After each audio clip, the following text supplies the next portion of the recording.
Hey my watchers, welcome. Today we are gonna see, what if Harry Potter left Sloane in the world full of zombies? Join Patreon for early ACESS and exclusive content of Super Op stories. Also contents that's too far for YouTube, you will get 400 plus content there, please do check that too. Please subscribe this channel, because definitely I will try my best to provide a valuable content for you all. Also check the description to support the original author for this beautiful creation. Harry was sitting alone in his room at number 4 Privet Drive. He had been sitting there for a while now. It was Yule break of his 5th year, and he had been sent home to relieve him from the torments of Umbridge. He was supposed to have gone to Sirius's house, but Dumbledore had wanted him to go and connect with his family, or some such rot. That had not worked out well for him. The Weasleys were at St. Mungo's after he had saved Mr. Weasley from Nagini. They were said to have come and rescued him from this torture, but he had not heard from them. He was at his wit's end. He had not heard from Sirius either. Now, he had been locked in there for some misaligned punishment or another. Vernon had locked him in there 5 days ago. He was being fed through the cat flap again. However, the food stopped 3 days ago. He had water from some bottles he had stored up just for this purpose. There had been some rumor in the news about a virus going around, but the Dursleys had ignored it. They had gone about their lives as normal. Not that it would have been any different if they had listened. Harry found out later. Now, the quiet was unnerving. He hadn't heard anybody say anything for 2 days now. 3 days ago, he had heard the coughing. 2 days ago, it was quiet. He had started shouting 2 hours ago. Nobody answered. Come on, answer. Somebody, please. He shouted through the door one more time. He slammed his fist on the wood and kicked it for good measure. Finally, he gave up and used magic. Butter the Statute of Secrecy. Casting the unlocking spell on the door, he opened the door and went into the house. He went down the stairs and saw Vernon, Petunia and Dudley all sitting in front of the TV dead. They look like they've been dead for 2 days now. They were pale white and frozen solid. They were all wrapped up in blankets looking like tea. They were trying to bundle up against the cold. Like they each had the flu and were trying to stave off the fever. Shite, he said as he ran to the phone to call 999. But when he got there, he picked up the receiver and found that there was no dial tone. Shite, he said again, slamming down the receiver. He was confused about that, since there should have been one. The electricity was still on, so there should have been a tone. However, the phone was dead. He ran outside and noticed that there was no noise out there either. There were no cars, no people, and funnily enough, no birds. There were no dogs or cats running about either. It was eerily quiet. He ran back inside and noticed that the person on the news looked a little ragged and was reporting that the virus had spread throughout UK and that the population had been reduced to 22% of itself. It had come so swiftly, and it was deadly.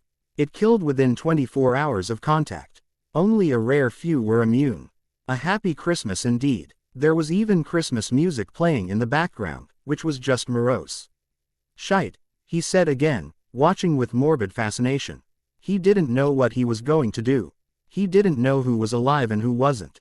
Was Hermione alive? Was Ron? Was his family? Was Sirius? Was anybody that he knew alive? He didn't know, but he was going to find out. He ran back upstairs and started frantically writing letters. He needed to know if anybody was alive. They needed to get together so that they could survive. He wrote 5 letters. 1 to Hermione, 1 to Sirius, 1 to Ron, 1 to Dumbledore, and 1 to the Ministry. He attached them to Hedwig and sent her on her way. Then he went downstairs and started planning. He didn't know what he was going to do with his relatives. He was too small to move them. They were all so fat. Bar Petunia, but she was an adult.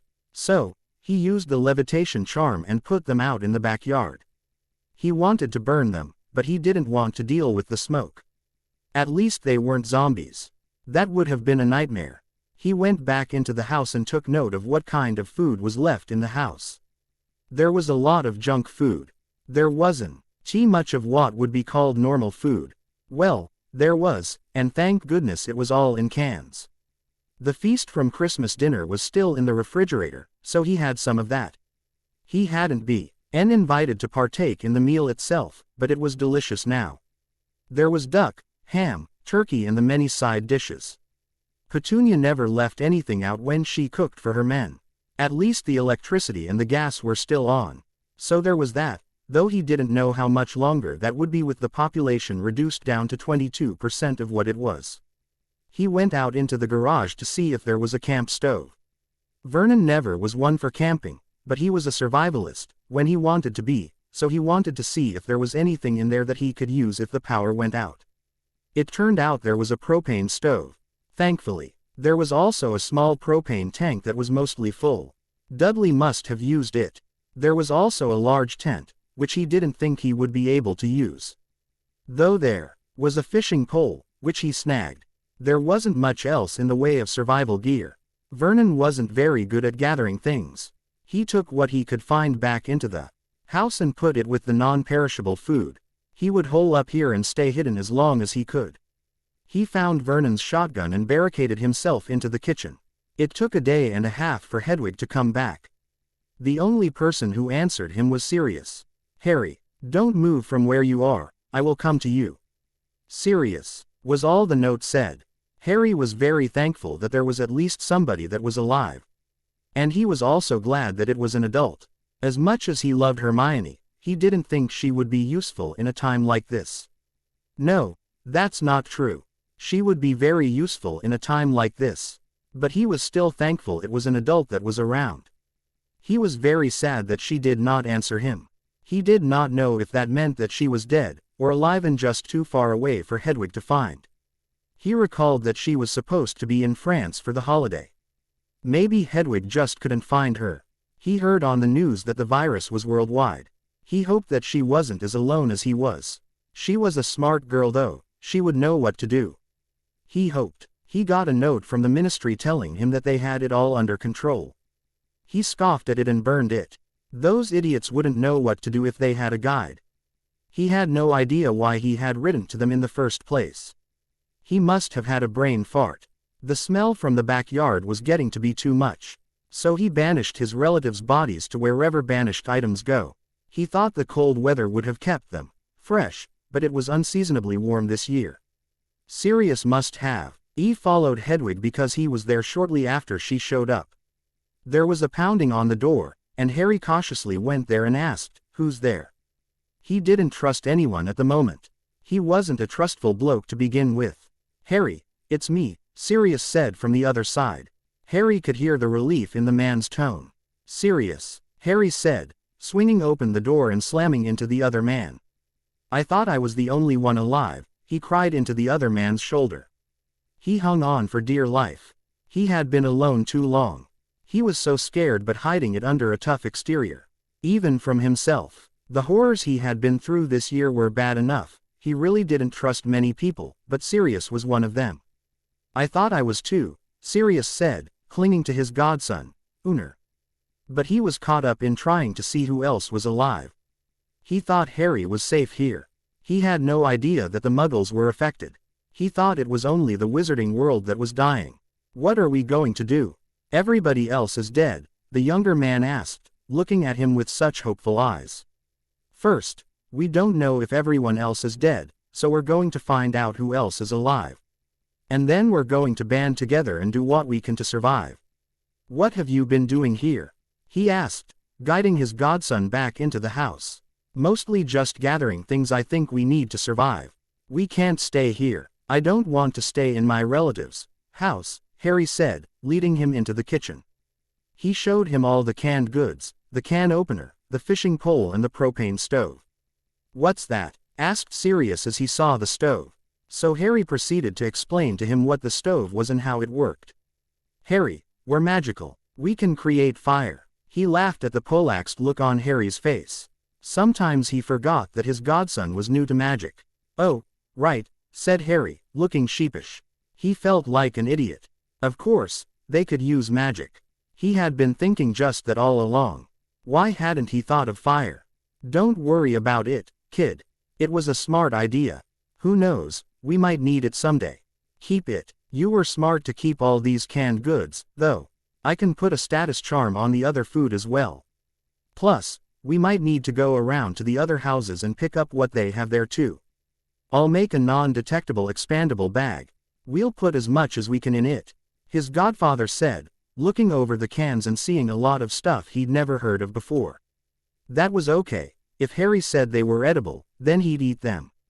"I'm not sure I feel comfortable going around raiding my neighbors' houses," the teen said, uncomfortably. They weren't nice to him, but they'd be there. Dead more than likely. All sitting or laying about.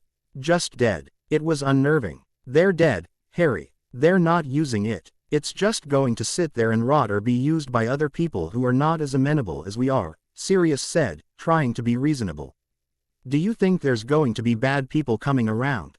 the teen asked, hoping that wasn't true. He was hoping the Dark Lord was dead and that part of his life was over. It was bad enough that a large part of the world was destroyed. He didn't need Voldemort still after him. "Trust me, there are going to be some very violent people showing up very soon. They're going to be magical and non-magical. Situations like this bring out the worst in people. It is the survival of the fittest. I'm sure there are some Death Eaters out there that are still around. And they're going to use this opportunity to sow chaos," Sirius said, picking up the can opener and playing with it. He had seen it before with Lily and she had explained what it was and what it was for. "Oh, I didn't think of that," Harry said. Despondent. He wasn't happy to hear that. "That's all right, that's what you have me for. So why don't you go and get some clothes? Don't worry about your trunk. Put them in the backpack and only take what you can carry," was Sirius's suggestion. He was giving him busy work to get his mind off what was going on. "All right, Sirius," Harry said as he rushed upstairs to grab what few clothes he had that fit, and shoved them in a backpack. He left all his schoolbooks and most of his things. He might regret that later, but for now he only took what he could carry, including his invisibility cloak. Not that it would do him much good now. There was no one to hide from. Ron had his Marauder's map. He had wanted to borrow it to keep an eye on things at Hogwarts for some reason. Something to do with Malfoy being a git. There were a few other trinkets that he added, but mostly it was just clothes. Meanwhile, downstairs, Sirius looked around and grabbed whatever he thought that they could use. He conjured his own backpack and made it an undetectable expandable bag and started shoving all the food in it. Soon enough, the entire cupboard was cleared out of all the junk food, all the vegetables, and all the fruits that he could shove in there. He then started on the refrigerator and freezer, putting a status charm on all that food. The Dursleys were well stocked with food, that was for sure. Soon enough, all the kitchen was stuffed in that bag. "I'm done, Sirius," said Harry as he came down the stairs. "Why don't you let me make us some dinner before we head out? I have an idea. Why don't we stay here the night, and I could make us breakfast in the morning, and we can head out then. We might as well use up some of this food before it goes bad." He thought that was a better idea than traveling at night. "That sounds like a brilliant idea, Harry." He thought that was a good idea as well. "Well, I've put it all in the bag, but I'll pull some out," he said, explaining the status charm and pulling out some of the food. "Oh, I didn't think of that," Harry said, once again feeling foolish. He really needed to start thinking like a wizard. So that's what Harry did.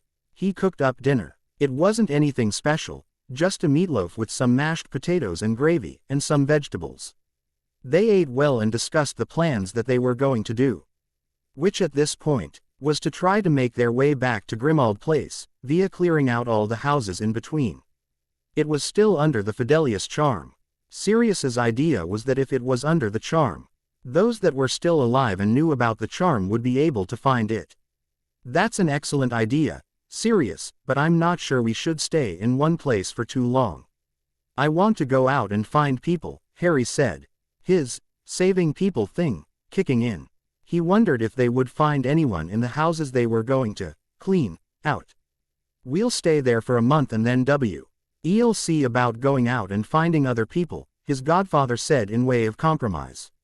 He didn't want to walk about the streets of London in this new world. It might be dangerous. They would stick to the residential areas and clear out the houses of food. "I think a month might be too long. There might be people out there who need our help. We're magical, we can help the non-magical people, Harry said, tapping his finger on the table in emphasis. What about the Statute of Secrecy? Was the question. It was a good one that any pureblood would ask. Even a rebel like Sirius. Bugger that. They will need our help, Harry stated firmly. Why do you say that? Sirius asked, not seeing where Harry was coming from. He didn't have a saving people thing. These people need our help, and we have the means to help them. Don't you want to help those in need? This is the end of the earth. We need as many people alive as possible, Harry said, thinking that they needed to band together to get a community going if they were going to survive as a people. I see your point. I guess if I'm going to get any, never mind. But in order to repopulate, we're going to need as many people alive as possible.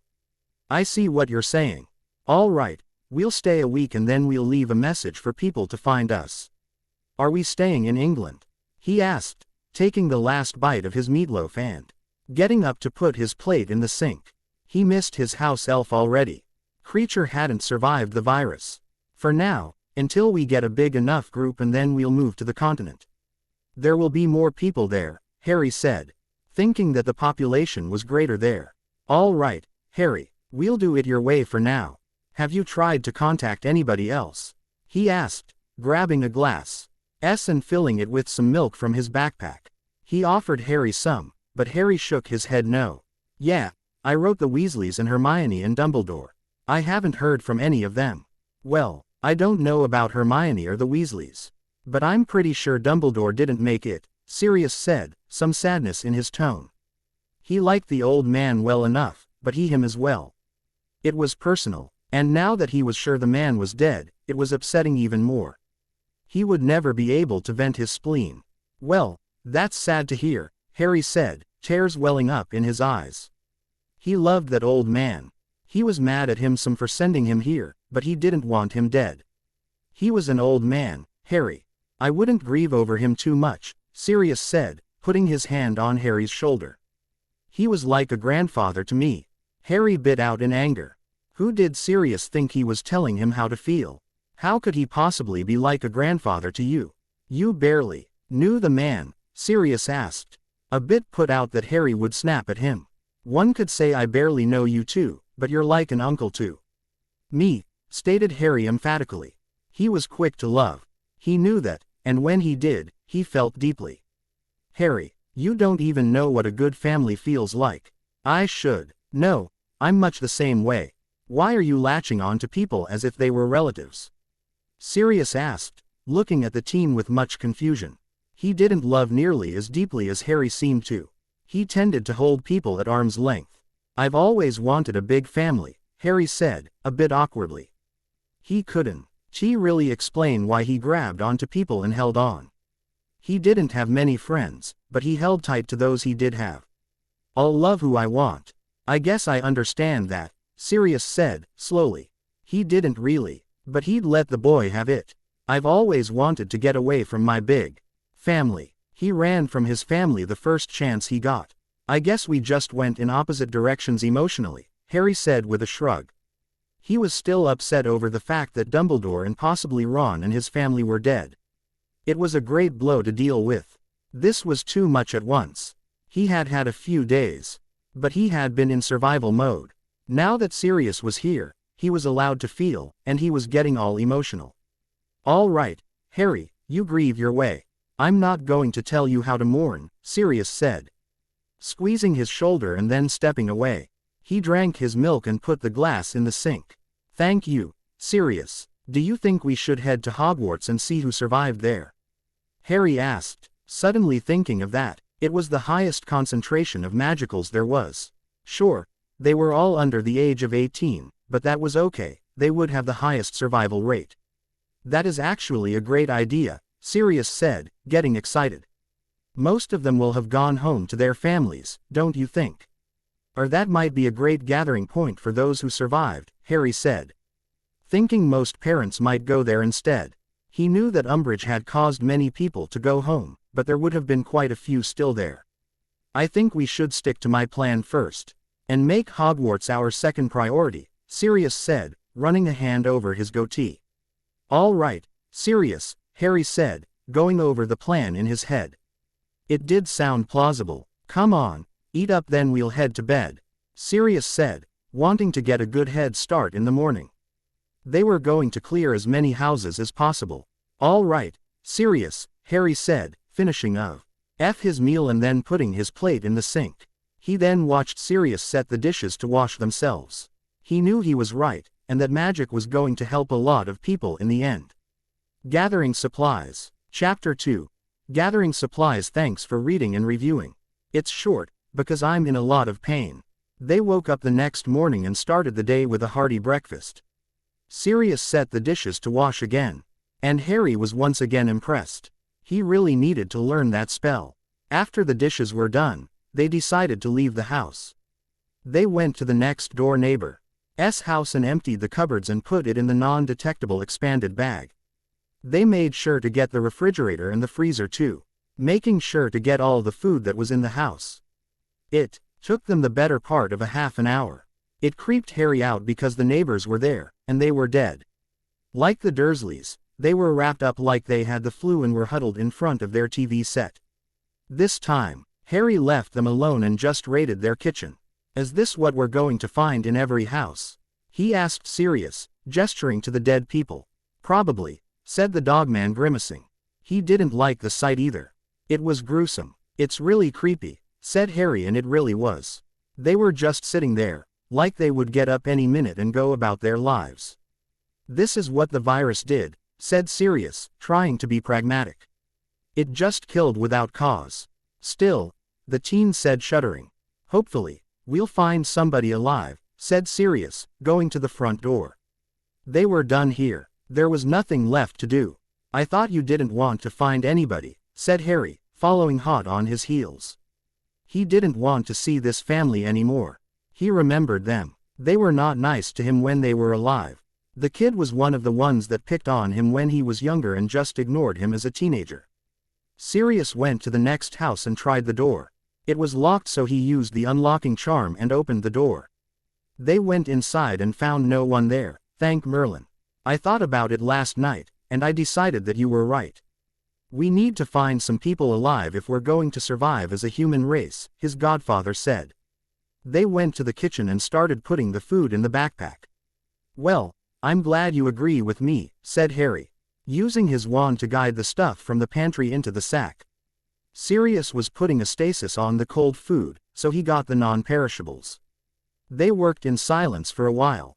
After they were done, Sirius said, "Come on, let's get to the next house. I want to get as many done as possible before we get to Grimmauld Place."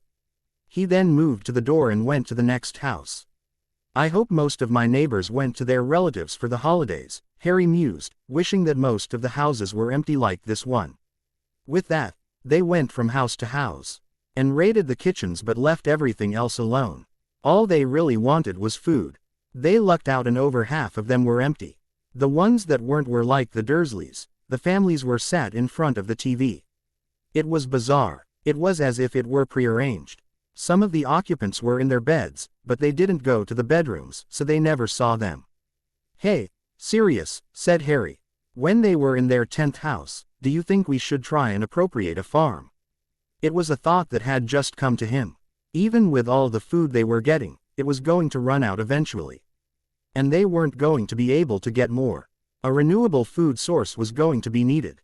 Didn't Hogwarts grow its own food? He'd have to ask. "Do you know anything about farming?" was the comeback question. "No, now that I think about it," was the sheepish answer. "Well, it is a sound idea. However, neither one of us know anything about taking care of animals, so it would be a negligent point," Sirius pointed out as he put some frozen food in his backpack. He looked at his godson with pride. He hadn't thought about that, and it was a good idea. "Until we find somebody who could take care of animals, we would just mess things up. Do you know anything about tending crops?" he asked, looking at the city boy and smiling to take the bite out of the question. "I see your point," said Harry, despondent. He was so sure it was a good idea, but now that he thought about it, he'd just mess it up. He was envisioning dead crops and animals everywhere. "I'll tell you what, do you know a house elf?" Sirius asked, knowing that the house elves would be able to tend to a farm. Well, some of them would. I do know one, but I don't know if he's alive, Harry said, getting excited. Why don't you call him and see if he is? Was the suggestion. Dobby. They waited a few seconds and in popped a small house elf. Clothes of the colorful variety. There were trains on the T. Rousers that were chugging along the cuffs. Harry Potter, sir, is alive, said the small house elf as he latched onto Harry's leg. Dobby, it is great to see you, Harry said, hugging the elf back. I'm so happy you're alive. Dobby is being very happy to see you too, sir, Dobby said, standing back and bouncing on his spindly feet. Harry put his hand on Dobby's shoulder to hold him still. Dobby, I have a few questions to ask you, he said, looking him straight in the eye. Do you know anything about raising farm animals or crops? He asked, hoping that he did. Dobby's shoulders drooped. He was disappointed that he didn't know something that his friend wanted him to.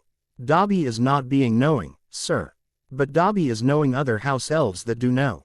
That's great, Dobby. Are they alive? Harry asked, thinking that this could work. Dobby is not being knowing, sir, the elf said, getting happy again that he could be useful, but Dobby can find out. He started bouncing again. He knew that a lot of the elves died with the virus, but they were hardier than the humans and 50% of them lived. So there was a chance that some of his acquaintances could still be around. Would you do that for me, Dobby? Harry asked, smiling at his exuberant friend. Dobby will be doing that right away. Harry smiled at Dobby and squeezed his shoulder. That's great, Dobby, he said, and took his hand off his shoulder. Come back and find me when you can, and we'll go over the logistics.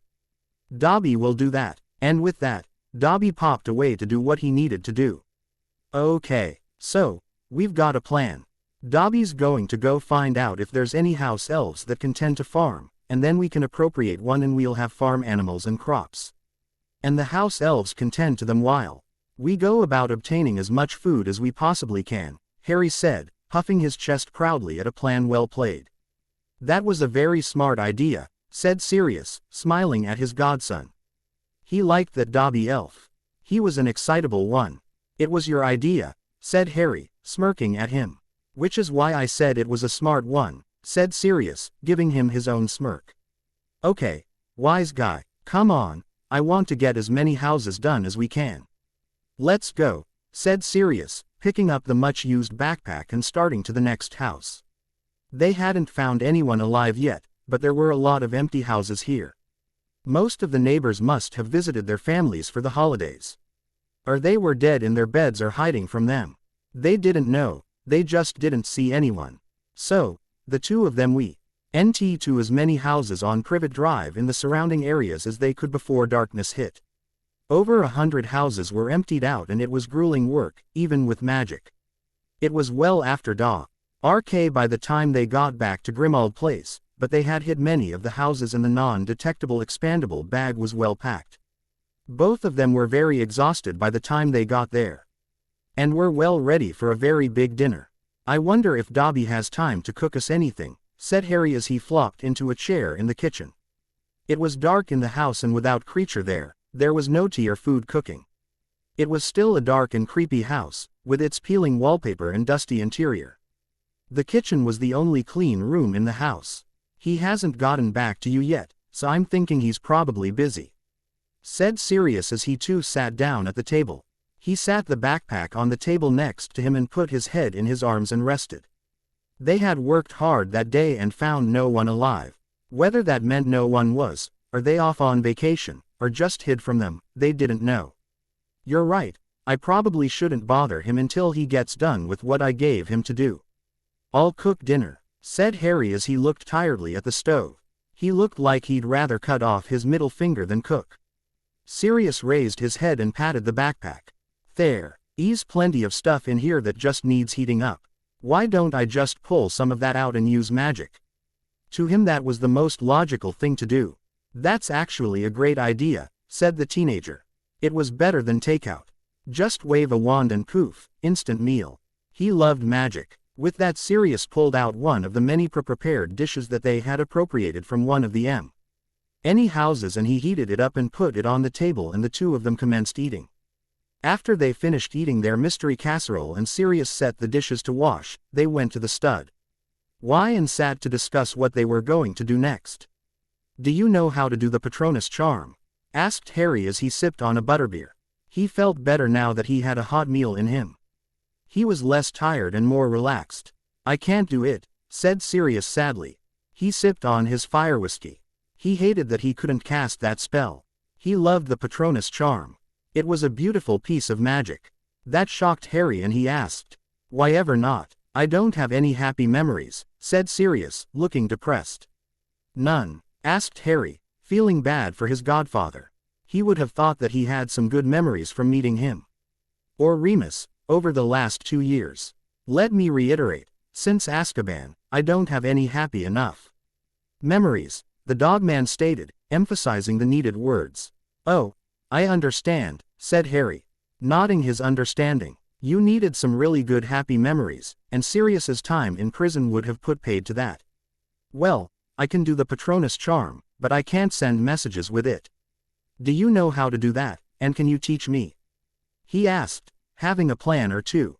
"That I can do," said Sirius, knowing the steps on how to do that. He could go over the basics and see if he could talk the team through it. And with that, he proceeded to teach Harry how to send a message with the Patronus charm. Harry then sent a message to Hogwarts to the highest ranking teacher there to find out if there was anybody still alive there, to let them know that he was still alive and that he would be coming there within the next couple of days to meet up with them. He just hoped it wasn't Umbridge. That would be a nightmare. "What did you go and do that for?" Sirius asked, not thinking that had been a good idea. "I just wanted to let them know that I was still alive," said Harry, his brow scrunching up in confusion. That and if Dumbledore was still alive, he'd message back.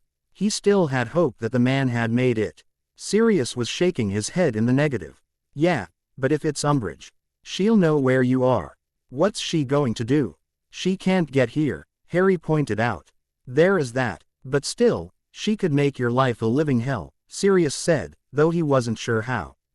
"Well, let's just hope that the bitch is dead," Harry said with a great deal of force. He didn't wish a lot of people dead, but that woman was one that he wished to the greatest pits of hell. And even if she's not, let's hope McGonagall is still alive. "I don't think even McGonagall could keep her in line," Sirius said, tearing that hope down. "You know, with only 22% of the population being alive, I don't think you're going to be a sought-after man anymore.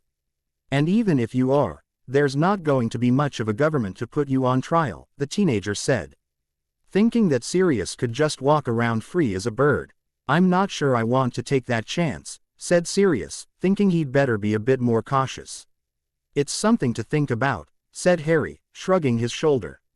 Then again, this was the magical government he was thinking about. They were sticklers for creating trouble. Fudge would arrest anyone for anything. "I will think about it," said Sirius, giving his own shrug. "But I'm going to keep my wand on hand." He wasn't going to take any chances. If anyone tried to arrest him, he was going down fighting. He wasn't going back to Azkaban.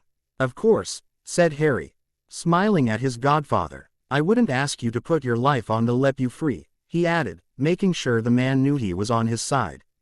Just then, Dobby popped back in to let them know what was going on with the other house elves. "Dobby is doing it, Master Harry," the little guy cried as he came popping in. "What did you do, Dobby?" Harry asked, warily. Dobby's idea of helping in the past almost got him killed a time or two. Dobby is finding elves that is being in charge of a farm.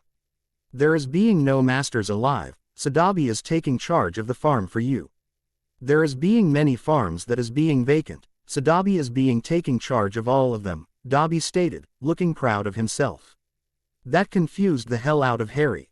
How did Dobby do that? He didn't have any money. How did you do that, Dobby? I mean, you don't have any money to buy these farms. How did you get them? He asked, taking Dobby by the arms so that he stopped bouncing and paid attention to him. Dobby is using magic, the elf said, like he was speaking to a toddler.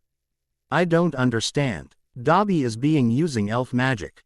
Dobby is making claim for his master, the little elf said. Slowly and clearly. I still don't understand, but I'm going to take your word for it, Dobby, Harry said, smiling at the elf. Do I need to give you money for these farms? He didn't think money was going to be any good soon, but maybe gold would still hold value. It never seemed to lose it. Oh, no, Master Harry, sir, they is being yours.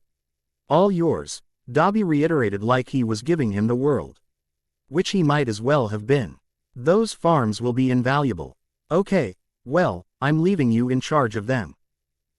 We're going to need fresh vegetables and meat and eggs and all the things that come from a farm. I plan on starting a community at some point in time, so there's going to be a lot of people to feed, Harry said, explaining to the elf why they needed those farms.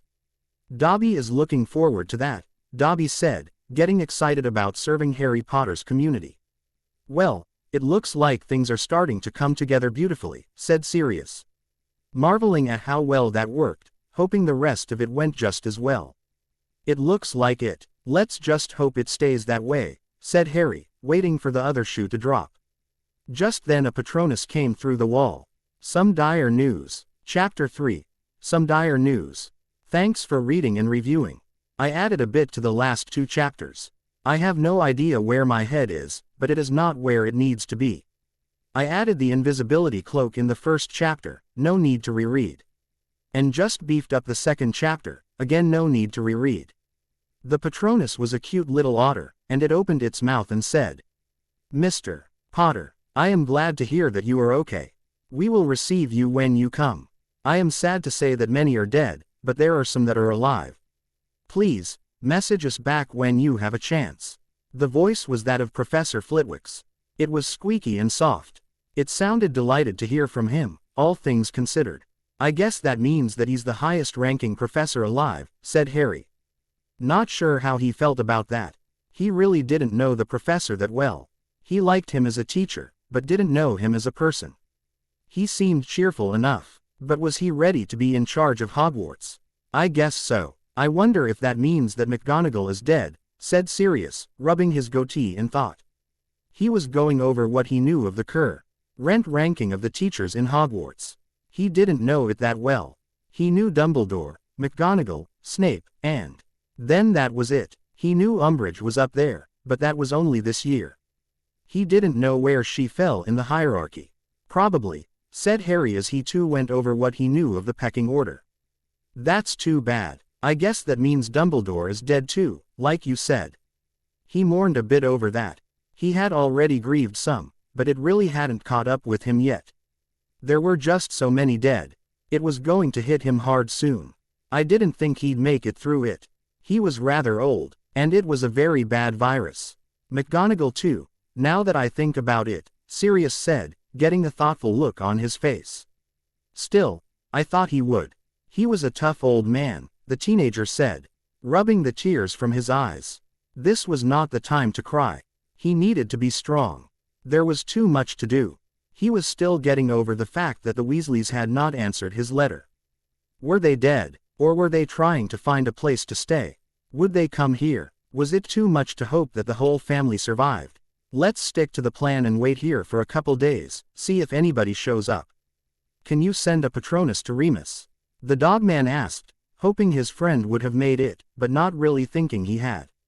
Remus would have been here by now if he was alive. The werewolf would have come here second thing. He would have gone to Tonks first. He was sure of it. Sure. With that Harry sent a Patronus off to Remus and Tonks. He added Tonks at the request of Sirius. The dogman figured that if one was there, the other would be close by. Sirius and Harry set about sorting through all the canned goods that they had appropriated. They really wanted to get things sorted through. Putting the dates in line. All the stuff that was going to go off soon in the front and all the bad stuff that was going to hold off in the back. It was quite tedious work as they had got a lot of items. They had hit over 100 houses, after all. I know we got quite a bit, but once we hit Hogwarts this is going to go quite fast. There's going to be a lot of mouths to feed, Harry said, as he put some of the creamed corn with the rest of the like. They were sorting like with like, and it was monotonous. Hogwarts has its own food source, said Sirius, looking at a can of carrots like they would bite him. He tossed them with the rest and picked up some mushed peas, checked the date and sorted it. I was wondering about that, said Harry, grabbing the next can and sorting it. How do they feed themselves? On and on it went with the cans. Well, they have a garden patch, and I think there's a farm in Hogsmeade that supplies the meat, his godfather stated, thinking about what he knew of the food chain at the school. He remembered trying to prank it as a teen, but it was well guarded. Oh, said Harry, and as you saw, some of the house elves made it through the virus. So they have their own workforce, so we don't have to worry about that. Not that Harry would have to worry about it anyway. That was the teacher's concern. Harry pondered on that for a moment. He was concerned about the other creatures and non-humans. I wonder if any of the other non-human magicals made it through too. I mean like the goblins and such. I wonder if they were affected, he said, putting his thoughts to words. Well, from what I've seen all the animals were affected, Sirius said, noting that they had seen many dead house cats and dogs. So, I'm going to assume they were too. If not, we're in big trouble. His brow furrowed with worry at his thoughts. He was envisioning some real issues that would pop up if the goblins came through unscathed. How do you mean? Harry asked, tilting his head. He didn't understand how they could be in more trouble than they were already. The goblins have been looking to rebel for years. They will use this as a means of opportunity, was the answer. That threw Harry for a loop. He didn't want to think about that. Do you mean they'll rebel against us? Was the shocked question. In a heartbeat, Sirius said. He'd grown up in horror stories about the goblins rebelling and how it was always just around the corner. That's not good, not in the least. What are we going to do? Sirius shrugged and said, let them.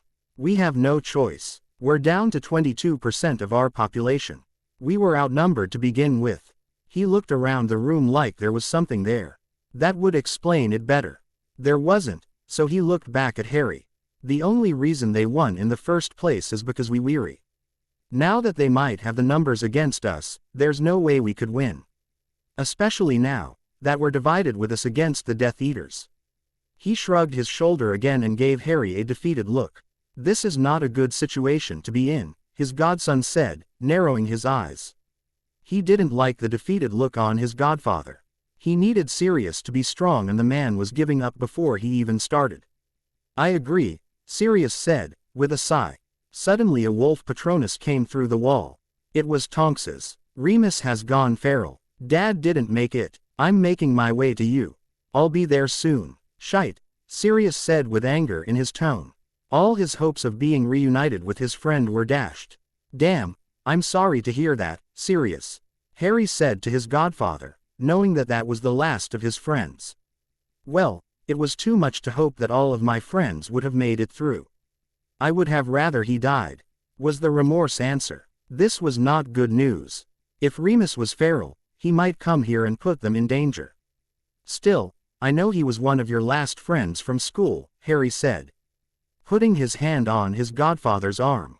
He didn't know Remus well, and the thought that the man had turned feral was scary. He was my last friend. I know nobody else. At least Tonks got away. She's one of the last relatives I know that knows that I'm innocent.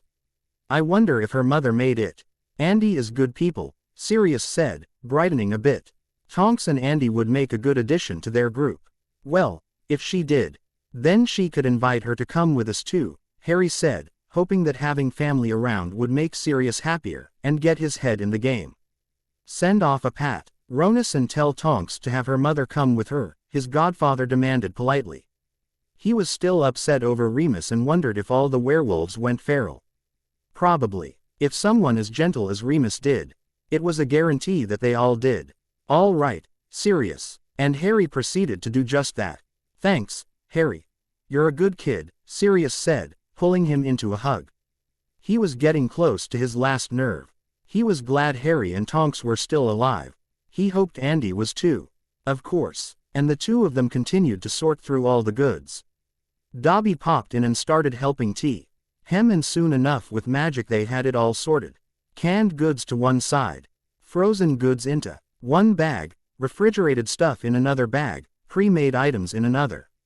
It took the better part of the day, but they had it all sorted out. Tonks and her mother showed up around mid-afternoon. They would have been there sooner, but they decided to gather everything they needed to survive. They weren't going back to their home. They were alone. Everybody else had died or were as good as dead to them. They both looked like they had been in a fight. Their clothes were askew, and their hair was in disarray. Tonks sported some scratches on her arms, and one down her face. "Andy, it's good to see you," said Sirius, hugging his cousin. She looked like she had been crying. "I'm sorry it had to be under such circumstances," he added, looking at her face showing his sympathy. "Sirius, you're looking good for a man who's on the run," said Andy, proper as always. She did return the hug though. "Yeah, well, I've had a good couple of years hiding out in this house," he said, releasing her and standing back and looking at her. "There's been nothing to do but eat and take care of myself. Nymphadora tells me that you've been hiding here and being nothing but a vagabond. At least you've been staying out of trouble," Andromeda said, straightening her blouse. She put down her bag and looked around the kitchen. She seemed to approve of all the food that they had yet to put away. "I haven't had any choice in the matter," said Sirius. "Come here, Tonks," he said, giving her a hug. Tonks came up to him and she was crying. Her dad was dead, and her boyfriend was feral. She wrapped Sirius in a tight hug and just bawled her eyes out. Andromeda was holding it together by the skin of her teeth. She was a pureblood. She would not cry in front of other people. "I can't believe he's feral," said Tonks, her voice muffled by Sirius's clothes. "He flipped so quickly. We were eating dinner, and he started coughing. He was fine 1 minute and the next he was a snarling mess. He attacked Dad. That's how he died. Remus killed him," she wailed, seeing the scene in her mind. "I tried to fight him off, but he was too strong. Mum and I finally chased him away. We didn't know what to do. We warded the house against werewolves. He's been sniffing around for the last 2 days. Sirius, it's been a nightmare. Dear Merlin, I can't believe it," said Sirius. "The virus must have taken all that was human from him," he speculated. That was all he could think of what must have happened. "Why didn't you come here?" he asked, wondering why she didn't run. "I wasn't thinking," she confessed. "I get that. I didn't think to contact you either. Then again, I can't do the Patronus," he said, giving a throaty chuckle. "We were going to get married," she said, tears running down her face. She laughed a little. It was a wet laugh that tinged on hysteria. "Did I tell you?" He didn't know it yet, but we were going to, she cried into his shoulder. "I'm sure you would have found a way to convince him," he said. He knew Tonks would have got the man to marry her. She was deeply in love with the werewolf. That was until he killed her father. Sirius didn't think there was any coming back from that. "Nymphadora, pull yourself together," said Andromeda, trying not to be heartless. She didn't like the fact that an older man was chasing after her baby. Now that the werewolf had gone wolf and killed her husband, there was no way in hell that was going to happen. "Come on, Andy, can't you see the girl is heartbroken?" said Sirius, upset over everything that was happening. Remus was his dearest friend and now he might be the one to put him down. If Remus came here to hurt them, Sirius would be the one to kill him. That was not something he wanted to do. He was going to have to put up some anti-werewolf wards. "This is the end of the world, Sirius," Andy snapped, at her wit's end. She had been through a lot in the last few days. She didn't have the demeanor to coddle anyone. "We need to pull it together. Now is not the time for a mental breakdown." "Bugger you and your pureblood upbringing," Tonks said. But she did wipe her eyes and pull herself together. She did know that there were things that needed to be done. She could have her breakdown at night like a proper pureblood, for all that she was a half-blood. "Well, now that we know that you two are alive, we need to know if others are too," said Harry now that he knew that the emotional stuff was over. He didn't know these people. He had only met Tonks once. And he'd never met Andromeda. "We know there are some alive at Hogwarts. I don't know anybody well enough for you to send messages to them. We can just simply wait and see if any body shows up for a week and then we can all go to Hogwarts," said Sirius, trying to think of anyone that they could message. Maybe Moody, but he was sure that Old Goat was dead too. He was old and gimpy. If he survived it would be a miracle. "That sounds like a very good plan. I can send a Patronus or 2 out," said Tonks, pulling her wand. She would send them to her coworkers and boss. "Why don't you do that?" And I'll get you and Andy set up in a room. There's a house elf, but it's not creature. He did not survive the virus, Sirius said, grabbing a bag and heading to the stairs. Harry took one of Tonks's and followed Sirius. Both Andy and Tonks grabbed the rest and did the same. Good, that decrepit old house elf needed to die anyway, Tonks said. She hated the way that old elf talked to her. Nymphadora, what a thing to say, chastised her mother. She taught her daughter better than that. House elves were not to be talked about like that. They were living, sentient beings and were to be respected. What, you never heard the way? Always going on about half-bloods this, mudbloods that. It was despicable the way that elf talked, Tonks said, mimicking motions with her hands and face. She even morphed her nose to look like creatures. Still, that's no way to talk about the dead, Andy said, looking at her daughter with some distaste. You would say the same thing if you ever heard the way that elf talked. Mrs. Tonks, Harry said, coming to Tonks's defense. Creature was a vile elf. He was left on his own for far too long. He was an evil creature. He too was glad that that elf was dead. You didn't know, Andy. Leave it alone. I would have killed that elf myself if I was that type of person, Sirius said, leading the way up the stairs. They were on the 3rd floor now. Very well, I will drop it, said Andy, following along and pursing her lips. She didn't like it, but they were right. She hadn't known the elf. Come on, let's get you two settled, said Sirius, stopping at a door on the 3rd floor. With that, he got Andromeda and Nymphadora settled into 2 rooms. They then went back to the kitchen and the 4 of them sat around and ate some of the pre-made meals that he and Harry had picked up from the houses. Dobby was excited to have 2 more people to wait on. What are your plans going forward? Asked Andromeda, picking at an unknown casserole. It had chicken and noodles with some carrots. There was a white sauce. It was good, but not something she would have cooked. Sirius took a bite, chewed and swallowed.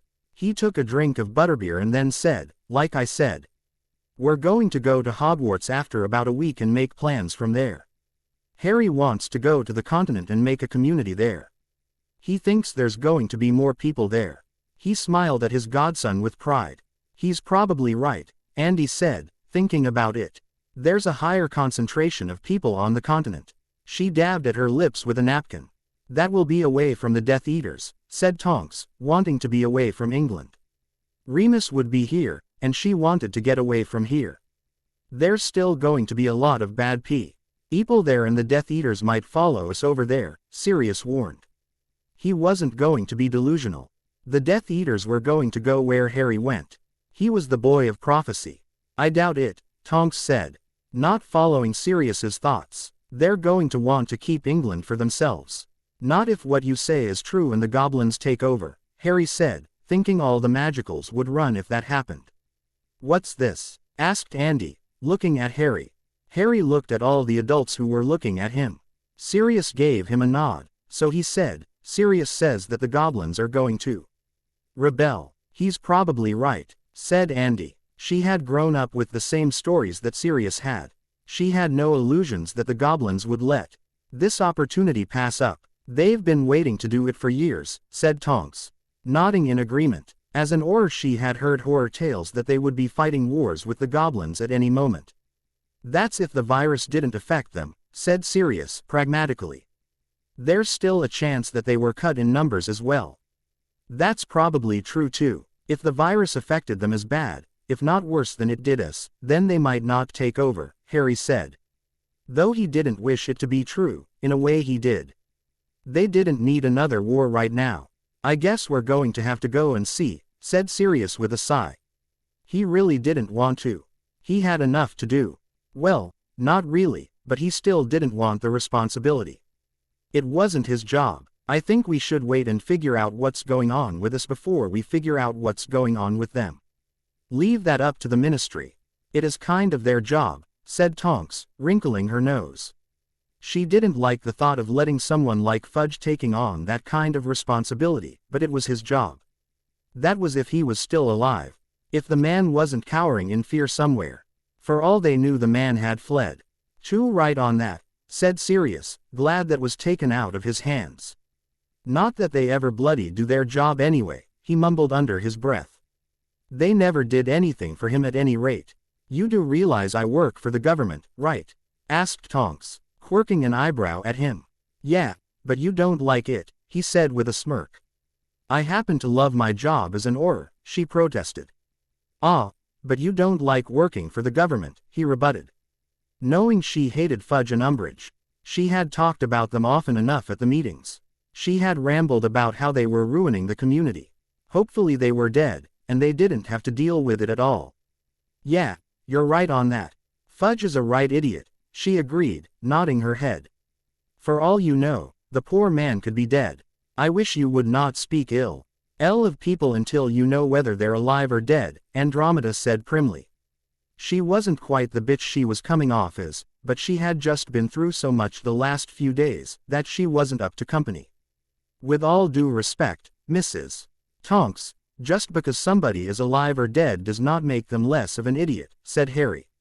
He never got the whole don't speak ill of the dead thing. If you were stupid as a person alive, you were still stupid dead. That fact did not change when you died. Harry, said Sirius with a choked laughter. What? I said with all due respect, Harry said like he hadn't said anything wrong. Which to him, he hadn't in his eyes. Still, that's no way to talk to my cousin, he said, though there was no heat behind it. He really didn't feel it was up to him to chastise Harry. The boy was grown enough to know right from wrong. Whatever. With that, the conversation went back to what they were going to do after they went to Hogwarts. Which basically I led down to making plans on going to the continent, which was pinned on how many people were left alive there. Harry just let the conversation flow around him. He had plans, but they were new in the making. He needed to know what they were going to do, then he'd tell them what he was going to do. Hopefully, they'll mesh. He had a stray thought as he ate his casserole. Did Snape make it? Fire Whiskey and Goblins. Chapter 4. Fire Whiskey and Goblins. Thanks for reading and reviewing. They stayed at Grimmauld Place for a couple more days, but nobody else showed up. It was disheartening for all of them. They sent out a couple more Patronuses, but nobody answered. Not even Moody. They assumed he was dead, along with everyone else. Or they couldn't do the Patronus. If it was the latter, they Avenue them ample time to come to the house. Well, that's not quite true. Amelia Bones did answer, but she was sad because none of her family had survived. Susan died at Hogwarts. She was also extremely busy because she was one of the few left at the ministry with any type of authority. Fudge was dead, as was many of the Wizengamot. Bones was trying to hold it all together and keep the peace. She's trying to beat a dead hippogriff, said Sirius as they sat around the study one afternoon.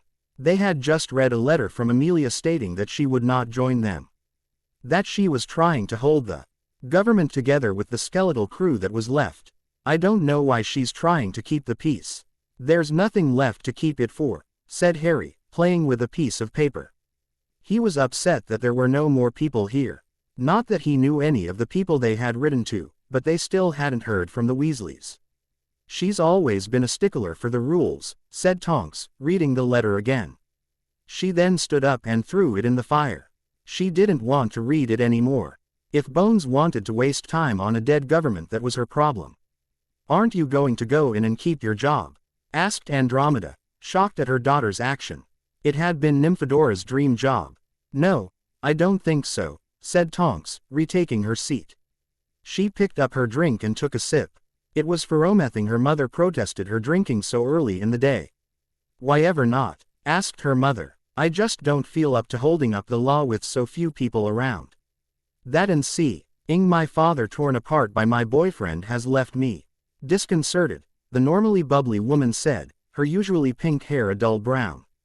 She had not been cycling her hair in days. Don't be that way, dear, said her mother kindly, wishing there was something she could do to help her daughter. She was distraught as well. It had been her husband that had been killed. She was dealing with it much differently, however. I just don't feel up to it, Mum. Leave it be, Tonks said, despondently as she took yet another sip of her drink. Yeah, Andy, let it go. If she wants to hang around here and just help us out, then let her be. It's not like money's going to do her any good anymore, Sirius said. He too was feeling depressed and didn't want Andy to get into it with Tonks. Speaking of money, said Harry, trying to deflect any argument. What are we going to do about Gringotts? He wondered if he was ever going to see his gold again. Not that he thought it would hold any value, but it might. What do you mean? Asked Sirius, giving him a puzzled look. He had had a bit much to drink and wasn't thinking quite clearly. He and Tonks had been hitting the sauce for days now. The longer it went without hearing from the people they knew, the more depressed they got. I mean, the goblins, said Harry, getting upset that Sirius and Tonks were being irresponsible. He needed them sober and alert. I thought we were just going to let them be, said Sirius, furrowing his brow. He thought that had been clear from the get-go. He didn't want to fight the goblins. He thought the government was going to handle it. No, that's what you said, the teenager stated, folding his arms. He wanted to go to the alley and do some shopping if he could. I'm still concerned about what we're going to do about them. I mean, we've still got to go to Diagon Alley and get supplies. Gringotts is right there. If the goblins are going to rebel, we need to get there sooner rather than later. They needed to stock up on things. Even if they had to appropriate them. If everyone was dead, then it was all clear for the taking, right? He's got a point, said Tonks, narrowing her eyes in concentration. Why did need things they couldn't get here? So, you want to go to Diagon Alley before we go to Hogwarts? Asked Sirius, making sure he was understanding what was going on. If that's all Harry wanted, then okay, he could do that. Yeah, I think it's a good idea if we can pick up some magical tents and other things that we might need, Harry said, putting a list together in his head of what they might need in an emergency. Why on earth would we need magical tents? His godfather asked, laughing a bit. To him it was ludicrous. In case we have to go on the run, Harry said, exasperated. He was out to snap at the man for getting sauced in the middle of the day. What makes you think we would have to go on the run? Besides, we're magical beings. We can clear out any house. There's no need for a tent, Sirius said, waving the thought away. To him the idea was just too far-fetched. They were magicals, they didn't need to sleep outdoors when they had magic. You, yourself, said there might be bad guys after us. That the Death Eaters might chase us down when we go to the continent, Harry said, a growl in his tone. His eyes narrowed in anger. Fine, we'll go to Diagon Alley and get some magical tents, Sirius said. Waving his hand in the air. He didn't want to argue. It was a small thing to do, and it would make Harry happy. Do you want to go today? Andy asked, looking at the two males like they had lost their minds. Sirius for letting Harry push him around and Harry for wanting to sleep in a tent. Might as well get it over with, Sirius said, getting up and heading to the door. He wasn't too steady on his feet, but he made it there without running into anything, so he considered it a bonus. Well, it's a damn sight better than staying around here, said Andy, also getting up and following Sirius. She was tired of sitting around and waiting. That and it was boring watching her daughter and Sirius get more and more depressed. Maybe a day out would cheer them up. I agree, said Tonks, carefully setting her glass down on the table. She wasn't quite drunk, but it was a close. All right then, everybody grab your cloaks and let's go to Diagon Alley, said Sirius, coming back into the room wearing his outerwear. With that, the four of them grabbed their cloaks, let Dobby know that they were leaving, and went to Diagon Alley. When they got there, they were shocked to see that the goblins had already taken over. There would be no getting any supplies. The stores were already run by the goblins and the goblins were the only patrons. There were very few wizards to be seen and those that were there were running for their lives. Blasted wizards, trying to take over what is rightfully ours, said one goblin as he threw a spell at a wizard with his spindly fingers. It was like lightning was flying from his fingers. What's rightfully yours? It's ours, said the wizard as he covered his head as he ran for the apparition point. He was one of the lucky few that survived the virus, but didn't know the goblins had taken the alley. We took this alley by force and we're not giving it back, said the goblin, casting the spell once more. He didn't hit the wizard, but that was on purpose. You waited until we were weak and vulnerable, said a witch as she tried to hold off her attacker with her purse. She had been there for the takeover. They had done it the day after the virus killed everyone. It had come out of the blue. They fell on the shops and chased everyone away. Here and in Nocturne Alley as well. They ran them all off, didn't even let them collect their things. Just chased them out of their shops and claimed them. There had only been 3 shops open, but that was beside the point. They claimed all the others as theirs as well. It was now a goblin territory. Of course we did. How else do you think we would win? Asked the goblin, pushing her out of the way. The goblins were there in force. There were at least 10 goblins to each wizard there. It looked like the virus didn't hit them as hard as it had the magicals, and they were much angrier. Not quite feral, but definitely angrier. Well, it looks like we came at a bad time, said Sirius. Not leaving the portal area. They hadn't seen Tom in the leaky cauldron, but the pub had been open. There hadn't been anyone in it, but they were let through. Seeing what they were seeing now, Sirius was shocked that a goblin wasn't running the pub. Maybe they were and they were letting unsuspecting magicals through so they could see it for themselves. You were right, said Harry, taking in the scene with some remorse. The goblins took over. This saddened him. He was hoping for an amicable solution. It doesn't look like we're going to get anything from here, Tonks said, still a bit tipsy. She wondered if she should try to interfere, then thought better of it. She was one person and that was a lot of goblins. Also looks like I'm not going to be the richest man in the nation anymore, said Sirius a bit too cheerfully. Do you have any money at your house? Asked Harry, though he was sure that wasn't going to be an issue. Money really didn't have any value right now.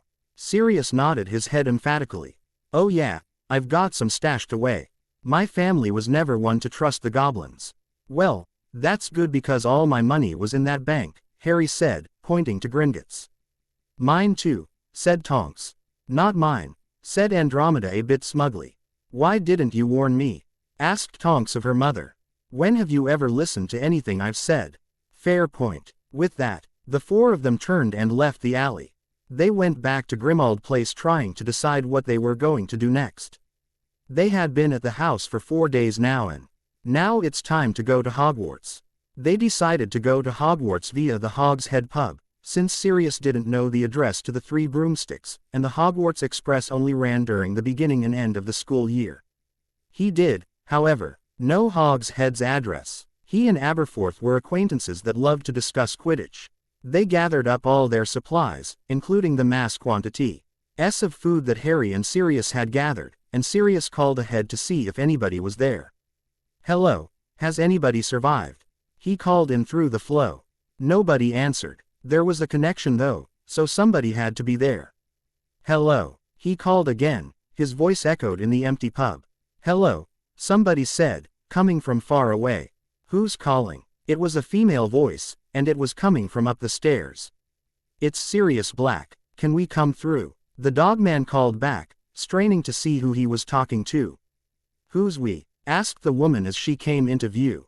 She was a middle-aged woman who looked skinny and pale. She was dressed in worn clothes that had seen better days. They were green trousers and a matching button-down blouse. Her sensible shoes were brown with white socks.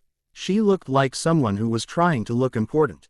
Sirius Black, Harry Potter, Nymphadora Tonks, and Andromeda. Tonks, Sirius said, naming them all off. May I ask who I'm speaking to? He asked, looking her up and down. He didn't know her. He'd been to the Hog's Head a time or two, and he didn't remember her. Name's Leslie, the woman said, patting her braided brown hair into place. I was a barmaid here. I'm the only one left. I took over. She jutted her chin out, like she was daring him to contest her right to take over the bar. Nice to meet you, Leslie. Do you mind if we come through? He could care less if she claimed the bar. Old Aberforth didn't have any children.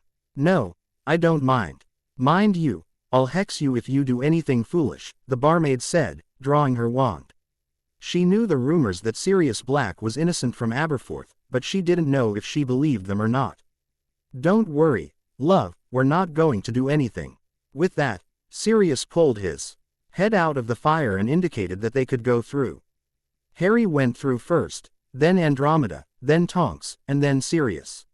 When they came through, they saw that the Hog's Head bar had undergone quite a change. It was no longer the grungy old bar that it once was. It was actually quite clean now and looked respectable. "Wow, you've cleaned the joint up," said Sirius, looking around at the empty, but clean establishment. "Right, old Aberforth really didn't care about the old place," said Leslie, beaming in pride. She had put in a lot of effort in the last few days cleaning up the place. She had been the last person alive 6 days ago. After she took care of Aberforth, she started cleaning. There wasn't anything else to do. "I don't know why you did that," said Tonks, looking at T.H.E. bottles behind the bar like she wanted to stay and have a drink. "There's nobody left to serve. Keeps me busy," said Leslie with a shrug. "I see," said Tonks, tearing her eyes away from the bottles. They had other things to do right now. She could come back later. "Well, we're on our way to Hogwarts. Do you want to come with us? I'm sure there'll be people up there," said Harry. He didn't like the idea of leaving the woman here by herself. What if one of those bad people came and hurt her? "Nah, I'll just stay here. I've got me own business now. Might not be much of one, but it's mine. Who knows, maybe there'll be a community one day. Then I'll be set, right and proper," Leslie said, looking around the bar with a great deal of pride. She lived here now, not wanting to be far from the place. There was nothing left for her at home. Everyone was dead. "Right," said Sirius, not caring one way or the other. If the woman wanted to stay, that was her prerogative. "Well, we'll just be going."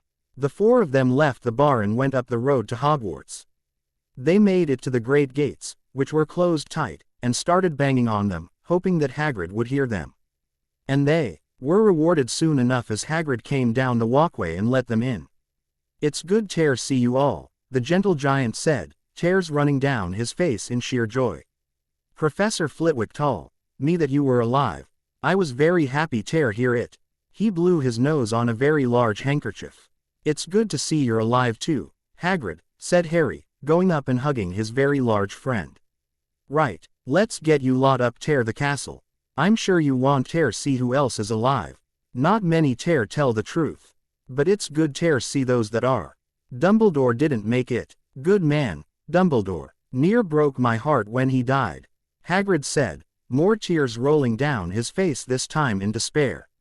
"I was really upset to hear that too, Hagrid," said Harry, putting his hand on the other man's massive arm as they walked up the trail to the castle. "Have you heard from Hermione or Ron?" asked Hagrid after a few moments of silence.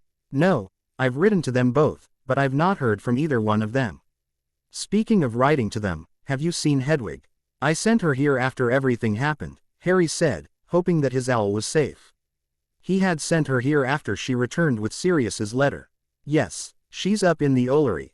I make sure she's fed every day," the gentle giant said, puffing his chest out proudly. "Thanks, Hagrid, you're the best," the teenage boy said, giving him a brilliant smile. Hagrid was truly Merlin sent. He was so good with animals. Harry didn't even think about whether or not the man might be alive or not. He just assumed that he was. "Mr. Potter, Mr. Black, Mrs. Tonks. Miss Tonks, it is very good to see you all alive," Professor Pomona Sprout said as she came out of the front doors of the castle. She looked like she had not slept in days. It was possible that she had not. "Professor Sprout, it's good to see you alive too," Tonks said, happy to see that her old head of house was still alive. For the first time in days, her hair reflected something besides brown. It went a burnt orange. "I'm sad to say that only me and Professor Flitwick made it out of all the teachers. Madame Pomfrey is the only other adult that made it. Only 1 out of 20 children made it out alive. We don't know who fared outside of the castle. We are isolated here. We've heard from some of the children's parents, but most of them have not gotten back to us. We are assuming that they are dead," the kindly woman said, wringing her hands. "That is very disheartening news," Sirius said, going to her and putting an arm around her shoulders. "Yes, indeed it is," she agreed, stiffening a bit under his arm. She didn't know if the man was innocent or not. She still was under the impression that he was a mass murderer. However, she knew that she was not adept enough to take him on in a fair fight. That and he was in the company of Harry Potter and Nymphadora Tonks. They were both good people.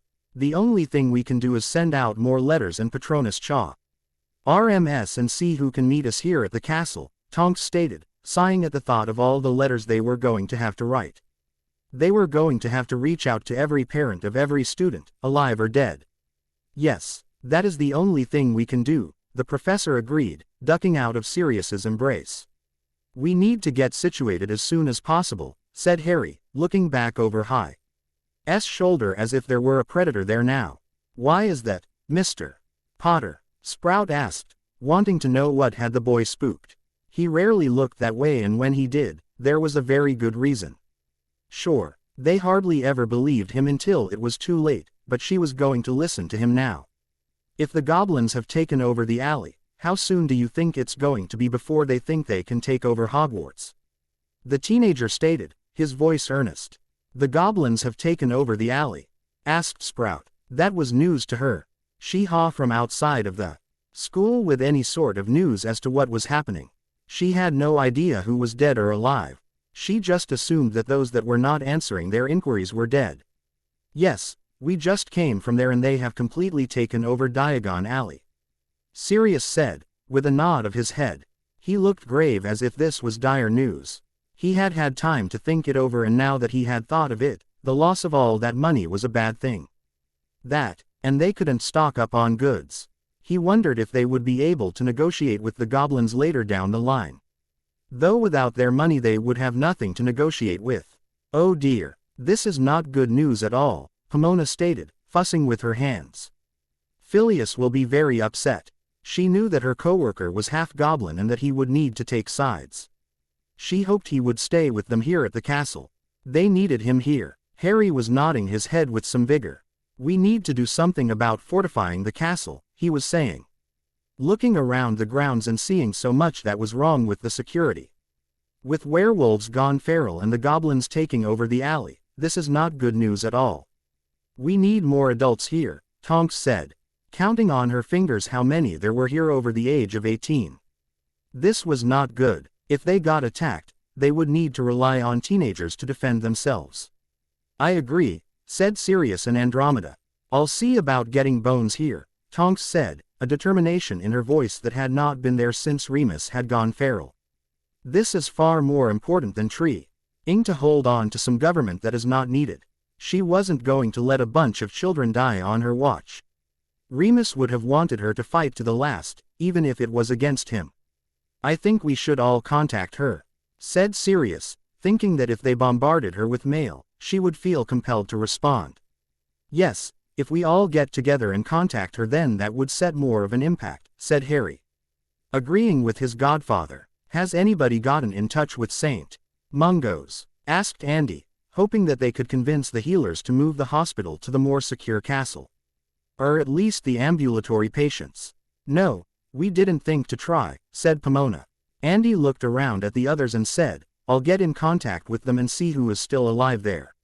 We might need them. If there is an attack, we'll need more than Poppy, she added, making an excuse to bring them aboard. That's probably a good idea, Tonks said, nodding her head.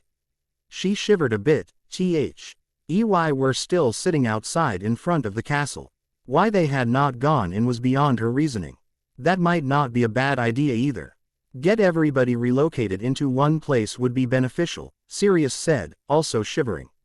He then started towards the doors of the castle, not one to wait on formalities. All right, let's get together with Flitwick and brainstorm, said Tonks, following Sirius. She was cold and wanted to get warmed up. With that, the five of them, not including Hagrid, who went back to his garden patch, went to find Professor Flitwick and sit down and write letters and end off patronuses to try and get as many adults into the castle as possible. As it was, they had a castle full of frightened children and only a handful of adults. They did get a hold of St. Mungo's A&D found out that most of the patients had died, including Mr. Weasley. There were 5 healers, 11 Medowitches, and 20 patients still alive. Gilderoy Lockhart was one of them. The Longbottoms, unfortunately, did not make it. Mrs. Weasley, Ron, Ginny, George and Charlie also passed away, though not all were in the hospital. Bill wasn't there, neither was Percy. Fred was, and he had spent he last week trying to find his living family. He sent them letters via one of the hospital owls. He knew Bill and Percy were alive because he had heard from them both. Bill was with his girlfriend, Fleur. They were both upset because they were the only survivors. Percy was alone as well. He had contacted Fred 2 days ago. Fred had also tried to rally the living people at the hospital to stay together so they could be rescued as a group. Andy's Patronus came just in time. Most of those that survived were about to leave. Hello in the hospital. Call Hogwarts, via the flow. It's open for the next 10 minutes. Fred was super excited. Well, as excited as a morning teenager can be. He ran to the flow and threw in the powder and called the hospital wing. He hoped Poppy was in a good mood. Because he sure wasn't. The Teens Debate. Chapter 5. The Teens Debate.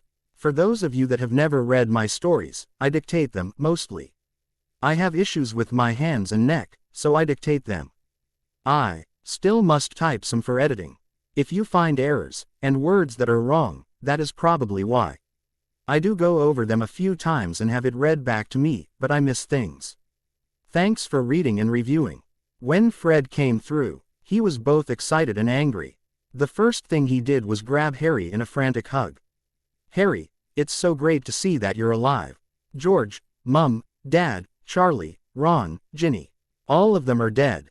I've been surrounded by dead people for the better half of the week. I didn't know how to contact you. I thought about sending an owl, but then I thought your relatives might get upset about that. When Hedwig came, I couldn't get the letter from her because it was for Ron. It simply disappeared off her foot. I tried to catch her, but she flew off before I could. He had thought hard about it too. He wanted to contact someone outside of his family, but he really hadn't wanted to get Harry in trouble. Harry hugged Fred back, then released him. My relatives are dead, he said without remorse. The Muggle world was hit just as badly as the Wizarding world. I didn't know that about the letter. I thought he had read it, or it would return to me if he was dead, he added. Confused as to why it would disappear. Oh, that is disturbing. Fred said both about the Muggle world being hit and the disappearance of the letter. Even the animals were affected. The werewolves especially. Remus has gone feral. He attacked the Tonks family, killed the father, the boy who lived stated, looking very grave. He hated giving news like that, but it needed to be done. That is even more disturbing, Fred said, looking around the room at all the adults talking. There were some kids being treated and put into the hospital beds, a few of the adults too. They had been patients at St. Mungo's and were going to be treated here. The healers and Medowitches were glad to take over the hospital wing. Poppy was not overly happy about it, but she understood. There weren't that many patients. The ill didn't survive at a great rate. Sirius and the Tonks came over to Harry and Fred. You remember Sirius and Tonks, don't you, Fred? This is her mother, Andromeda. Mrs. Tonks, this is Fred Weasley. Harry introduced them. Most of his family didn't make it. Nice to meet you, dear. I'm terribly sorry to hear about your family, said Andromeda, taking him by the hand and shaking it. She didn't stand on protocol. My husband didn't make it either, she said, not saying how the man had died. She hadn't heard their conversation. Nice to meet you, ma'am, said Fred, not bothering to bust her knuckles. This was not time for manners. Then he turned back to Harry. Who do we know that's alive here, still in the castle? He asked, hoping some of his friends were still among the living. He hadn't written to Lee either. He thought the Muggle world had been safe. Haven't got around to seeing who is still alive among the student body. We've been brainstorming about getting everybody here to the castle. The goblins have taken over the alleys, the younger teen stated, throwing the older one for a loop once more. What? They've taken over Diagon Alley. The shock was apparent on Fred's face. Yeah, it's horrible. We can't get into any of the shops. They've taken over Diagon and Nocturne Alley, then proceeded to tell him what they saw that afternoon. Well, shite, Fred said, running a hand through his hair. He had been hoping to get some supplies. He and George had things all set up in one of the abandoned shops there. They had been going to set up shop when they graduated. Now though, that about sums it up. Why don't you two go and take a walk around the castle and see who is still alive that you know? We adults can take care of what's going on here, said Tonks. Thinking they could go over the logistics of getting more adults here. She had already written Bones, and they were waiting for her to write back. They didn't send a Patronus, thinking they needed to spell it out more. "I'd like to stick around and help out with the planning," said Harry, wanting to be a part of what was happening. He hated being shunted off whenever they got to the good parts. "I'm 17, was all Fred said. He was an adult and wasn't going to be sent off like a child. "I'm not trying to get rid of you," said Tonks quickly. "I'm just trying to get you to go and see who's alive. That you might know. You are a better judge of character of the students than we are," she added, looking at the 2 remaining teachers. "You know them better than we do. You might be able to pick out who would be of help to us and who wouldn't be," she said, giving them a hopeful look. She made her hair go blonde and her eyes go wide. "Oh," said Harry, though he did narrow his eyes. "Sprout and Flitwick would know them better than he and Fred would." "That does make a bit of sense, though I still think you're trying to get rid of us," said Fred, not falling for the anime look. "Just go on with yourselves," said Tongs, resuming her normal look. "Come on, Harry, let's let them do what they're going to do. We'll figure out what's going on later," said Fred, not really wanting to fight.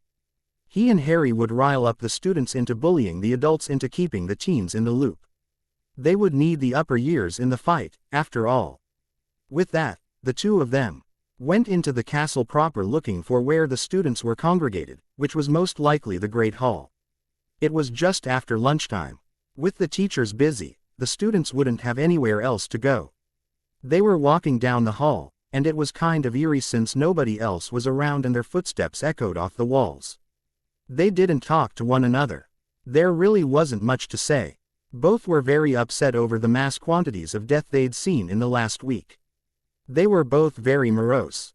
Fred more so than Harry because he had lost his twin brother, not to mention most of his family. They did make it to the Great Hall, and the hall, that once housed thousands of students, now held only around 200. "That is a sad sight to see," said Fred, looking at the sea of students who were picking at the luxurious meal. There were all sorts of food to be seen. Everything a student could want was there, but no one was eating with any kind of energy. It made Fred miss Ron even more. "You're right," said Harry, also missing his best mate. Ron wouldn't let a thing like death put him off his meal. "But then again, some of them are at home with their families," he said, hoping that was true. "If not, then they were fucked." "Yes, but how many of them are dead?" Fred asked, counting just over 200 students, many under the age of 15. "The only way we're going to find out is to write or send Patronuses to them," said Harry, making his own count and coming up with just as many. He too was disappointed. "I don't know many of them, so we're going to have to get the book of students. It should be able to tell us who is alive and who's dead. Then we'll write to the ones who are alive and tell them to come to Hogwarts." "How do you even know about the book of students?" asked Fred as they made their way towards one of the only tables to house students. There were 2, the Gryffindor and the Hufflepuff tables. The Slytherin and the Ravenclaw tables were empty. And even the 2 tables that were occupied were only a quarter full, if that. It really was a sad sight to see. Even with only 2 tables occupied, the students still segregated themselves by houses. Mostly, some sat with friends or family, if they had any. "Dumbledore showed it to me once," Harry said, making his way to the front of the room where he saw some familiar faces. "Why on earth did he do that?" asked Fred. "I asked him if I truly belonged here, and that was one of his ways of showing me that I did," was the answer. "It was when he first came here as a firstie." "Why on earth did you ask that?" "I have low self-esteem," said Harry, then looked around for something to change the subject. "Look, there's Neville," he said, pointing to the sandy blonde-haired boy. Ye was sitting at the Gryffindor table picking at a sandwich and some crisps. Harry couldn't tell what kind of sandwich, but it had wheat bread. Everyone around him were doing the same thing to their lunch. "Who's that he's hanging out with?" Fred asked, looking at the little blonde sitting next to Neville.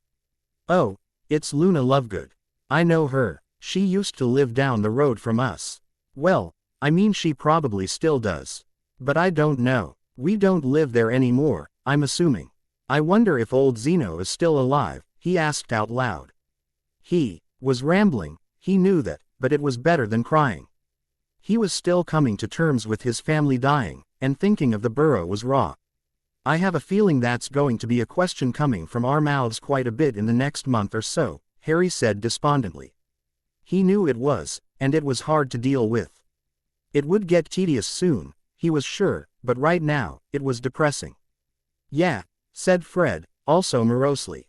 The two of them made their way to Neville and Luna, looking around at all the faces as they passed them. They could see everybody was very upset. Nobody was cracking jokes, nobody was laughing, nobody was giggling, nobody was gossiping. Everybody was looking very, very depressed. Well, this is a happy bunch, said Fred as he sat down. He had a smile on his face that didn't quite meet his eyes. What do you expect? All of our families are dead, asked Neville, having not heard from his gran. He was sure she was dead. She would have written to him first thing, if she was alive. She would have stormed the castle by now. She had to be dead. I know, my family is too, but we can't just sit here being depressed about it. We've got to pick up ourselves and move on, he said, trying very hard not to cry over the fact that his twin brother was dead. That was the hardest thing to cope with. Who did you lose? Asked Neville, noting that George was not with him. He was hoping the other twin was just sick, but looking at Fred's face he knew the truth. Everybody but Bill and Percy, Fred said, forcing his lips not to quiver. He could do a stiff upper lip. He was British. That's tough, mate, the sandy-haired boy said, wanting to reach over and comfort the other teen, but he didn't want to overstep his bounds. He didn't know Fred that well. Fred nodded his head, once more trying to look brave.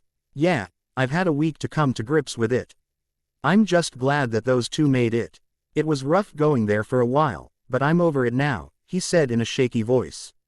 He might look good, but he sounded depressed. No, you're not, mate. I can hear it in your voice, said Neville, this time reaching over and patting the older teen's arm. He didn't linger, just patting it and removing his hand.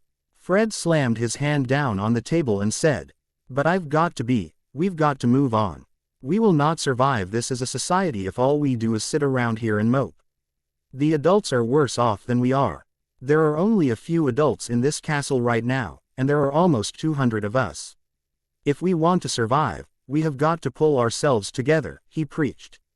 How do you mean? Asked Luna, trying to direct her dreamy eyes on him. She had been listening, but not quite focusing on the got to pick up the slack, said Harry, backing his friend's play. We've got to do the work.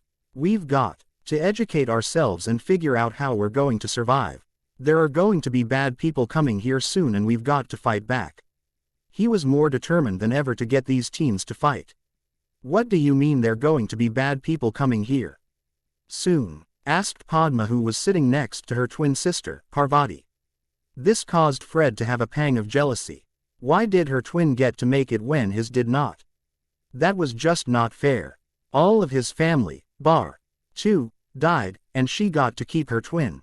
Why, he'd give anything to have George by his side. He had watched his brother die, and it was the most traumatizing thing he had seen in his life. It was as if half of him died that day. It was worse than seeing his mum die.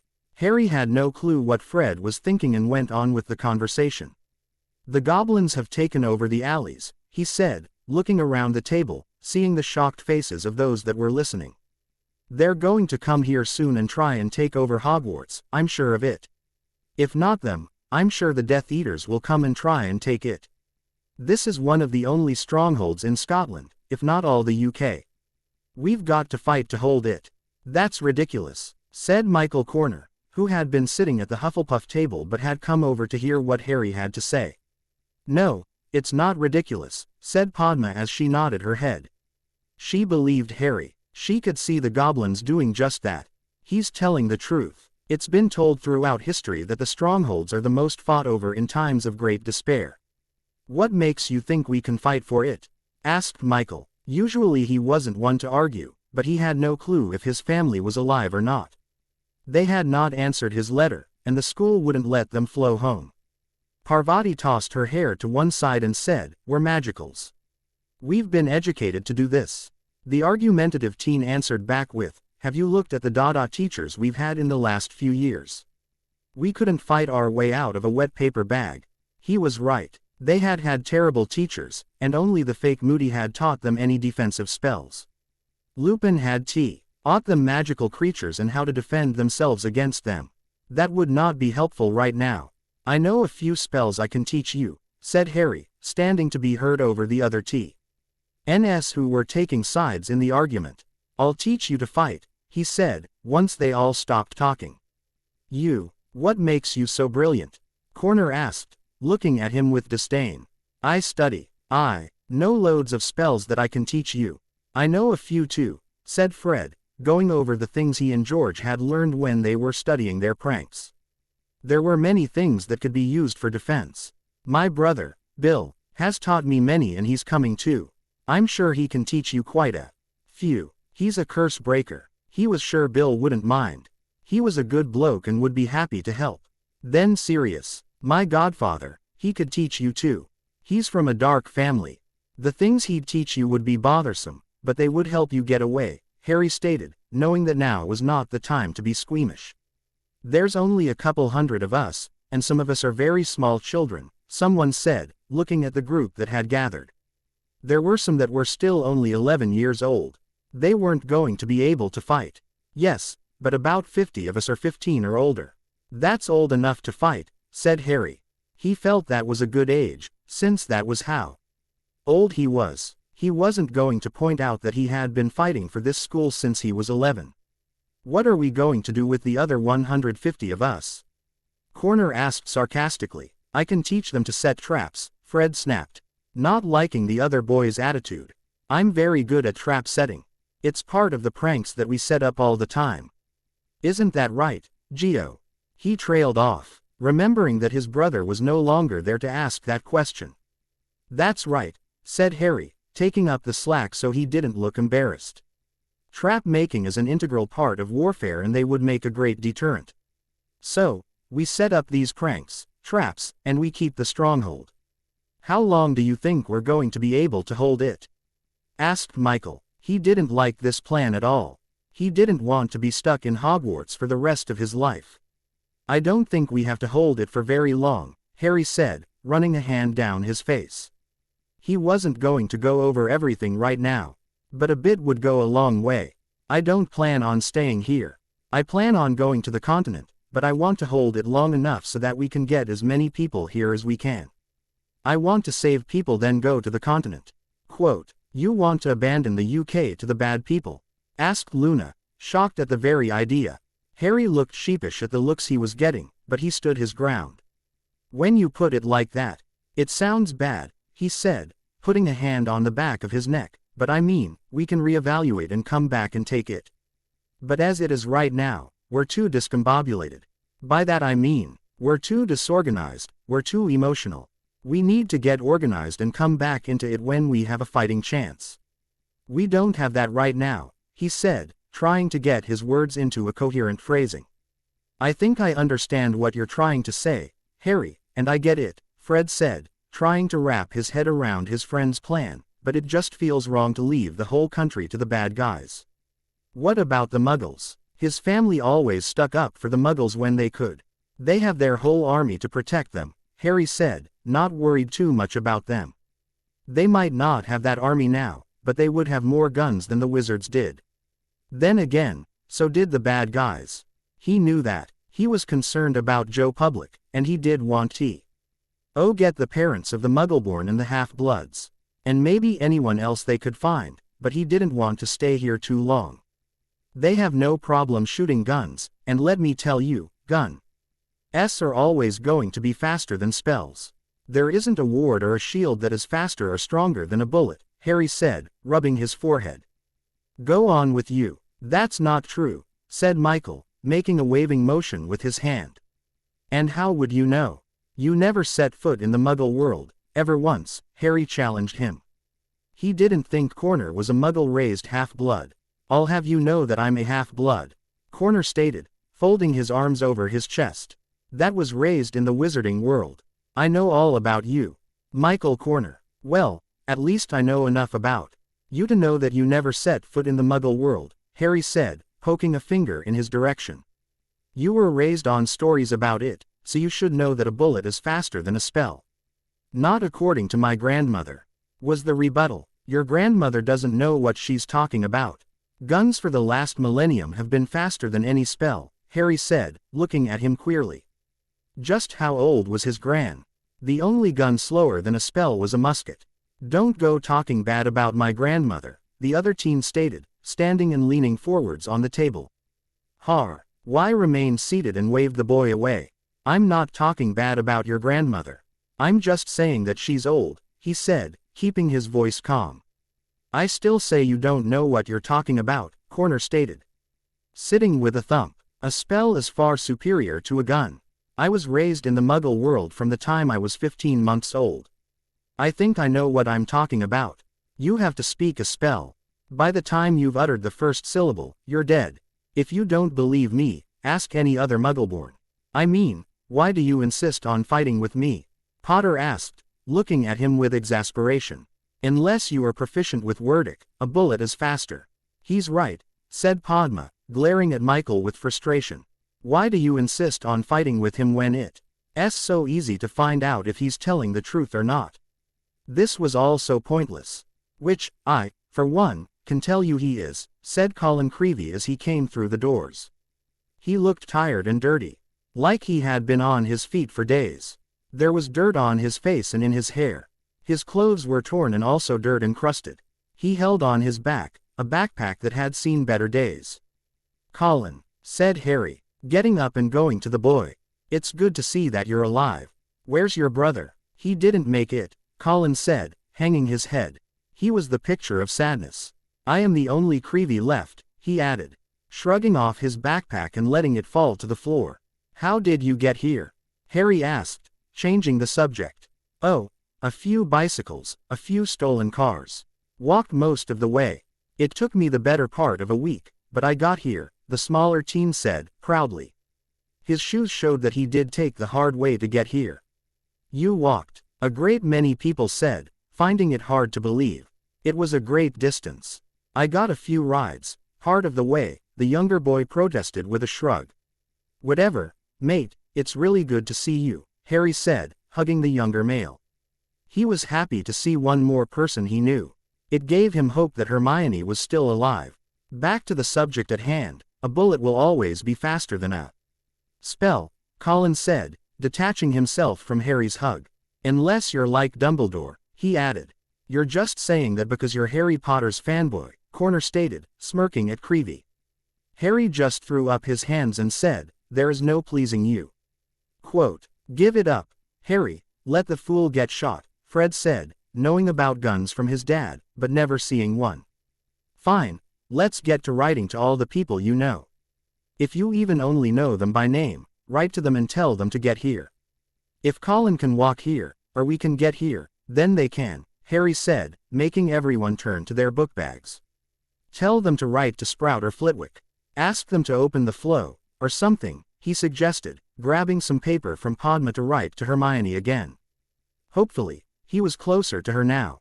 With that, the students set about writing to everyone they knew, and soon the owls that survived were filling the air. The Adults Talk. Chapter 6. The Adults Talk. I don't know if this is going to be a HEAFIC yet. I am going to shoot for it. But my muse, well, she has a mind of her own. It's already far more depressing than what I normally write. Thanks for reading and reviewing. Meanwhile, while the kids were down in the Great Hall talking about the benefits of spells versus guns, the adults were up in the hospital wing talking about how they were going to get more adults into the castle. Well, we've written to Bones. Who else do we know that's alive? Asked Sirius, going to one of the chairs by the wall and sitting in it. It had been a long day, and he was tired. That and he was coming down from his drinking this morning. He was slightly hungover and getting more so by the minute. I don't know, said Pomona, wringing her hands. We've written to some of the parents, and we've only got a few replies. She was depressed over the few they had received, that meant that the rest were dead. She just hoped the children were alive and just hadn't answered. Write to them again and tell them to see Own to the castle and bring any surviving children with them, said Andy in a firm tone. Professor Sprout seemed to need a firm hand to get moving. It wasn't that she was childlike, just painfully shy. Are you sure that's a good idea? Asked Flitwick, not sure if the purebloods should leave the security of their houses. They would have wards that could withstand a lot of damage. Of course it's a good idea. We need to get everybody into the castle so that we can stay together, said Tonks, looking at him like he was bonkers. That and we don't know how many kids are all alone, she added. Why? He asked, genuinely curious. He knew that to grow as a community they would need to gather at one point in time, but why now? Why did they need to group together here? Because there's going to be Death Eaters out there creating chaos. We don't know if Voldemort is still alive and out there causing untold mayhem. They're vulnerable out there, there's no Aurors left. At least none that I know of. I should send out a Patronus to Kingsley and see if he's still alive, Tonks said as an afterthought. Her hair ran a cycle of colors as she thought of her coworker. She hadn't thought about him all this time and that bothered her. She had thought about Moody, but she had forgotten about Shacklebolt. Flitwick and Sprout shared a look. They didn't know if they believed that Voldemort was back or not. But they did know that the Death Eater threat was real. Well, they had not been heard from for years, but a disaster like this might bring them back. That's a very good idea, said Sirius, rubbing the ache in his forehead. Send one off to all of your ex-coworkers. They can help train us all, he added, trying to stave off a headache. Tonks was nodding her head in agreement. She would see what she could do about that. Though they might have gone to work with Amelia and would be with her. I'll do that. I want to see if I can get as many people here as possible. We're going to need a huge fighting force.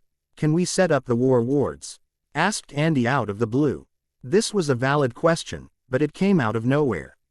No, said Pomona, once more wringing her hands. Why ever not? Asked Sirius, sitting up straight. That was not good news. We're going to need those. You need all 4 heads of house and at least the deputy headmaster, mistress. We don't have 2 of heads of houses and we don't have a deputy. The herbologist explained, trying to keep her patience. She was a nervous Nelly, but she was getting upset with having them bombard her with questions. I meant to ask you. Was Snape here and did he make it? Sirius asked with trepidation. He was hoping the man died, but didn't want to wish him dead at the same time. No, Severus wasn't here, and I have no idea if he made it or not. Sprout said with a sad sigh. She was hopeful that man was alive. There had been too much death, and she didn't wish death on anyone. Bugger, Sirius stated, rubbing his forehead some more. Now I'm going to have to send a letter out to see if the man is alive. We might need him here. He hated thinking about that. He really didn't want the man here, but if he could help raise the wards, he would be helpful. Whatever for? Asked Tonks, shocked. She knew how much her cousin hated the other man. Well, like you said, we're going to need a fighting force, and if he's on our side, we're going to need him.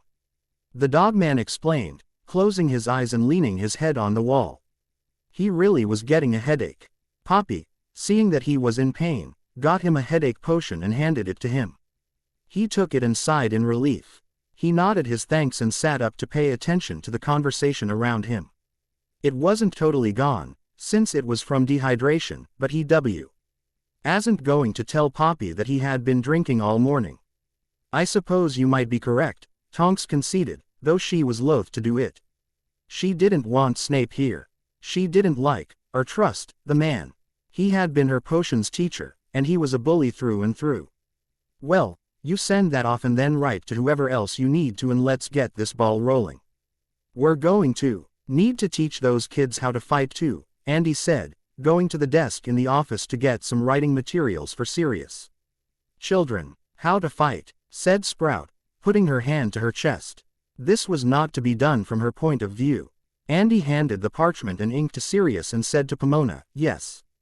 We're not big enough of the fighting force to hold off anybody. The children are going to have to help. She didn't must. I don't think I approve of this, said the gentle teacher. It's not up for debate, Mrs. Tonks stated, standing firm. We have no choice. This is a kill or be killed world. Surely, you must understand that by now. We don't know that, said Flitwick, standing his full height. He didn't like it, but he knew it to be true. He just had to debate it first. It was in his nature. I've read enough, and studied enough history, to know that in this type of situation it always boiled down to kill or be killed, Andy said, tapping her finger on her arm in anger. She didn't know why they were even debating it. It was obvious to anyone with eyes. It was the end of the world, and everyone was going to have to learn how to defend themselves. She has a point. This type of situation always brings out the worst in people. That's why we're trying to gather like-minded people together, so that we could fortify this place and be safe, Tonks said, coming and standing by her mother's side. The rest of the adults in the hospital wing were going about their business. The patients were either asleep or watching this group with fascination. The healers and Medawitches were setting up the wing to their liking or tending to the patients. They were listening but not participating. If they felt they could contribute they would butt in, but for now they'd let these people lead. I agree with the ladies, said Sirius from his seat on the wall. He was feeling better, but he didn't want to get up. We need to form a community so that we can be safe. But children fighting, I'm against that, said Sprout. She was firm on this. Children did not fight. Like I said, we have no choice, Andy said, making a slashing motion with her hand. We'll keep them out of it as much as possible, but they've got to be able to defend themselves. If we go down, we will leave them defenseless. We must teach them survival skills. It was a thing of nightmares to think of the children on the run and not being able to live because they didn't know what to do. Do you know any survival skills? Asked her daughter, thinking her mother was a pureblood that was a housewife. I know what I've read, was Andy's response. Just what kind of books have you been reading while I've been working? Was the inquiring response. Tonks had to wonder where her mother would have gotten those kinds of books. Then she remembered that the Muggle world was chock full of books like that. Andy lifted an eyebrow at her and said, "Don't you worry about that. I know enough to survive in a world like this." She might have gotten some from romance novels, but there were many post-apocalyptic books that gave you enough knowledge to survive. Sure, they were fictional, but you can learn from them. Whatever, Tonks said, rolling her eyes. I know what I've been taught in school and in training, so I know enough to survive in a world like this too. We'll get together and compare notes. Just then, the flow flared and a voice came across the room. It was Amelia Bones. Hello in the hospital wing, it said. She was able to bypass the password due to her DMLE badge. Amelia, asked Tonks, going to the fireplace. The rest of the group following. Since when are you so informal, or Tonks? Bones asked, her face appearing in the fire. Since I quit my job a week ago, she said, folding her arms over her chest. I received no such notice, was the rebuttal. I'm pretty sure you noticed that I haven't showed up for my job this whole week, Nymphadora pointed out cheekily, though there was sadness lacing her tone. I assumed you were dead. Just like everybody else. I'm happy to see you are alive. Now you can resume your duties, Amelia said, primly. There was a demanding tone to her voice. Like she was going to be listened to no matter what. Tonks was shaking her head frantically. She wasn't going back to work, she had too much to do here. That is not going to happen. I quit. Did you not just hear me? Amelia looked like she had been slapped. She wasn't used to being disobeyed by her subordinates. But you are needed, she said, urgently.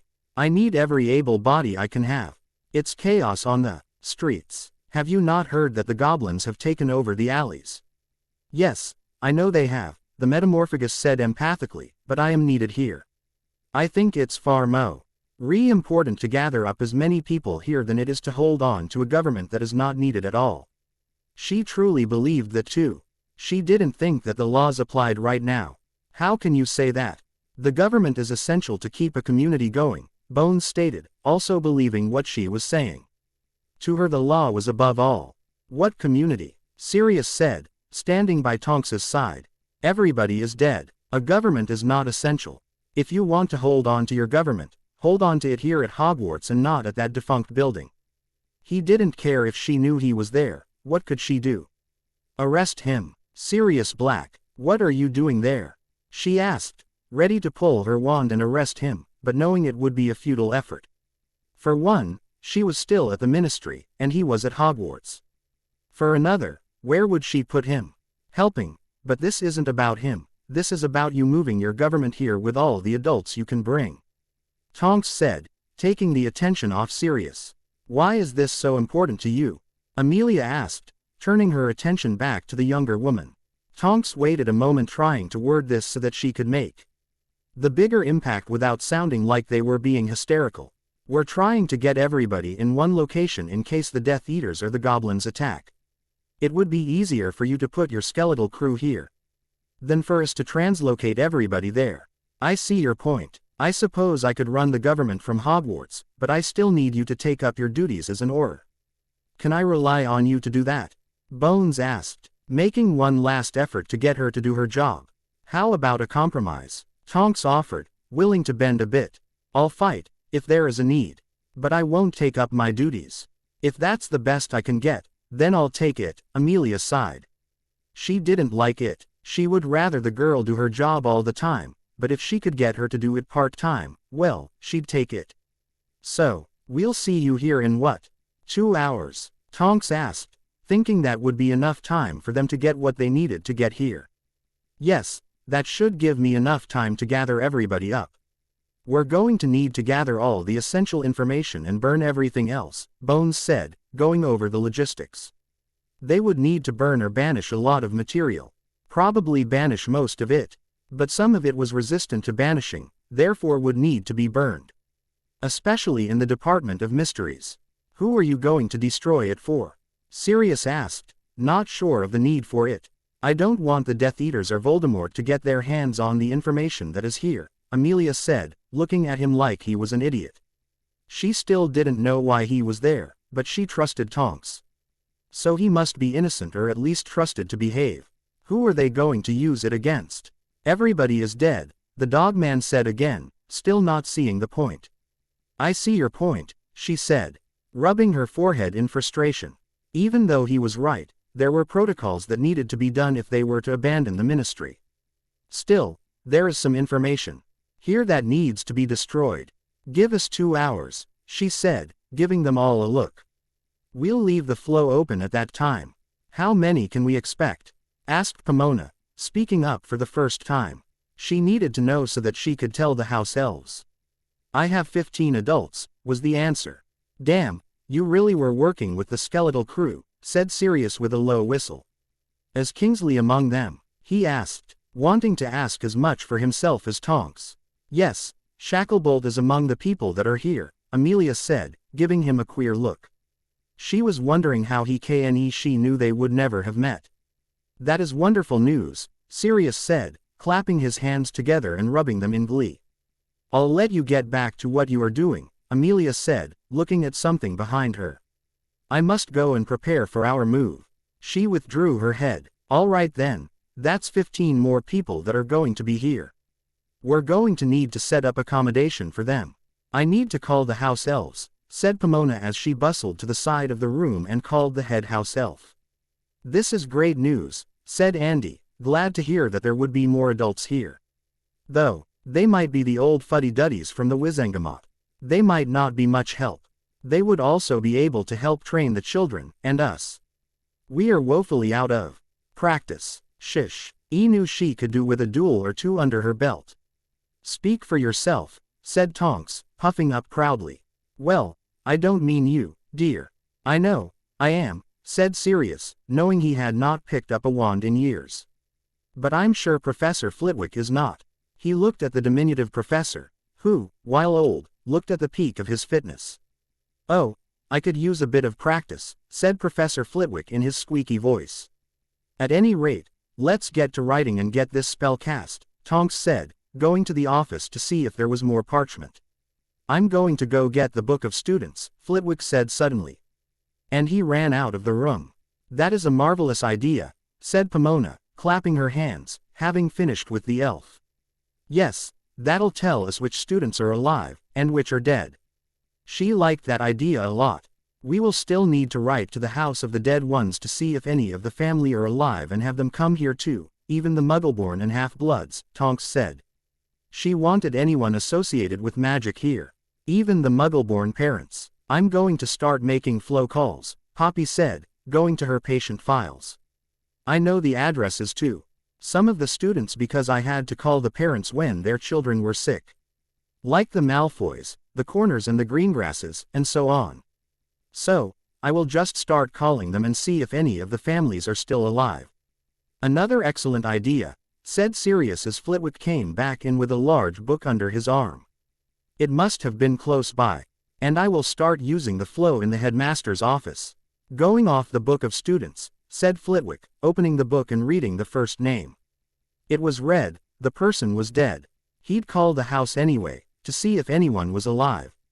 They were pureblood, therefore, they would have a flow connection. And whoever we can't contact, we'll write our Patronus, Tonks said. Just remember to leave the flow up 2 hours from now. NTED to make sure that Bones could come through. Will do, said Poppy, already sticking her head in the fire. With that, they got down to it and started working. Tonks, Andy and Sirius were writing to all those that did not have a flow. While Pomona, Phileas, and Poppy got on the flow and started calling all those that did have one. It took the better part of the 2 hours, but they finally got in touch with everybody they could and found out that a major part of them were dead. They got a lot of living to come through the flow. They had been alone for the week and were more than happy to come to the school. Out of the Malfoy family, only Narcissa was alive. Out of the Greengrass family, only Daphne was. And on it went. Families were reduced to single or double members. Neville's gran was not among the living. Nor were Michael Corner's parents. There were a lot of empty houses. The flow didn't even connect to more than 3/4 of the addresses. 2 hours came, and Amelia and her 15 members of the government came through, and they were not happy. They did not like the fact that they were being relocated to Hogwarts. They felt they were too important to be shuffled off to a school. "Why did you bring us here, Amelia?" asked one of the Wizengamot members. "I've told you this repeatedly. I brought you here because it's important that we stay together as a society in case the Death Eaters attack. We don't know if Voldemort is still alive or not," Amelia stated, like she was at her wit's end. "For the last time, Voldemort is dead," the man snapped back, his face red. "We don't know that," she snapped back. She believed Harry Potter that the man was back. Though he might be dead now. We do know that Death Eaters are out there, and they are attacking people. We also know that the goblins have taken over the alleys, and for all we know they will attack this school and the ministry. We need the safety in numbers. She all but stamped her foot in agitation. She hated talking to these blowhards. But they were part of the government. "Are you going to protect us?" asked the same member. "Count how many Aurors there are," Amelia demanded, pointing out how many Aurors she had. Which was all of 3, not including Tonks. "Do you really think the 4 of us could hold out against a pack of Death Eaters? We don't know how many there are." The last count she had there were 10. But that did not include those in Azkaban. She didn't know how long that prison would hold. Her last count was that there were 5 prisoners alive, and only one of them was a Death Eater. She didn't know which one. "So, you expect us to find safety among a bunch of children?" another Wizengamot member demanded, looking at the motley crew that was assembled in the hospital wing of Hogwarts. There were some students there, but most of them had gone to the Great Hall with the rest of the teenagers. The ones here were being treated for malnutrition and dehydration. The adults here looked like they were not ready to fight a house elf, let alone a Death Eater. "Look around you, you fool, we have several adults here, and we plan to have more. If we can all band together and fight, we can win against any number of Death Eaters," Bones said, finally losing her temper. "Besides, the castle is fortified. It's meant to be held against a siege." "Yeah, about that," said Sirius, looking at Phileas and Pomona. "What do you mean?" Amelia sighed, holding her forehead. "We can't put up the war wards," Pomona said, wringing her hands. "Why ever not? They don't have the correct member of staff," Andy said. When Sprout didn't speak. "So, promote people and make the correct number of staff," Amelia said, thinking that should be simple enough. "They only have 2 members of staff. They need 5, Tonks explained, putting a hand on Sprout's shoulder. She understood why they couldn't do it. Amelia getting upset wasn't helping. "Shite. Exactly," Sirius said, wishing he had a drink. "Well, we're going to have to do something. Can we promote among the students?"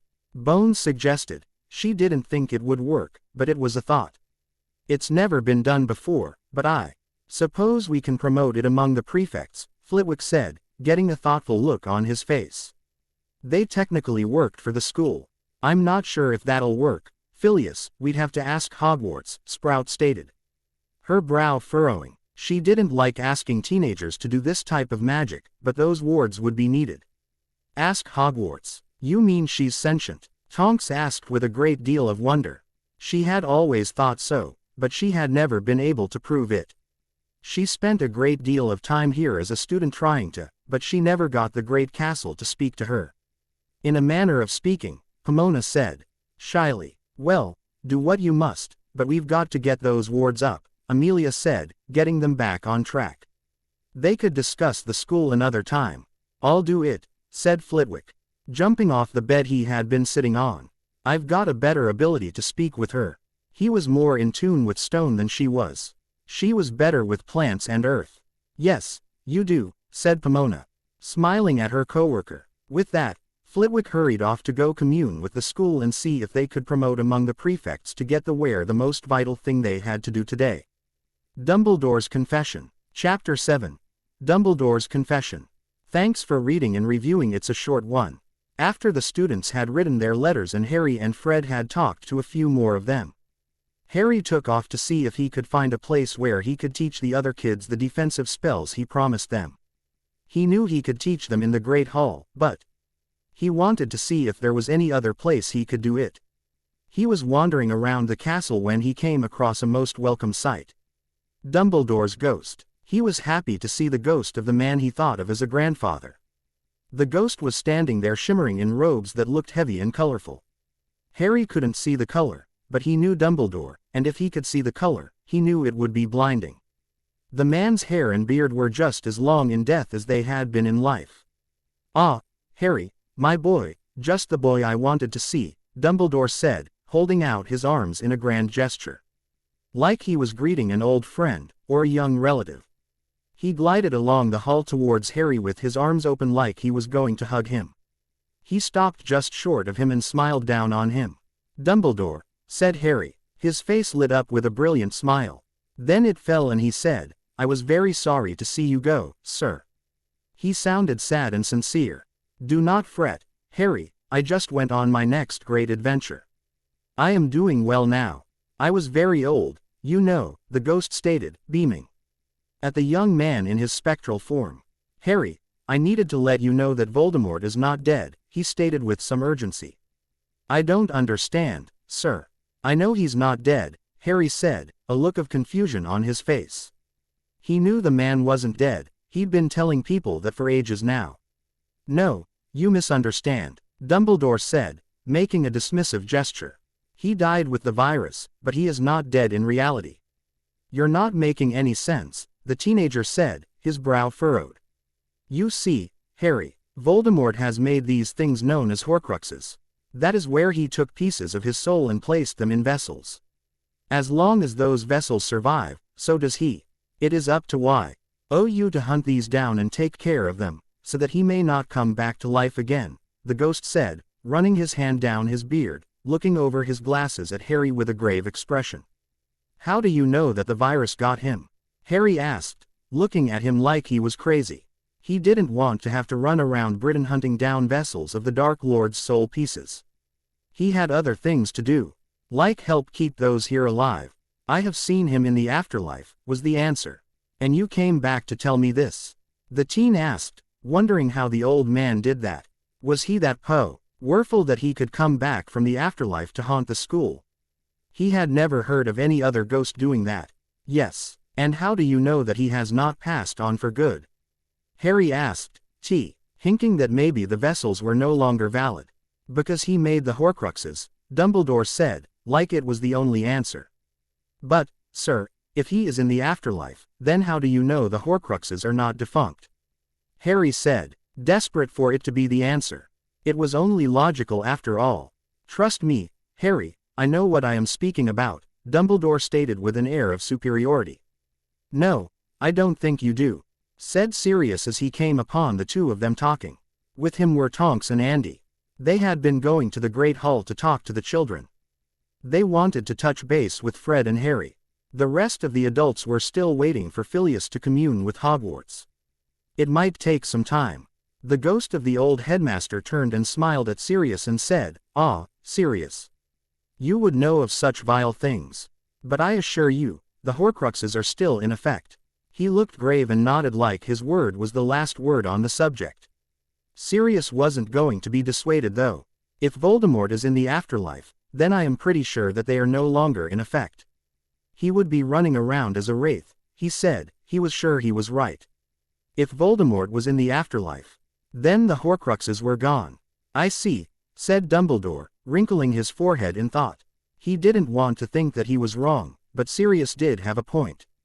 "Professor," said Harry, wanting some answers to a few questions, "I have a few questions for you now that you are here. Why did you send me home for Yule?" "I wanted to spend my time with Sirius." It had been bothering him for a while now. He knew he had to get out of the castle to get away from Umbridge, but he could have gone to Grimmauld Place. "Ah, well, you see Harry, I wanted you to suffer," the old man said, smiling at him. Being a ghost meant that he saw no point in lying. It didn't affect him any longer. "What?" the flabbergasted teen asked, looking like he had been smacked with a fish. "Yes, I wanted you to spend your time with your relatives and have you suffer some," the ghost repeated, like he was discussing the weather. It was all relative to him now. "I was not worried. I had spoken to them. I knew they would not hurt you overly much," he added, eyes twinkling. "But why?" Harry asked, his throat closing up some with emotion. He looked at Sirius and saw that he was getting angry on his behalf. The dogman's face was red. "Tonks, and Andy's weren't any better. To keep you humble, of course," Dumbledore said with a smirk, like it had been a brilliant plan. "Is that why you put me with my relatives in the first place?" Harry asked, getting upset and seeing it for the plot that it was. He was starting to see many plans that the headmaster had laid out in his school career. "But of course, my boy, I had to keep you meek. I couldn't let being the boy who lived go to your head," Albus said, cheerfully. "But, sir, I did not know I was the boy who lived," Harry protested, not seeing the point of why he had to live with abusive relatives. "Yes, that was one of my greater plans. You not knowing you were a celebrity kept you humble," Dumbledore stated, preening like a peacock. "You knew how they treated me," Harry accused, pointing a finger at him. "You knew they were abusive when I was a kid," he all but shouted. "I knew you would have some dark, lonely years, but alas, I did not know that they would be as dark and lonely as they were," the old man said, and for once his word held some real sorrow. He seemed to be truly sorry for what Harry had suffered. "And for that I am very sorry. I spoke to them when I found out. That is why they toned it down," he said, like he had done the boy a favor. "And when I told you that I didn't want to go back, why did you not let me go and live with Sirius?" Harry asked, more like he demanded. He hated the Dursleys and had really wanted to get away from them. He was not sorry they were dead, not really. Not that he wished anyone dead, but, "I did not want to lose control of you," the ghost stated, once more sure of himself. "I needed you where I could keep you in check." He peered over his glasses and his eyes twinkled again. "You see, Harry," said Sirius, coming up to Harry and putting a hand on his shoulder, "Dumbledore is what you call a Machiavellian type of chess player. He doesn't see people as people. He sees them as pieces on a chessboard. He moves them around where he wants them, and if they need to be sacrificed for the greater part of the game, then so be it. You were a pawn or maybe a knight." He squeezed his shoulder a bit in commiseration. "Oh," said Harry, still reeling from all he was learning. He wasn't really coping well with everything that had happened over the week, now this. Horcruxes, Dumbledore's betrayal, death everywhere. He just didn't know what to do with it all. "Well, who is his queen?" he asked, wondering who Dumbledore thought the most important piece was. "He was, of course," Sirius said, glaring at the ghost. "How'd that work out for you, sir?" Harry asked, also glaring at the ghost and smirking as well. Dumbledore gave a look and said, "Harry, don't listen to Sirius. I nay, you to go and find those Horcruxes so that Voldemort does not come back." He wasn't going to let this go. Even if Voldemort wasn't a wraith, he was sure he could come back. Harry was shaking his head and turning away. "I don't know if you know this, sir," he said, disdain in his tone, but that virus killed all but 22% of the population. I need to figure out how to prevent even more people from dying. I don't have time to go hunting Horcruxes." He turned his eyes away from the ghost and glared at the wall. "But Voldemort will kill more," the dead headmaster said, desperation lacing his tone. "We will fight off Voldemort. And any Death Eater he brings along," said Sirius in his most serious tone. "Well, we would, but I'm sure the man is dead. However, we will fight his minions." "Right, I've got things I've got to do. You sit here and talk with the dead headmaster," Harry said as he walked away. He was beyond upset. He needed to get away from the ghost of the ex-headmaster. "You really put your foot in it this time, Albus," said Sirius, keeping the ghost with them. "I have my own bone of contention to pick with you." "Whatever for?" asked the old man as he watched the boy go. He didn't understand why Harry was upset. He had only done what he did to keep the boy safe and modest. If he had not done it, then the boy would have been spoiled and in danger. Well, in more danger than he was now. Sirius rounded on Dumbledore and snarled at him. He had 2 years of pent-up frustration to vent. "You left me in that house and didn't get me a trial. It worked out in the end, but no thanks to you. The world had to come to an end and now I can walk around free as a bird. I've already spoken to Amelia Bones, and she says it doesn't really matter anymore because there is no law. So, it took the end of the world to get me free, but you could have done it 2 years ago," he said, poking his finger in the ghost's torso. It was like sticking it in freezing gel. His whole hand was now numb. "Sirius, my boy, you know my hands were tied," Albus said, truly believing what he was saying. He didn't feel the need to lie. He thought that it was political suicide to help Sirius at the time, so he did not. "I know no such thing," Sirius said, poking him again, no matter that it made his hand cold. "I know you were dragging your feet to keep me away from Harry." "I know that too," said Tonks, folding her arms across her chest. "I and Remus talked about it many times." They had discussed it in angry tones. Remus didn't want to believe it, while she did. It was one of the things they fought over. "Where is Remus?" asked Albus, changing the subject. He was curious as to where the werewolf was. "The virus affected the werewolves badly," Tonks said, her voice was husky with sadness. There were tears in her eyes. She was glad that Remus had not bitten her. The scratches were bad enough, but you had to be bitten to transfer the disease. "They've all gone feral," she explained. "That is most disheartening," the ghost said, shaking his head. "I had such high hopes for that boy." "Where is Severus?" he asked, looking around like the potion's master would appear any moment. "We don't know," Sirius said, shaking his head. "I've written him a letter, but he has not responded to me yet. He was getting the impression the man was dead." "You will need him in the fight with Voldemort," Dumbledore said like it was important. "We will decide what we need without your input," said Tonks. There was a snap in her tone. "My dear, what have I ever done to you?" the affronted ghost asked, looking like he had been slapped. "You kept sending Remus out to speak to the werewolves," she snarled, her eyes snapping at him, knowing that at any moment they could turn on him. It was something else they fought over. She never liked it when Remus went to talk to the werewolves. They didn't like him. They called him Dumbledore's dog.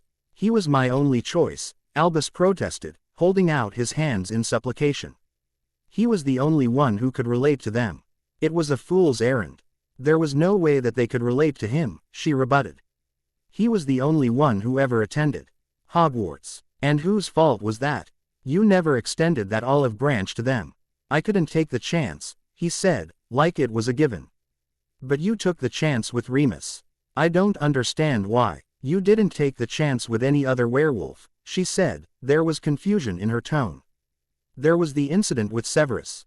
It almost ended up with Remus and Severus being killed," he explained, shooting an accusing look at Sirius.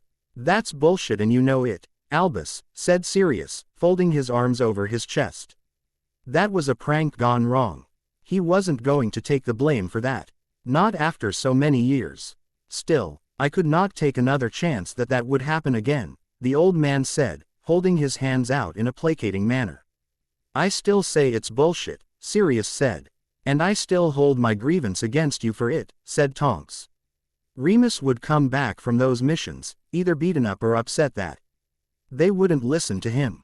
He never got anywhere with them. I wonder if any other ghosts are going to be hanging around?" asked Andy, speaking for the first time. She was hoping for some of the teachers to come back. They could teach the students. Not in a classroom setting, but in training-like sessions. "Alas, I do not know," said Albus. "It's a pity you came back when you did," said Sirius with a snort. "Now we have to listen to you and your caterwauling." "I beg your pardon," Dumbledore said, glaring at him over his glasses. "I do not caterwaul." "Well, you do give unneeded and unwanted advice," Sirius said, waving his hand dismissively. "You did it in life. And now you're doing it in death." "Very well then, I will take myself elsewhere," the ghost said, drifting away. "Good riddance," said Sirius and Tonks as they watched him shift through a wall. Meanwhile, Harry was wandering around the castle, trying to find that place to teach the other kids. He was very depressed over the news he had learned from Dumbledore. He had thought of the man as a grandfather. But to find out that he had been duped so badly, that hurt.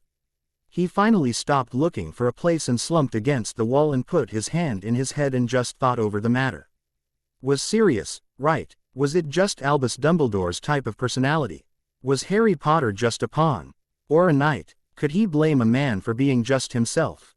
Was it Harry's own fault for just hanging on to somebody and thinking of him as a grandfather when it was not the man's fault for him being that way? Harry didn't know the answer to these questions, they just kept running around and around in his head. He wished Hermione was here, so he had somebody to talk to. "Why is Harry Potter, sir, sitting in the hallway like this?" Dobby asked as he popped in. "Dobby," said Harry as he jumped up. He hadn't heard the elf pop in. "What are you doing here?" he asked. "Dobby is being hearing from Harry Potter's Wheezy that he was being looking from someplace to be teaching the other children's," the little elf said, bouncing on his spindly toes. "That's right. Do you know of a place?" Harry asked, more than happy to get away from his thoughts. "There is being the come and go room," Dobby said, proud that he had a place for his Harry Potter. "What's that when it's at home?" the teen asked, wondering why he was telling him about it. "It is being anything yous wants it to be," Dobby said, making mystical gestures with his hands. "It can also be's hiding you if the bad guys comes to the castle," he added, thinking of the smaller children. "This sounds like a very magical room. Let's go check it out," Harry said, also thinking of those that can't fight. "Dobby will be taking you there right now," the house elf said, turning and leading the way. With that, the two of them took off to the 7th floor to go and check out the room of requirements. Who knows what they would find? Chapter 8. Up go the wards. Thanks for reading and reviewing. Another short one. As RRY and Dobby approached the room of requirements, they noticed that there was a door already there. It was a decorative door that was light in color. It was large and instinctive. There were carvings on it that looked like a master craftsman had done, or a magical. For only one or the other could have done something so exquisite. "Oh dear," said Dobby, wringing his long spindly hands, "there is being somebody already there." He had been hoping to show Harry Potter the room of lost things, but now that wasn't going to happen. "How do you know that, Dobby?" asked Harry. He had no idea how the room worked, so he took his friend's word for it. "There is being a door," said Dobby, waving in that direction. "Oh, maybe we should knock," the boy wonder said, going to do just that. "Oh no, Harry Potter, sir. This is being a most secretive place. That is meaning somebody is trying to be keeping a secret," the little elf said, stopping his friend from making that mistake. "Oh," said Harry, glad Dobby had stopped him. And he turned to walk away.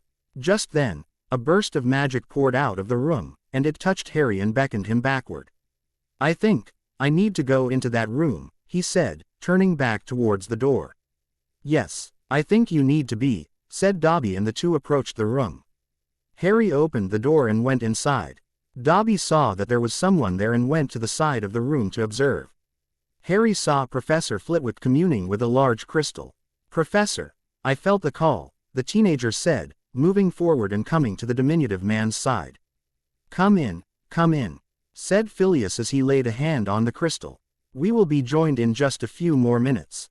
I sent a call to other people too. They will be joining us soon." He was all but bouncing on his feet. He was super excited, and his voice was almost to the point that dogs could hear it, it squeaked so high. "What's this all about, Professor?" asked Harry, peering at the crystal with fascination. He had no clue as to what it was or what it did, but it was huge. It was white and pulsing with power. There seemed to be a sentience about it, like it was trying to communicate, but it lacked the voice to do so. Harry felt emotions coming from it, and right now he felt an urgency. "We are going to be raising the war wards. To do that, the castle had to promote people among the student body to staff," Flitwick said, removing his hand from the crystal, and turning to the teenager.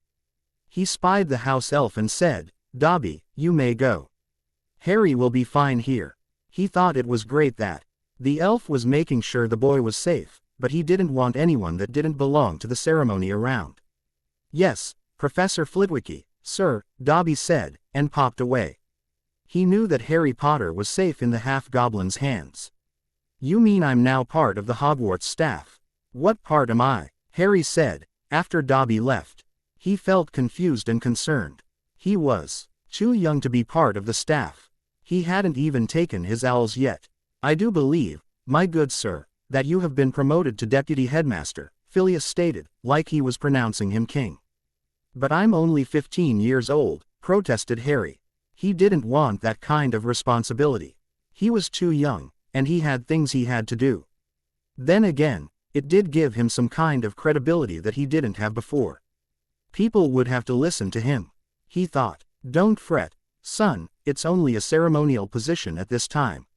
More of an apprenticeship," Flitwick stated, trying to relieve the boy of some of the stress he was feeling. "I will teach you everything you need to know," he assured the boy. "We'll make sure that you get your education and that you understand your position." "I see," said Harry. He didn't care now how this would interfere with his plans to go to the continent. He wondered if he could take a vacation so soon after he was appointed. Just then, 3 more people came through the door. Claire Borealis, Pete Twigs, and Fred Weasley entered with confused looks on their faces. Claire and Pete were the head boy and head girl this year, and it had been a miracle that they both survived. Claire had been one of those that had gone home this year. She was the sole survivor of her family, and she had just arrived back at the school. She had been alone in her house when Poppy Pomfrey had called her and all but demanded she return. "Professor, what's this all about?" asked Fred, going to Harry's side. He put a hand on the other teen's shoulder. He could feel a lot of tension there and wondered what had the boy in such a twist. He had been in such a good mood when he had left the Great Hall. "Ah yes, I see that Hogwarts has chosen well. Mr. Twigs, you will be the new head of Ravenclaw. Miss Borealis, you are to be the new head of Slytherin. Which means, unfortunately, that Severus is dead. Mr. Weasley, you are to be the new head of Gryffindor. I am to be the new headmaster," Professor Flitwick explained, clapping his hands in glee. He was very excited to be the new head of the school. He had a lot of plans for protecting it, even if that meant training the students to fight. That meant keeping the goblins out of the castle, and that was a bit of a conflict for him, but to protect the students, he'd do it. "What's Harry here for?" asked Fred, wondering what the boy had gotten into now. It didn't seem that a year didn't go by that the other teen wasn't in some sort of trouble. "He's the new deputy headmaster," the new headmaster stated, preening a bit. "But he's only 15, too young," protested all 3 of the newcomers, looking aghast. Fred looked outraged on Harry's behalf. "And he has protected this school since he was 11 years old," said Professor Flitwick. Having learned this from the crystal, he had heard the rumors of course but had put them off as just that, gossip. The castle put him straight and let him know that Harry Potter had been doing things that most adults hadn't and wouldn't do to protect the school. "I must protest too," said Professor Dumbledore as he came floating into the room. It was as if he had been waiting in the walls. "You don't have a say in it, I'm afraid," said Professor Flitwick, astonished to see the ghost, but standing firm. "The school has spoken." To him there was no greater voice in Hogwarts than Hogwarts. "Yeah, so bugger off, old man," said Harry, folding his arms over his chest and glaring at the old man. He was still bitter. "Mr. Potter," said Professor Flitwick with his mouth wide open in shock at such language. I am most wroth with the old man, said Harry, speaking much more maturely than he usually did. We had some disagreements that we must go over before I am to understand anything that he has done to me. I am very unhappy with him. Oh yeah, he was still very upset. Still, such language is unbecoming the deputy headmaster. You must set an example, the smaller man stated, wagging a finger. I'm 15 years old, Harry said, smirking. I think you should expect such language from me for some time in the future. He wasn't one to cuss overly much. However, for the ex-headmaster, he'd make an exception. Please refrain from doing so in my presence, Flitwick stated, looking down his nose at him. I'll do my best, Harry sighed, knowing it was a futile battle. Be that as it may, Sirius said. Waving the argument away, we must get the wards up. I need to go and get Pomona. He moved to leave the room when Fred stopped him. Wouldn't she have heard your call when you called the rest of us? Fred asked, confused as to why she wasn't there. Oh dear, I don't understand. Maybe I should call her again, said Professor Flitwick, rubbing his chin in thought, and then he laid his hands on the crystal and called Pomona. We'll give her a couple of minutes and see if she comes. He moved to where Dumbledore was floating to try and get the spirit to leave. He didn't want the old man's ghost to interfere. Until then, I must protest once more that headmaster of this school, said Professor Dumbledore, running his ghostly hand down his beard. And again, I say you do not have a say in this, Sirius stated. Raising his wand to banish the ghost from the room. He didn't want to do it. But he really didn't want the man here. He respected the old man, but he was an interfering old coot. I am the headmaster of the school, said Dumbledore, erecting himself to his full height. Which was easy because he was floating. You're dead. You're not the headmaster of anything, said Harry, laughing at him. That's right, said Fred, though he really had no idea what was going on. He thought Harry loved the headmaster. You're dead. You can't protest anything. I don't know what's going on right now, said Sirius, raising his wand, but, you really don't have a say what's happening right now, Dumbledore. We need to get the wards up and we don't have time to argue with a ghost. He was readying a wand to get the spirit out of the room when Dumbledore protested one more time. Surely there must be a better candidate than Harry Potter to be the deputy headmaster.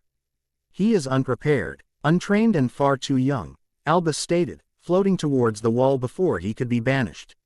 He can be trained, and you know as well as I do that the deputy headmaster can be as young as 12 years old. It is an apprenticeship situation. He will be apprenticing under me, Flitwick stated, leveling his wand and pointing it at the ghost's nose. That has not happened in well over 200 years, once more protesting. Well, it is happening now. With the population as depleted as it is, there are going to be a lot of apprenticeships going on, the diminutive professor said, casting the spell and the ghost flew out of the room yelling all the way. That's when Pomona came through the door. Is it time? She asked as she came bustling over to where Professor Flitwick stood. Yes, it is time. We are going to put the wards up, he said, looking from where Dumbledore had disappeared. He would have to ask Harry what was going on, but now was not the time. Can we do it from here, or must we go outside? She asked, wanting to get it done as soon as possible. We are going to teach the students what needs to be done here, and then we must go outside to do it. We must do it from the four corners of the school. With me and Harry in the center, Sirius stated, going over the logistics. That and being on the grounds puts us closer to the ley lines. Very well, let us continue. With that, Pomona and Sirius went about showing the children how to set up the war wards. It took a better part of an hour, and then they went to the grounds. Under the guidance of Professors Flitwick and Sprout, Claire, Pete, Fred and Harry learned what was needed. Then Pomona and the new heads gathered at the designated points around the castle grounds. Each corner was essential to the integrity of the warding system. The atmosphere was tense yet brimming with determination. Once in position, with Flitwick in the center of the castle, Harry took a deep breath and began to chant the incantations taught to him. Flitwick's voice rose in synchrony, weaving ancient magic into the fabric of their environment. The air shimmered briefly, tinged with the glow of protective spells, as the wards began to take hold. The new and old heads, focusing intently on their task, repeated the chants and added their own energy to the growing shield. Sweat beaded on their foreheads, but they pushed on, motivated by the urgent need to safeguard their haven. Finally, with the combined efforts of everyone involved, the wards solidified around the castle, giving off a faint, comforting hum. The ancient stones seemed to sigh in relief, enveloped in the renewed protection. As they regrouped, faces lit up with accomplishment, knowing their hard work had created a sanctuary against the dark forces outside. The castle stood as a beacon of hope amidst the encroaching shadows. Now that everyone was safe, Claire, Pete, Fred and Harry, along with Pomona and Phileas, retired back to the castle and went to the room of requirements. They fed the crystal some magic to charge her. Once the crystal was charged, they were done. The wards were completely fulfilled and would hold against the Death Eaters and werewolves. They would only have to worry if they were under siege for days. They would need to be diligent. While Harry and the new and old staff were discussing the wards, Amelia, Sirius, Tonks and Andy, along with any other able-bodied adult, went about picking up the Muggleborn and half-bloods that were living in the Muggle world that were still alive. They had received letters back from the owls from the living. When they sent them out, like the wizarding population, they were very few. There were only around 75 left. They brought them back to the castle with all their belongings and set them up in the empty dorms or suites, where they were sent depending on whether they were adults or children. Children went into the dorms, adults went into the suites. "It's horrible out there," said Andy to Pomona later that night, when the two of them were sitting swapping information. They both sat in Sprout's room with cups of tea.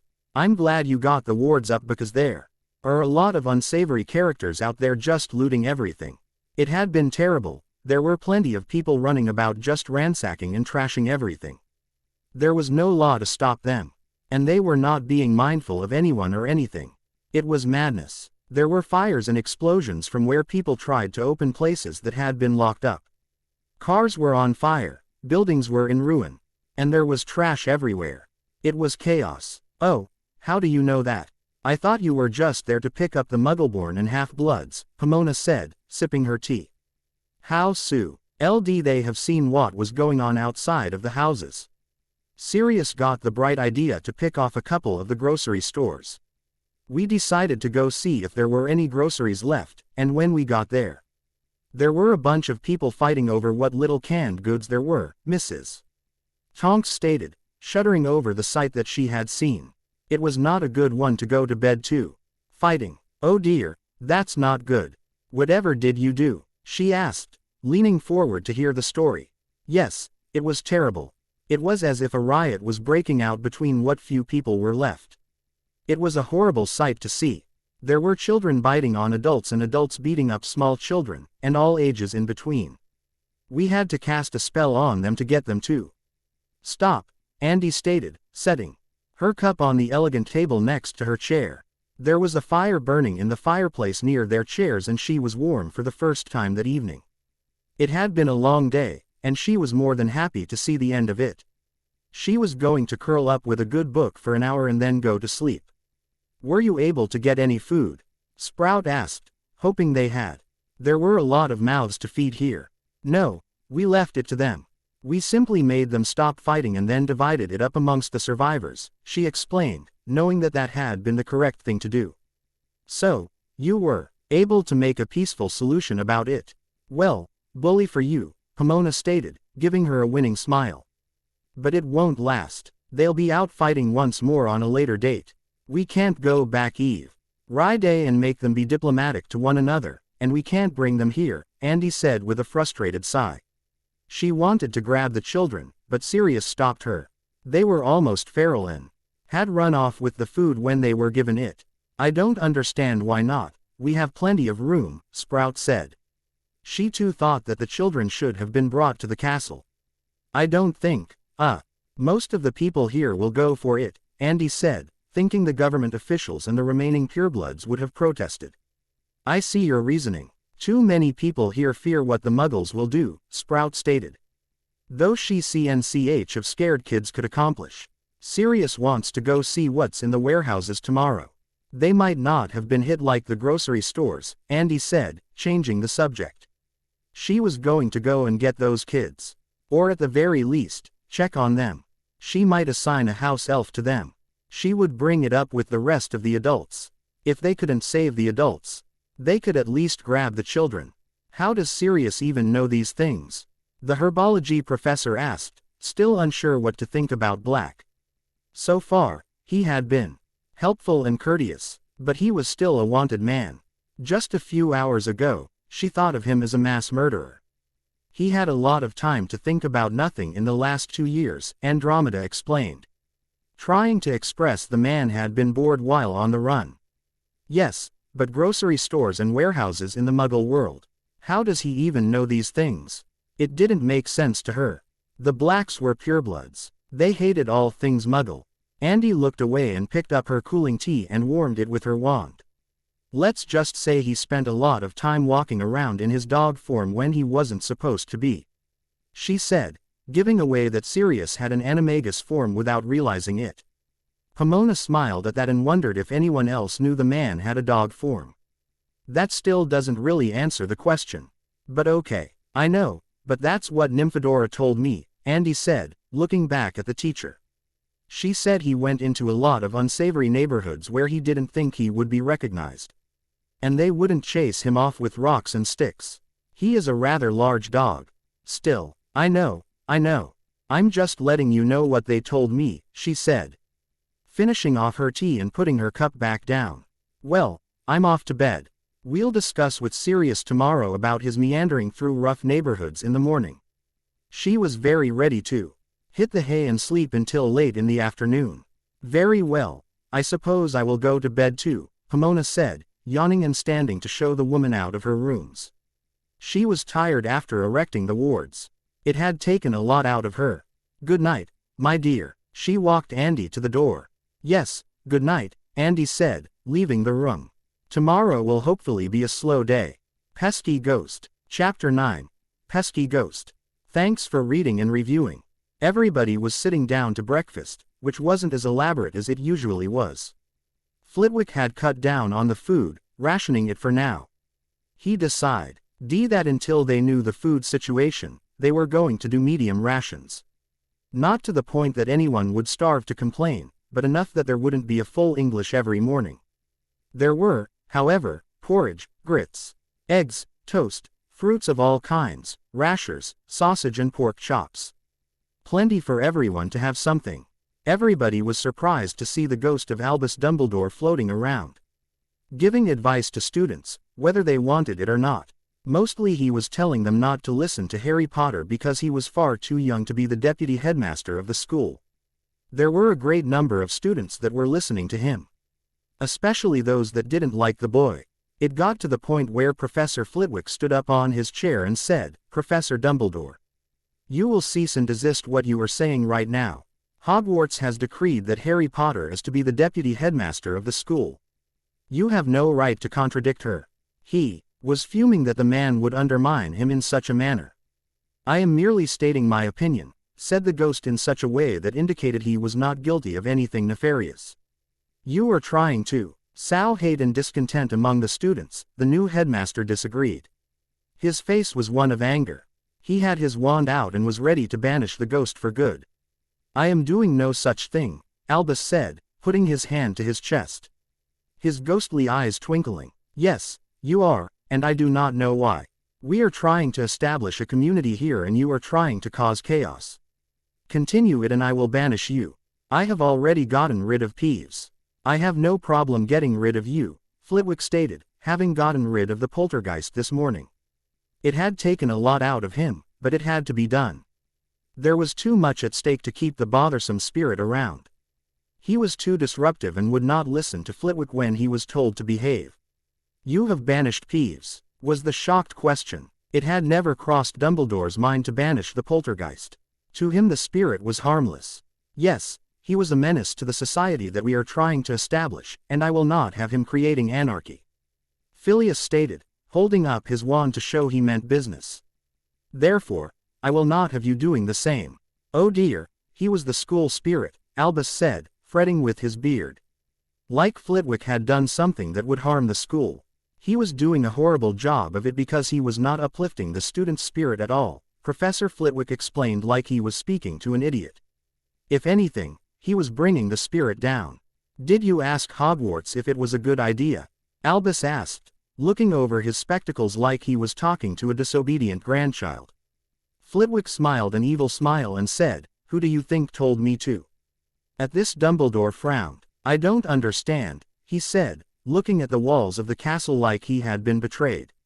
"She never told me to do such a thing."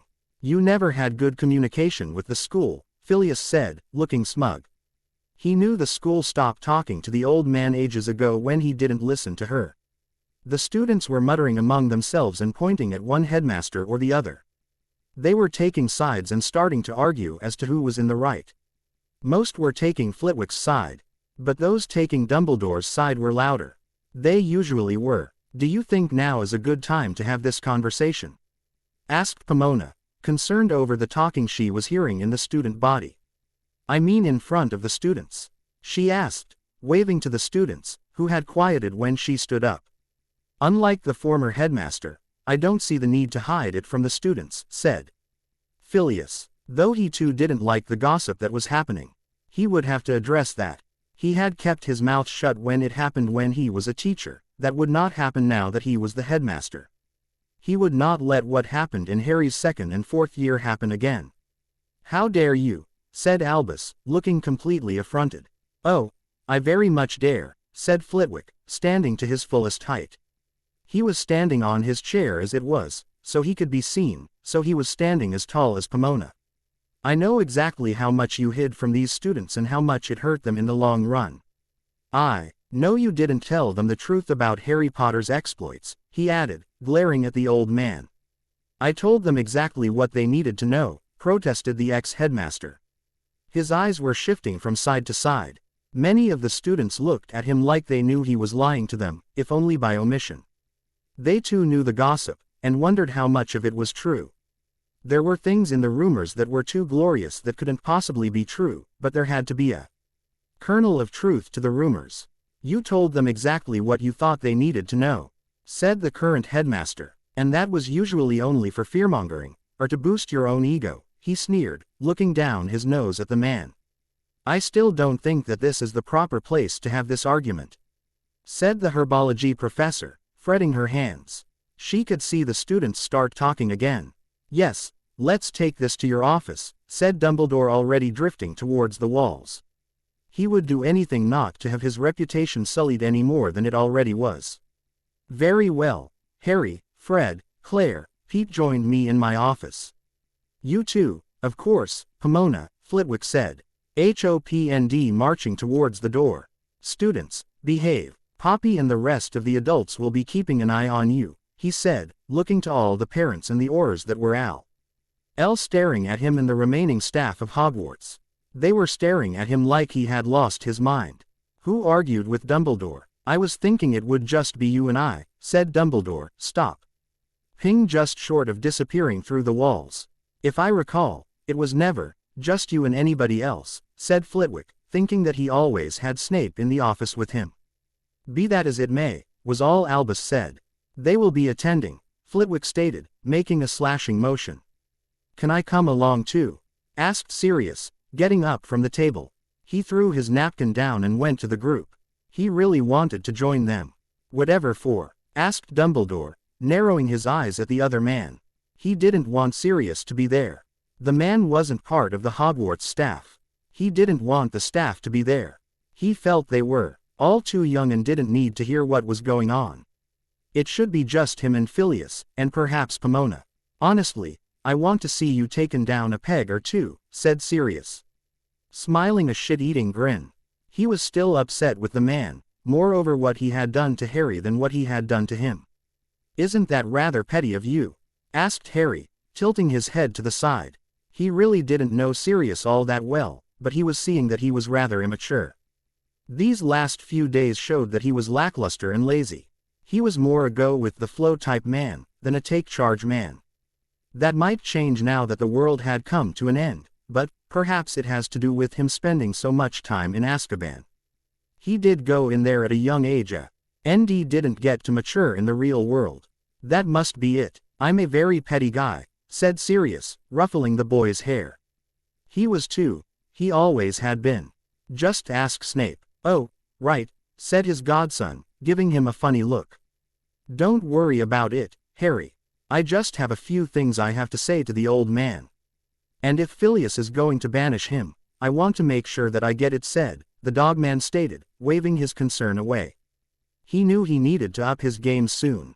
He needed to start taking charge, but he really wanted to lay into the old man. He'd do what he needed to do tomorrow. Today he was going to be an immature brat.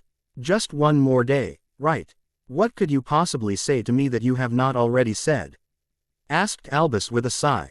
Nothing I want to say in front of the children, said Sirius. Glancing at the student body, who was still hanging on their every word for all they couldn't really hear them. No, I think I will keep it between just me and my staff at this time, said Sirius, shaking his head. He thought that he and his staff should put Albus in his place for now and set some boundaries.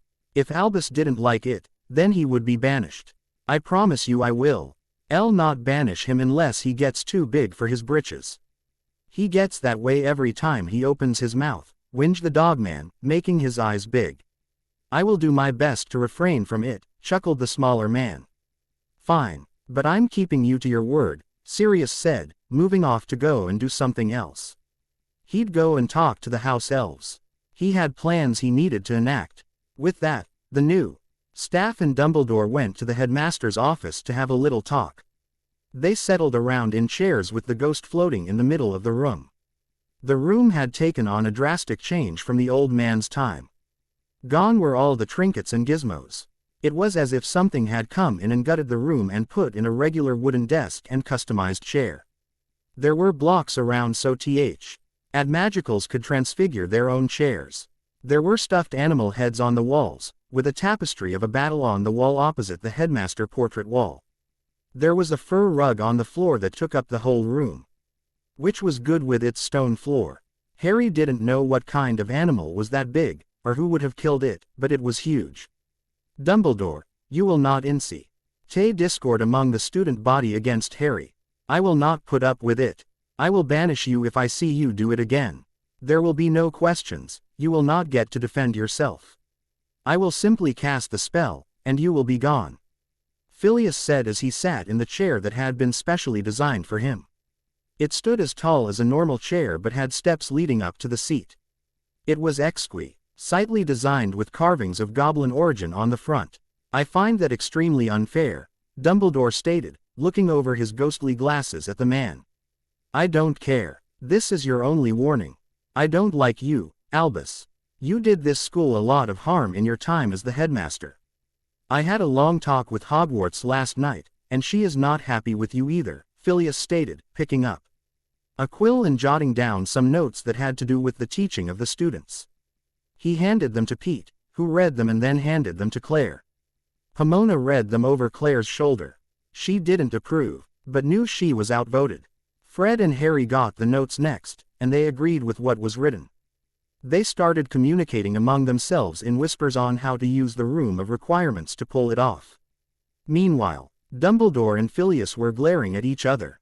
I would think that my time as the headmaster would have given me some leeway, Albus said, folding his arms over his incorporeal chest. It's your time as the headmaster that is allowing me to give you this warning, Flitwick said, smirking at him. What did he do? Pomona asked, looking at the two men. The rest of the group stopped talking and listened in. He used this school as his personal playground, Sirius said, a growl in his tone. He was raising the children under his own doctrine. He wanted to have his own utopia. And he was brainwashing the children to be part of his regime, the diminutive headmaster stated, going over the basics of what the old man had done. You're exaggerating, Dumbledore said, waving his hand dismissively. To him, he wasn't lying. He didn't think he had done that. To him, he was raising the children as he would have raised his own. The only reason it didn't work is because you're a pacifist. If you weren't, then you could have taken the wizarding world much sooner, Sirius said, snarling at the man. He slammed his hand on the desk, startling everyone there. He did take over the wizarding world. In a way, Fred pointed out. He held 3 offices that controlled large parts of the government, or in this case, the children. It was something he and George talked about many times. They never liked that Dumbledore held so many offices. That was too much power in the hands of one man. You were correct, Flitwick stated, thinking that over. Congratulations, Albus. You accomplished what you wanted. You controlled the wizarding world. Too bad you didn't use it for good, he said, sneering at the ghost. You're wrong. We lived in harmony for many years under my rule, Albus said. Knowing that they had at least 10 years of peace. That was thanks to Harry, not you, Fred said, bursting that bubble. I will not debate with children, Dumbledore said, dismissing him without cause. Debate with me then. You did nothing. The pureblood still reigned and the Wizengamot did nothing to help the Muggleborn while you ruled, Flitwick said, standing on his desk to get in the ghost's face. That was why the desk was plain, he knew he'd be standing on it a lot. Dumbledore floated out of the man's way and moved to the window. I could not control the government, he said, dismissively. You're a fool. I am done talking to you, Flitwick said, waving his wand and banishing him from the office. He knew one day he'd banish him for good, but he had promised Sirius. After that, Flitwick asked Harry to send Sirius a Patronus to have him join them. Sirius was soon there, looking confused. What's up, pup? I thought you guys didn't want me in that answered. I was wondering what your plans were. I need to coordinate with you. He had ideas and plans to make, but he wanted to make sure they didn't step on each other's toes. He'd get with Amelia next. I'm just going along with what Harry's doing, said Sirius with a shrug. I thought he wanted to go to the continent, but now that he's the deputy headmaster I don't know what his plans are. He liked the thought of staying here. It was secure and their friends were here. That and he needed to take care of Remus. He owed it to his friend to kill him himself. Remus would have wanted that. If Greyback is still alive, he'd need to take care of him too. I don't know what my plans are, said Harry, worrying his hands. He really wanted to go to the continent. Sure, Hogwarts was great and all, but they were closed in and locked down. Now I've got responsibility. I can't just go buggering off to anywhere I please. However, I really want to find out if Hermione is alive. She's not answering my letters. But she might just be too far away. Oh dear, said Flitwick, not liking the sound of that. He knew once Harry Potter got a plan in his head, he didn't get rid of it easily. He really needed him here though. Hogwarts wouldn't have picked him if he wasn't needed. Yes, her and her family were taking a vacation in France for the holidays, Harry said, his voice thick, looking at his folded hands with some tears in his eyes. He was losing hope that his best friend was alive. He had already lost Ron. He really didn't want to lose Hermione. I don't know if she's just out of range for my Patronus and my letters. Was there any other reason you wanted to go to the continent? Fred asked, trying to take his mind off Hermione. He could hear it in the other teen's voice, he was about to lose it. I don't want to be stuck on this island. If things get bad, there's nowhere to run. We're surrounded by water. There will be no way off, unless you know how to drive a boat, Harry said in a joking manner. Flitwick smiled at that and then got serious. Hogwarts is a fortified castle, he said, rubbing his chin. We can withstand any siege for months on end, as long as we have Hogsmeade. Harry perked up a bit at that. He knew how he could help with that. I know my house elves have farms, he said, puffing out his chest a bit. So, we won't have to worry about food. Well, at least not in the spring, summer and fall. I don't know about winter, and I don't know about meat. I'll have to ask Dobby about that, he added, not knowing if there was beef or pork on those farms. He assumed there were probably chickens. He never heard of farms without chickens. That got the headmaster's attention. It would help a great deal, however, Phileas said, Hogwarts is relatively self-sufficient. We have a small farm on the property. We have some dairy, and we have some meat in the village. We've been tending to ourselves for a very long time and have been able to feed and house students for over 1,000 years. But that's as long as we have Hogsmeade. If we are cut off from the town then we are not so self-sufficient. He was thinking that maybe some of that farmland should be moved to his school and the kids could be taught to tend to it. There won't be much schooling going on in the near future. We have all the food that we scavenged before we came here, Sirius offered, rubbing his goatee. He was more than willing to share their bounty.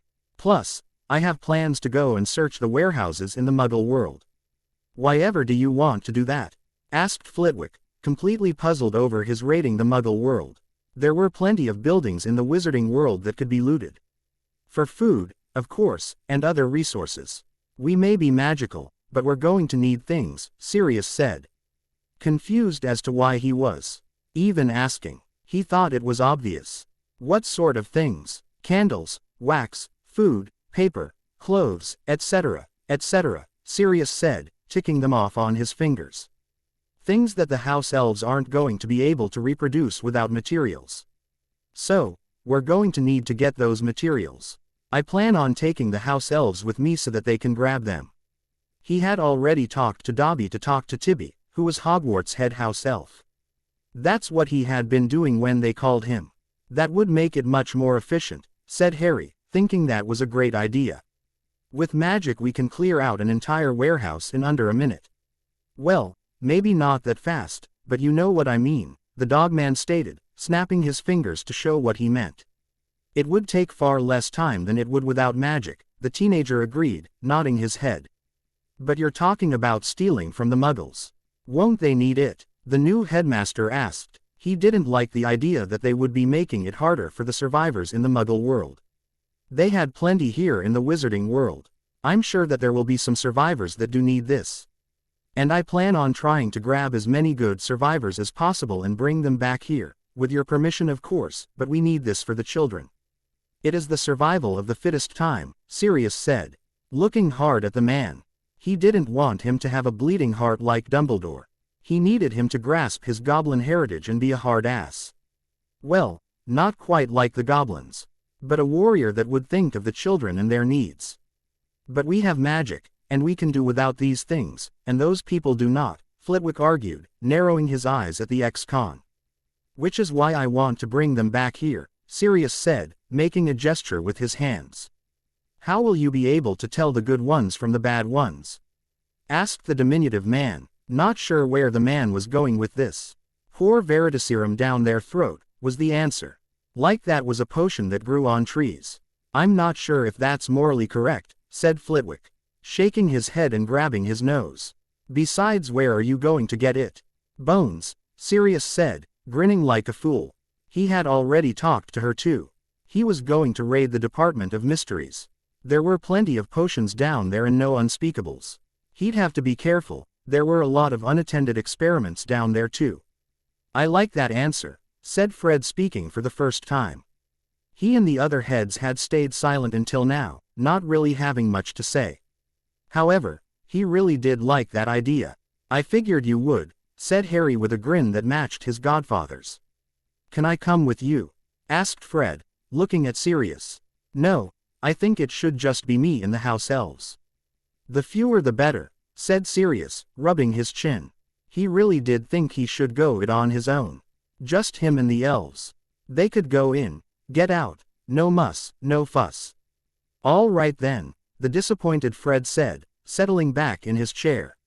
He was getting bored here. He'd only been here for a day. And he was already bored. Then again, he'd only been a head of house for a few hours. Maybe he should learn more about that first. I can't even go, said Harry with a shrug. There's going to be a lot of bad people out there trying to scavenge these items. I don't want you lot getting in trouble. If it's just me and the house elves, we can get in and out, quick as can be, Sirius said. Trying to explain himself. Wouldn't it be faster if you had more hands? Asked Claire, not wanting to go, but thinking that others might. They had a lot of adults with nothing to do. If they gave them something to do, then they might not get into mischief. She's got a point, said Pete.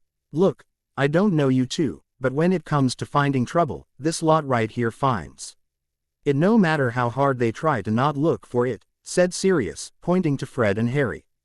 He was smiling to take the bite out of his words. Oi, said Fred, smiling right back. I go looking for trouble. It's Harry that finds it without looking. He elbowed Harry playfully. Hey, said Harry, what? It's the truth. Doesn't mean you have to point it out, PBOY. Fun as this is, Sirius has a point. It would be much simpler for just him in the house elves, Phileas said, thinking the same thing. Though he was going to send some of the house elves and the purebloods around to the warehouses here in the wizarding world. If we find we need to get more than one warehouse at a time, then we will send out groups of people with the house elves. That sounded like a good plan as well. That sounds like a plan, said Sirius. All right then, said Harry, shrugging his shoulder. He was just glad that Sirius wasn't folding. He was doing something without bowing. Out. That was progress. Just be safe out there, Sirius, he said with some earnest. I will do my very best, the older man said. He wasn't worried about it. It was just a dash and grab. What could possibly go wrong? People found. Chapter 10. People found. Thanks for reading and reviewing. This is not one of my well-read stories. It is so far from what I usually write. So, I do thank you for reviewing, it means a lot to me. Why? Flitwick was dealing with Dumbledore and Sirius, and he was going into the Muggle world and checking on the children she had seen the day before. She took Tonks with her since she wasn't stupid enough to go alone. She knew there might be unsavory people out there. She had seen them fighting over food yesterday. Her daughter was an ex-Auror, she knew how to fight. I really want to bring them back to Hogwarts, she told her daughter as they went to the gates where they would disapparate. With the war wards up, and because it was Hogwarts, that was the only place to do so. They would be safe there, she added. Just wanting the kids off the street. What about Flitwick? Tonks asked, as she trudged along. What does he say? I am sure he will be fine with it, she said, waving it away. They got to the gate and apparated to the Muggle world. They landed in an alley near where Andromeda and Sirius landed yesterday. They had been getting one of the Muggleborn to take back to the school and Andy remembered where it was. We really should have told someone we were leaving, Tonks said, once they got to the general area. She was concerned that they had left without letting anyone know. They simply left right after breakfast. Her mother hadn't even given her time to grab anything other than her wand. Not that she had more than that, but she would have liked to have grabbed another cloak. It was bloody cold out here. I told Pomona last night, Andy said, waving her away again. Sure, it had been a generalization, but she had let the woman know she'd be out here. She knew they were somewhere near here. They wouldn't have gotten far. Mum, did you tell her where we'd be, or just mention that you were going out? The younger of the two asked, knowing her mother and how she acted. She was impulsive when she wanted to be. I said I was going to get the kids by the grocery store, she said, looking sheepish. Mum, there are hundreds of grocery stores in the UK, Tonks said, looking exasperated. Oh dear, Andy said, trying to look contrite, but pulling it off badly. She knew that she had been in the Muggle world for over 25 years. She married into it after all. KS sent a Patronus off to Kingsley and told him about where they were and what they were doing. That would let someone know if they weren't back in a few hours. She kept her wand out and ready, she didn't trust anyone. Not after what had happened with Remus. They went to the Tesco that Sirius and Andy had gone to yesterday to see if there were any of the children there. There were none. It was empty of anyone or anything really. It had been gutted. The shelves were lying on the floor and some of the boxes were ripped apart with food laying scattered on the ground, useless and ruined. It was a shame that it was lost. But that's what happened when people fought over resources, they got wasted. This is futile, Tonks said, casting a human revealing spell to see if anyone was around. She didn't find anyone. There wasn't even a rat in the area. There were, however, some bugs, those didn't seem to be affected. They were in the rotting meat and milk that was all over the freezer and refrigerator section of the store. The smell was horrendous. There's no one around here for at least 3 meters, she informed her mother, trying to breathe through her mouth. Bugger, Andy said, looking around and picking a direction. Let's go that way. They're probably nearby, she suggested. They started going to the alleys around the store and would work their way out from there. They walked in circles and went from building to building for a good 5-block radius until they came upon a group of children. The trip there was dismal and eerie. There was nothing to give them hope that there would be any surviving the new world. It was as if everyone and thing just disappeared. All those houses and buildings were empty. They had been rifled through and everything that was useful had been removed. Even things that weren't useful had been taken. It was as if someone had come along with a moving van and taken everything from all the houses there. Even the TVs, which was just stupid, there wasn't anyone broadcasting. Then again there were still movies. Finally, Andy said, when she spotted the kids. She had just about given up hope. The children froze and were getting ready to run.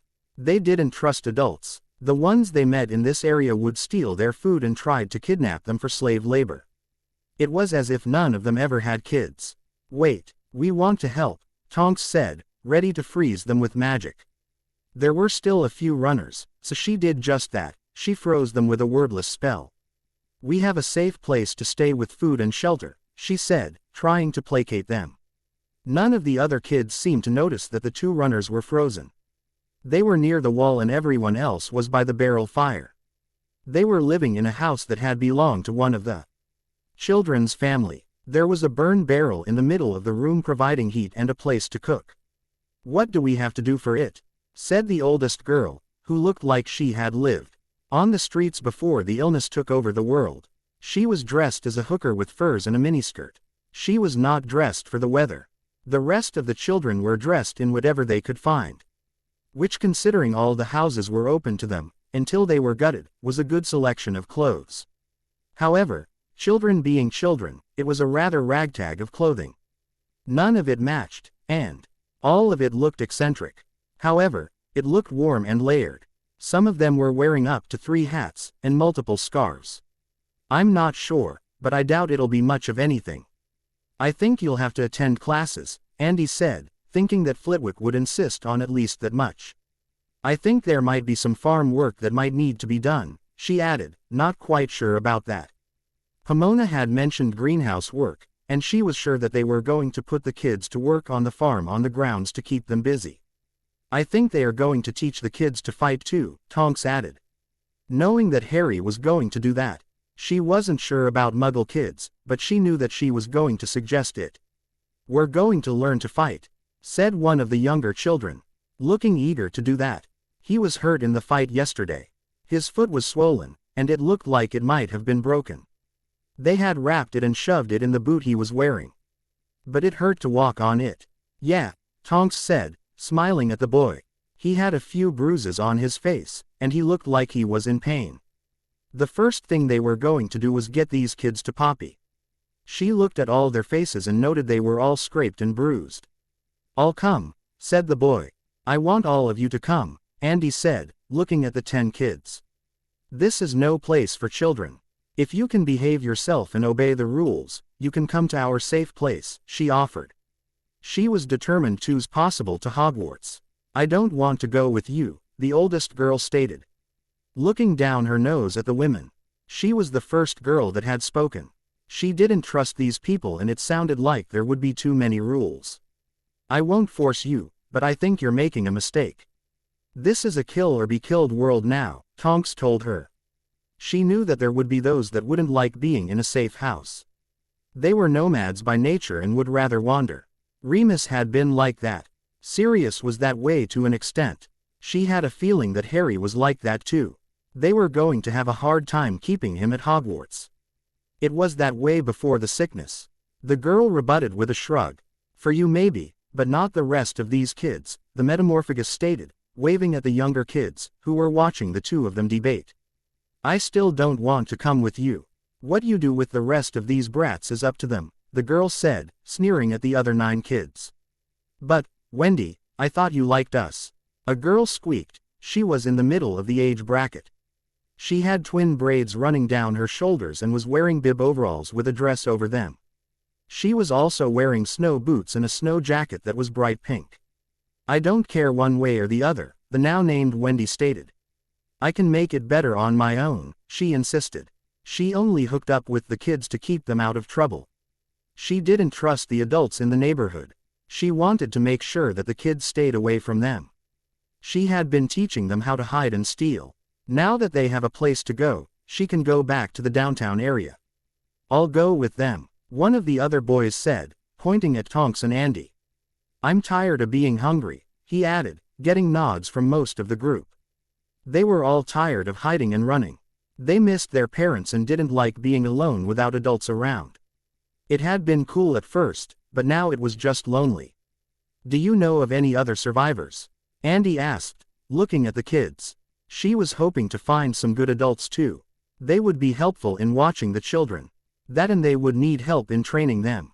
There's a group of adults around, but they're a nasty bunch, Wendy stated. Wrinkling her nose. None other than that? Andy asked, looking around, like there should be more. There had to be more. 22% meant that there were more somewhere. Not around here, Wendy said, shaking her head. There is more in downtown London. There's a larger population there. I hear there's a community there. I'm going there to see if I can get in that one. I would have taken the kids there. But they are low on food, she said, knowing that that group was okay, but they didn't want to take on a bunch of children. They wanted to bring in those that could work. She could do that. Okay, I'll take the kids to Hogwarts, Andy said, smiling at the girl. I'm leaving then, Wendy said, slipping out of the house. She didn't even say goodbye. Do you think she'll be okay? Tonks asked, looking at the door the girl had left from. I hope so, Andy said, gathering the children around her. I am going to let you in on a secret, she said with a smile and a wink. What? A small girl asked, her eyes wide with wonder. Magic is real, the older woman said with a mysterious smile. Get out, a boy stated with a disappointed frown. He didn't think now was the time for fairy tales. No really, and I'm going to take you to a magical castle, Andy stated, taking out a piece of rope she had prepared last night. Grab a hold of the rope and I'll show you, she said. Making sure that they all grabbed on. You'd better put a sticking charm on them, Tonks stated, not liking the odds of them holding on. Her hair changed color, causing the children to gasp. She had unfrozen the two kids ages ago and they were with the others. They seemed to accept that magic was real enough. Did you teach your grandmother to suck eggs? Andy asked, laughing at her daughter. Sorry, the younger woman said, chuckling a bit. Andy put a sticking charm on the kids and then said the word to activate the portkey and they were whisked away, the kids screaming the whole time. Sirius decided to take on the warehouse district in his dog form. He went to the area he used to roam when he was antsy at Grimmauld Place. He popped over there by himself, transformed into a dog and started running around sniffing everything. There were a lot of scents and most of them were foul. Unwashed bodies and rancid food. He didn't know if the power was still on or not, but he was going with not. There were burned barrels everywhere, so there were people around. Not many, but somewhere. He stayed cautious. He edged around the walls, and stuck to the shadows, which was hard for him. He was a large dog. Yet it was easy at the same time because of his coloring. He saw a few men that looked shady, so he stayed away from them. He made his way to the warehouses and found that most of them had been left alone. Because they couldn't be opened. There were bars on the windows and doors. Not a problem for him, he was magical. It wasn't that the people hadn't tried, there were marks on the windows and doors showing that they had attempted to be broken or wedged to open. The glass was broken and shattered on the ground, but the bars were secured. He made sure that no one was around, TRANS for med back into a wizard and cast the spell to open the door. It took 3 spells, since there were 3 locks, and he was in. He made sure to lock the door behind him once he entered the warehouse. He moved to the center of the building, cast a light spell, and saw a myriad of items. This was a distribution center, and it was packed full. Everything was in packages, which was good, it would make it easier to transport. He was going to gut it. He called Tibby and Dobby, and they would call all the other house elves. It would take a matter of minutes to clean this joint out. Okay, maybe a half an hour to an hour. But that wasn't much time in the scheme of things. Andromeda and Nymphadora landed with the 9 children outside the gates of Hogwarts. The kids couldn't see the castle and were upset that they had been duped. They were, to them, standing in the middle of a burned-out ruin. It was cold and there was a forest on one side, and a meadow on the other. No castle. You call this a magical castle? One girl said, trying to drop the rope. It was stuck fast to her hand. Aren't you impressed that you are no longer in the house? Tonks asked, waving her wand and unsticking their hands. I'm impressed, one kid said, shaking his hand and jumping up and down now that they were in the cold. I was promised a magical castle, the first girl stated, stamping her foot. She was about 7 years old. Where is the castle? She said, crying out loud. There's a spell on it to protect it, Andy said, looking in the gate to see if Hagrid was coming, so the bad men don't come and hurt the people inside. She explained. You will see it when I talk to the man in charge, she promised. Hagrid was coming down the walkway, and the children saw him. They still didn't see the castle, but they saw the giant of a man coming their way. Some got scared and hid behind the women, others were fascinated. Core, one boy said in wide-eyed wonder, he's huge. Is he going to eat us? A small girl asked, hiding behind Tonks. No, he's a gentle giant, Tonks said, putting a hand on her head. Mrs. Tonks, do you, Avenue, Air, Hagrid asked, looking at all the scared children with a great deal of confusion. He knew they weren't students. They were too young and didn't look like magicals. Not pompous enough. They dressed like them though. He could be wrong. I need to speak to the headmaster, Andy said, shivering in the cold. Could you go and get him for me? She asked politely. Why don't you cast the Patronus, Mum? Tonks asked, casting a warming charm on everyone. Wow, wicked, said the kids, looking at their now warm hands in wonder. I don't know that spell, she said, nonks for the warmth. She was one of the many adults that never learned that spell. I'll do it, Tonks said, casting the spell asking Flitwick to come to the gate. You'd better hope he's not busy. He has a lot to do, you know, she said, looking around the grounds for something for the children to do. Then she remembered they couldn't see anything. I want to see the castle, the first girl was whinging. You will, my dear. I just have to talk to the man in charge first, Andy repeated, putting her hand on the girl's head and patting down her curls. Why don't you kids play with this for now? Tonks said, making a ball of light that would bounce around. The kids could try to catch it. Hat would keep them occupied until Phileas got there. It took the man 10 minutes to get to the gates, as the kids played in the snow, so he must have been busy with something, or on the other side of the building. Mrs. Tonks, what can I do for you, and where did you get these children? He inquired, looking at the children with a look of confusion. He had no idea anyone would be bringing people so soon. These children are what I want to talk to you about. I want to bring them into Hogwarts. I can't do that without your permission, Andy said, tapping on the war wards. They shimmered under her administration. That caused the kids to look on with awe again. They're muggles, he lightly protested. He didn't really care, but he felt the need to point that out. He knew that was going to cause some riff among the others in the school. Not that it mattered, he was in charge. Here now, what the hell did you just call me? The oldest boy asked, taking a menacing step forward. He was around 13 years old. That means you don't have magic, Tonks said, taking his jacket and pulling him back. Oh, that's all right then, but you'd better watch yourself, midget, the boy stated, adjusting his shoulders. Yes, Flitwick said with a chuckle. He didn't mind being called a midget. It was one of the milder insults. Are all your parents gone? He asked the children, trying to be delicate. They're dead, said the 9-year-old girl, making the only 5-year-old cry. The rest looked upset as well. They had a week to get used to it, but it still hurt. Are any of you related? He asked, hoping that at least 2 of them would be. Nay, we all met up in the street, the 13-year-old boy said, looking at the diminutive man like he was asking too many questions. Are you hungry? Was the last question. Yes, they all said, looking very much so. I will take you to our healer. Once she's done with you, we will get you something to eat. You may stay here, but you will be attending classes. And helping with the farm, he said, unknowingly making Andy not a liar. He had no idea what classes they would attend, but he thought history and runes would be a good start. Bugger, the 13-year-old boy said, hoping that he was going to get a free ride. Still, it was a place to sleep, and it had food. Everyone is going to have to work, you will have to learn how to fight as well. We are going to find someone who knows Muggle fighting to teach you, Phileas stated, rubbing his chin in thought. He didn't know anyone alive that knew that. Perhaps Kingsley, but he'd have to ask the man. Yeah, okay, the boy said, looking around the ruins not sure why they were still standing there. "Welcome to Hogwarts," Flitwick said, waving his wand and making it so they could see the castle. "Wow," the children said in awe as the haze fell from their eyes and the castle stood there in all her glory.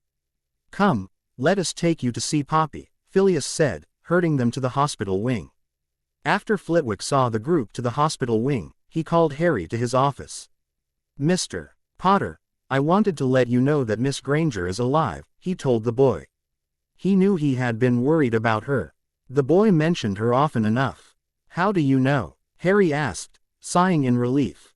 "Her name is in the book," the headmaster said, pointing to the book of students. "She is alive. I don't know if she is healthy. But she is alive." He hoped that was enough to keep the boy here. "Thank Merlin," Harry said, slumping in his chair. "I still have to find her and get her here," he said, determined to do just that. "I understand your concern, but you have responsibilities here. I need you to protect the school. Hogwarts would not have picked you if you were not needed. I know and I said your position would be mostly ceremonial, but what I meant by that was, until you are trained. There is much you need to know and do," the smaller man stated, pulling out a book that Harry needed to read. "What's that?" Harry asked with dread. He hated to study, but knew it needed to be done. "This is the charter and history of the school. Now, much of it is defunct, thanks to it being the end of the world as we know it. However, there is much that is still in play. I need you to read it and come to me with questions and I will answer what we will still be using and what we will be discarding," Sirius said. Having already broken part of the charter by letting the Muggle children in the wards, he planned on opening the school to many refugees. He just hoped that they were friendly. They should be with the war wards up. But there were ways around them. "All right," Harry said, taking the book and opening the cover. He moved to a chair by the window and started reading. It was dead boring, but he knew it needed to be done. If he was going to get Hermione, he needed to get the school safe. Hopefully, she'll make her way here. Oh, how he wished she'd find a way to communicate with him. That would make it so much easier. Just good planning. Chapter 11. Just good planning. Thanks for reading and reviewing. My muse has gone walkabout. I just don't feel like writing. I don't push her when she gets this way. So, updates will be sporadic. That and it pains me to write, physically. I forgot one vital thing," Flitwick stated, looking at Harry, breaking his concentration. "Oh," Harry said, looking up from the book. "There is no one to run the farms in Hogsmeade," he stated sadly. He had been thinking about it while sitting here planning on the situation. Then he remembered that Madame Rosmerta was dead, as was most of the town. The farms were sitting there unattended.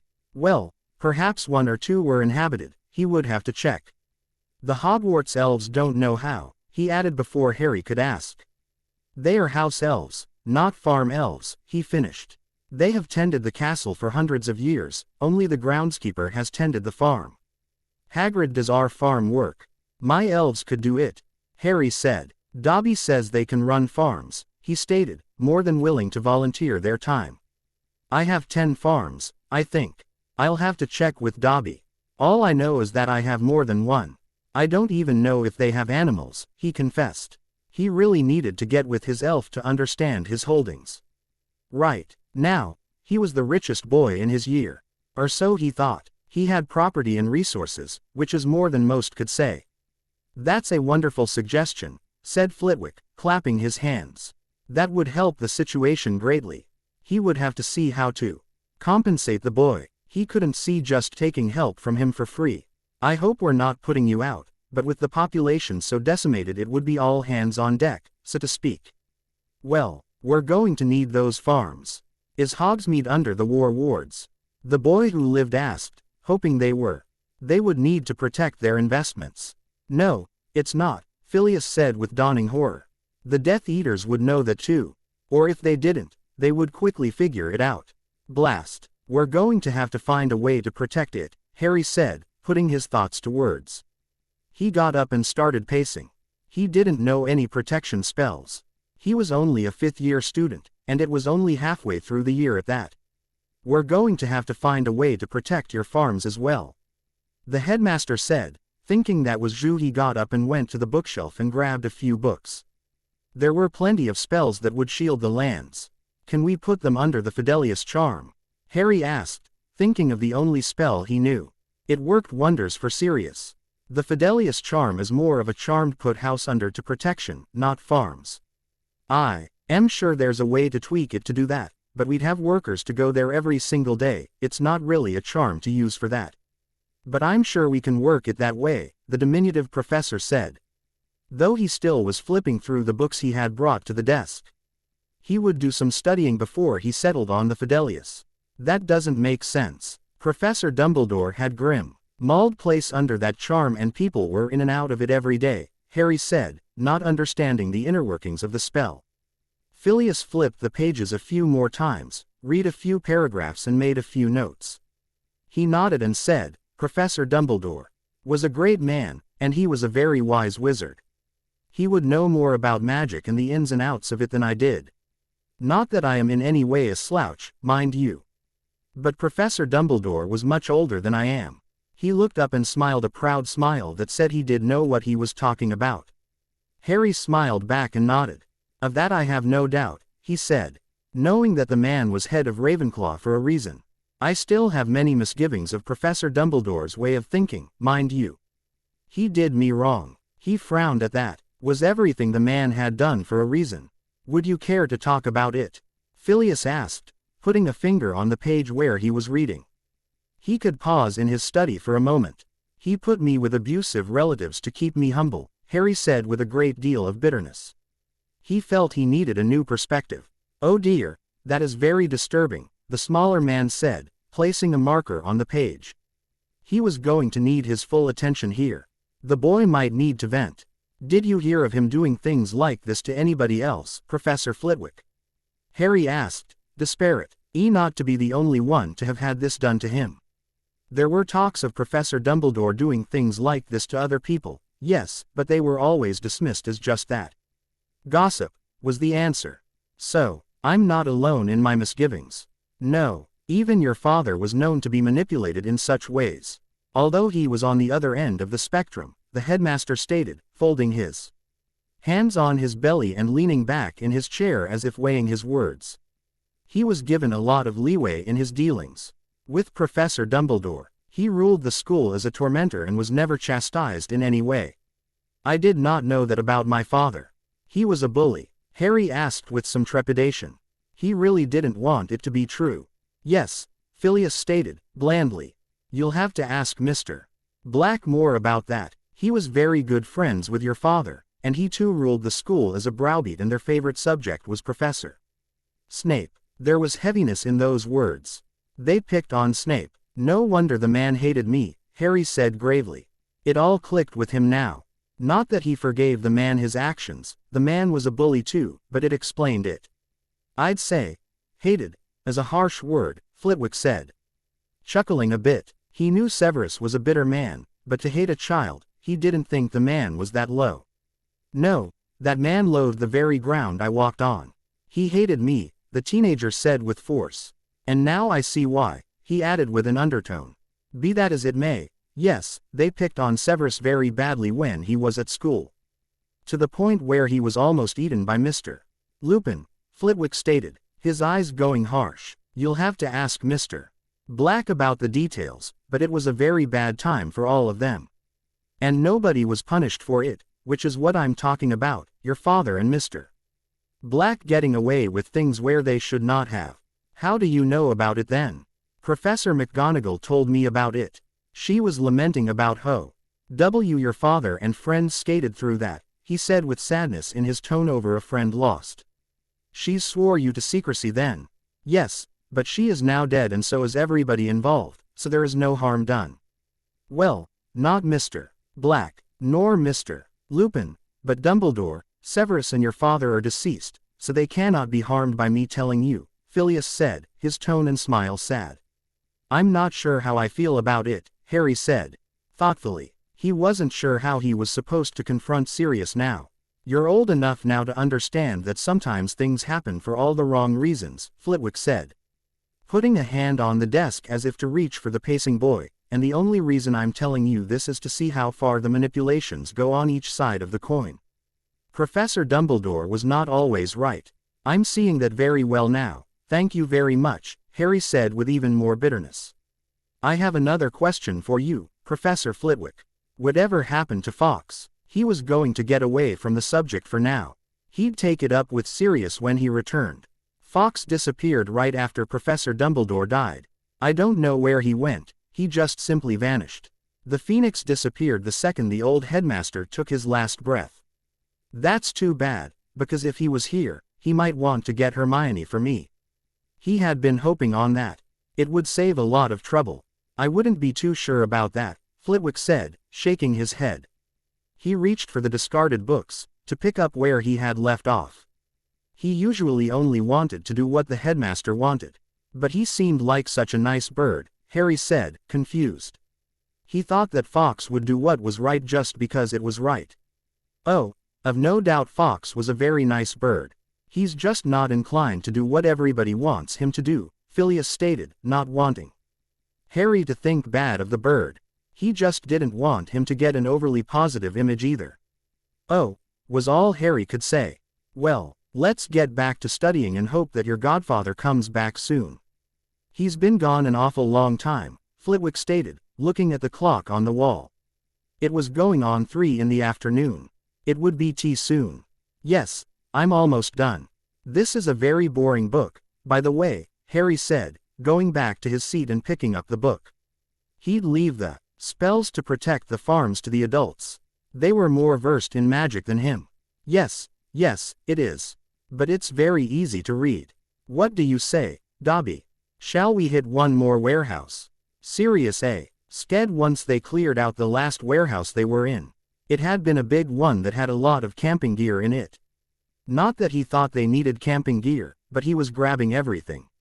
Dobby is thinking that as being a very good idea, Harry Potter's dogfather, sir, the little elf said, bouncing up and down as he glided some pots and pans into the bags they had magicked up. There were 5 other elves there that would carry these bags back to Hogwarts. All right, we've hit 6 already. I think one more should be okay, the only human said as he checked his watch. It was going on 4 past tea time. He was going to miss Hogwarts tea, but if they hurried, he might get the elves to save him some. At least they'd make it back for dinner. There is being one right next door, Dobby said, excitedly. He had been scouting while they were clearing this one out. What kind of warehouse is it, Dobby? Sirius asked, tilting his head to the side. He was the one to ask Dobby to check. It was easier for the elves to pop around than it was him. They didn't really need a line of sight. They could pop around with feelings and hunches. Dobby is not being sure. It was very dark, but it is being very, very cold. I is thinking there is being frozen foods there, Dobby said, bouncing more. He had only popped in for a moment. There were loads of boxes with writing on them, but Dobby couldn't read. There were pictures on the boxes, figured it was food. I'm not sure how it's still cold, but it'll not last, I'd better hit it now. All right, Dobby, better get some warm clothes on and we'll hit it and see if there's meat in there. Or better yet, ice cream, Sirius said, getting as excited as the elf. Yes, sir, Harry Potter's dogfather, sir, Dobby said, putting the last of the camping gear in the bags. He handed it off to the Hogwarts elf and went to stand by Sirius's side. So, Sirius and Dobby went over to the warehouse next door. They decided to walk over since it was right next door. They weren't worried about the statute of secrecy, since it was the end of the world and there was nobody around, or so they thought. Even if someone did see them, Sirius could take care of them, and Dobby could pop away. Which is exactly what happened. What the hell is that? Asked a man, as he spotted Dobby walking from one warehouse to the other. He was a rake of a man who looked like he had not bathed in ages. He looked like he had been homeless long before the world ended. Dobby shrieked and popped away. What is what? Asked Sirius with an air of innocence. He didn't care what the man had seen as long as he didn't make too much of a fuss. The fuck was that thing that was just next to you? The man asked again. He looked everywhere to find Dobby but didn't see him. He rubbed his eyes to make sure they were functioning and saw that they were. He knew what he had seen and wanted confirmation. You're delusional, man. There was nothing next to me, Sirius said, making an exaggerated motion of looking around to show there was no one there but the two of them. That seemed to piss the man off and he came closer to Sirius. "Who the hell are you and why do you look so clean?" asked the man, poking a finger into Sirius's chest. "And I know what I saw, don't try to bullshit me," he added. "I'm just some ordinary bloke out for a stroll," Sirius said, backing away from the stinky man. Holding his nose on the way. He wasn't scared of the man, but boy did he reek. "You didn't see anything. I am here by myself." The man followed him, even more offended at Sirius's motions. "That doesn't answer my question. Why do you look so clean? The power has been off for a week now." He put his fettered breath near Sirius's nose, causing the dogman to choke. He decided to drop the other subject for now. Perhaps he had been seeing things. However, this man was up to something. "I took a bath in the Thames." Sirius cast a breath-freshening charm on the man without him knowing. "It now smells wintry fresh. At this time of year. Are you bloody crazy?" the man asked, jumping back and looking at him like he was barmy. "It was almost frozen solid. It got me cleaned, didn't it?" Sirius said, with a wicked smile. "You're bonkers." "Well, I've got things I've got to do," Sirius said, waving and turning to walk away. "You have a nice day. What do you think you're doing sneaking around the warehouse district?" the man asked, grabbing Sirius's shoulder and twirling him around. He lived here among the buildings, and he didn't like people sneaking around. Sirius knocked his arm away and pushed him back, but he smiled to keep it as nonviolent as possible. "Who are you, the bloody cops? I told you, I'm out for a walk. I don't like you," the man said, staying away, but lowering his body into a fighting stance. "I think you're up to something." "Of course I'm up to something. I'm surviving," Sirius proclaimed, like the man was an idiot. "What have you got on you?" the man asked, raising an eyebrow, like he had just scored something to help him. Perhaps the man had food on him. "I don't have anything on me, mate," Sirius said, smiling all the brighter. "All I've got on me is a stick." That caused the man to look at him like he was crazier than before. "A stick? What are you going to do with the stick?" he asked, looking at the wand that Sirius was pulling from his shirt.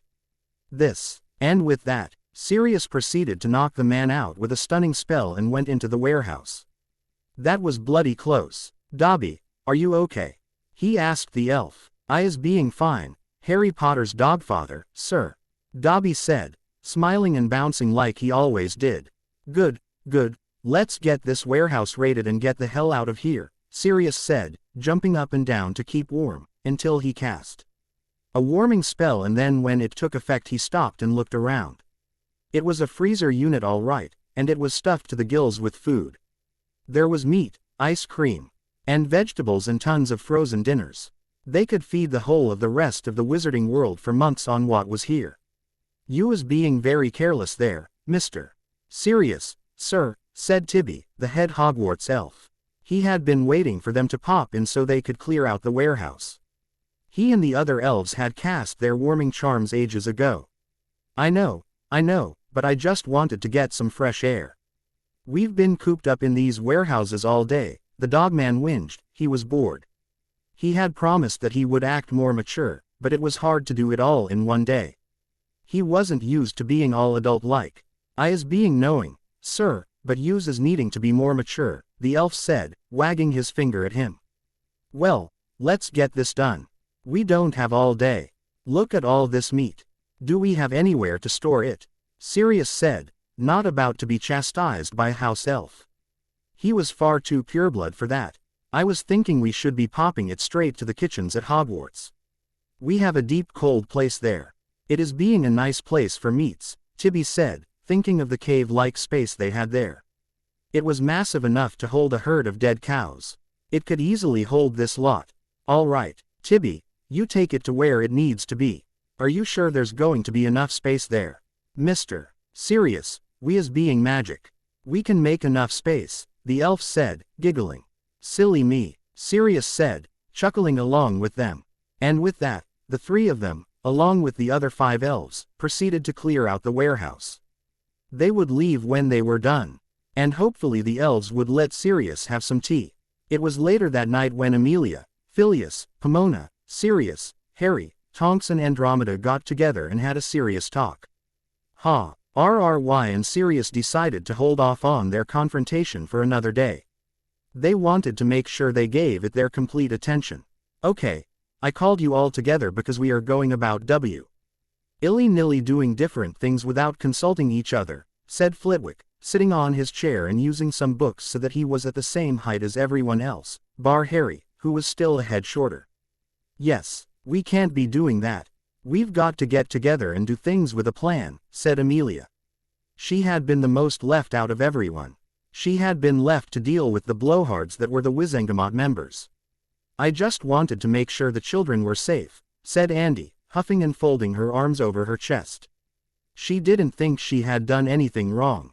She thought she had the right of it. She was an adult and didn't feel the need to check in with anyone. And there is nothing wrong with that, said Amelia, making placating gestures. But we have to know where each other are. She was very firm on this. They were some of the only people left in Great Britain.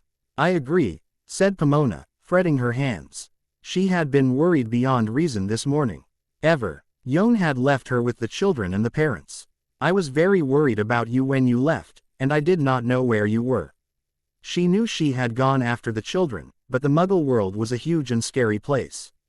After what Andy had told her the night before, it sounded scarier than before.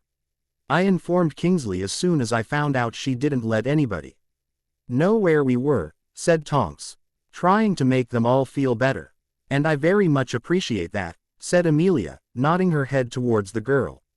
But it doesn't negate the fact that we didn't know where you were for a good half hour. Or you two have gotten in trouble. She knew better than anyone how easily someone could die in a matter of minutes.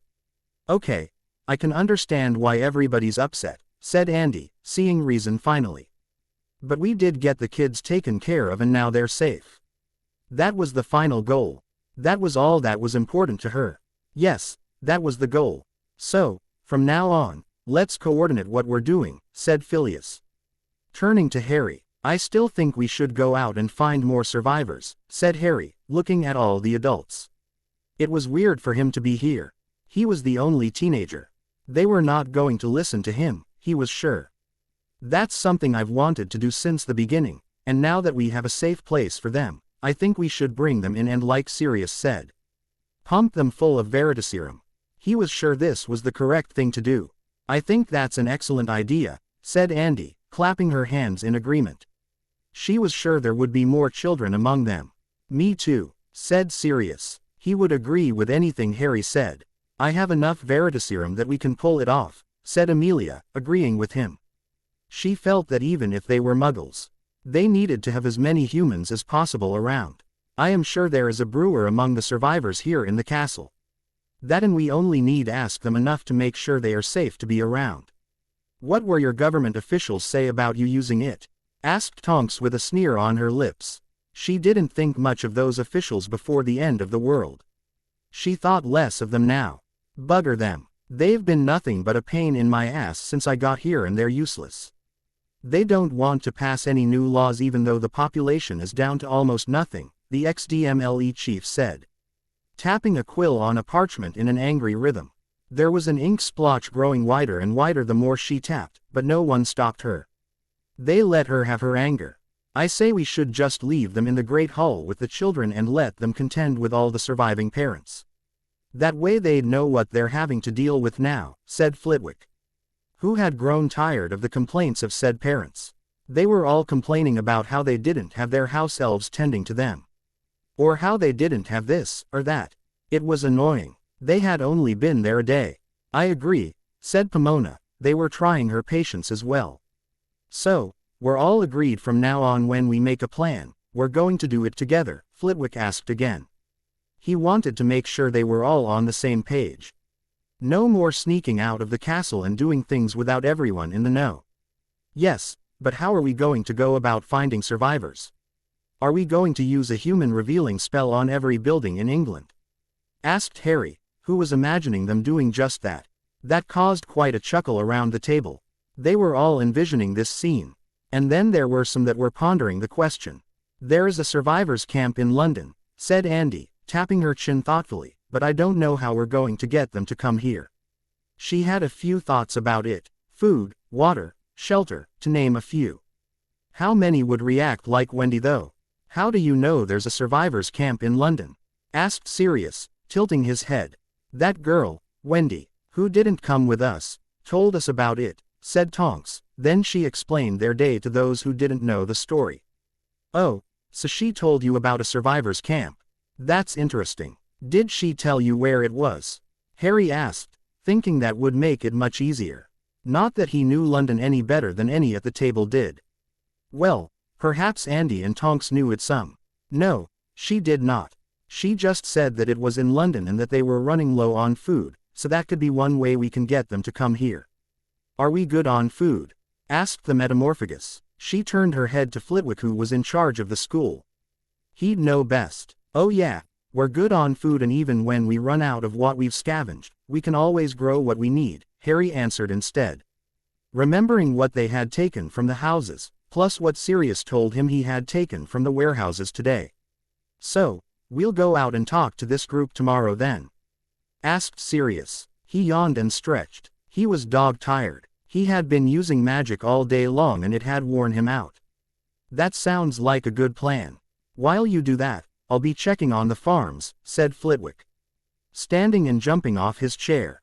He jumped onto the seat, then onto the floor. He had a few protection spells he wanted to add to Hogsmeade and Harry's farms. He'd take Harry with him.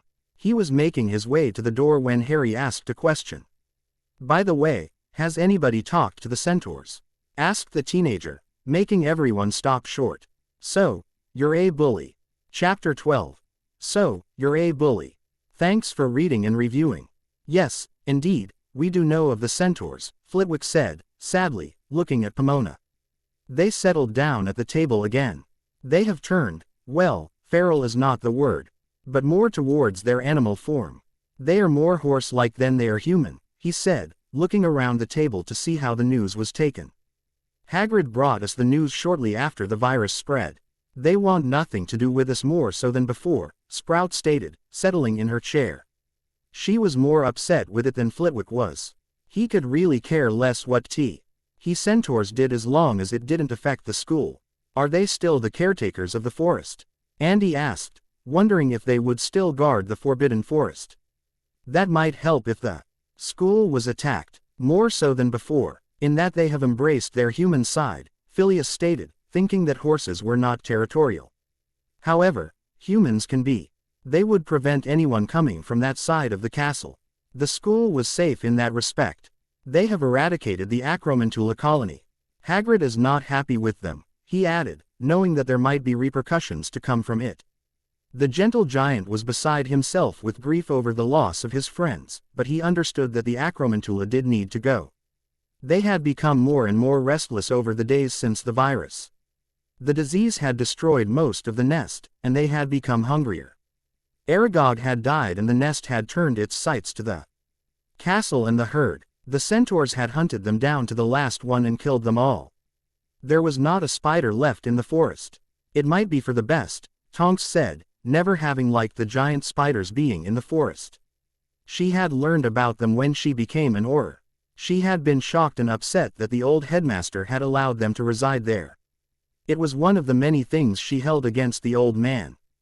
At least that's one less thing we have to worry about, Amelia stated, making a note of it. However, now we need to worry about the centaurs. She didn't like that they were now aggressive. If they were territorial, that might pose a problem later. I don't think we need to worry about them, Phileas said, disagreeing with her. They have become more passive in their dealings with us, as long as they have their territory, he stated. Having talked it over with Hagrid, the half-giant had informed him that they were very understanding in that they just wanted to live in peace in the forest. What do they consider their territory? Harry asked, not overly concerned about it. They really didn't need the forest. They had the farms for meat, they didn't need venison. The Forbidden Forest, of course, the headmaster stated. It was well known that the horse people always thought the forest was theirs. They ruled the woods as if it had always been theirs, and the old headmasters had allowed it. Flitwick didn't see any need to revoke that. Let them have it, the boy who lived said, waving it away.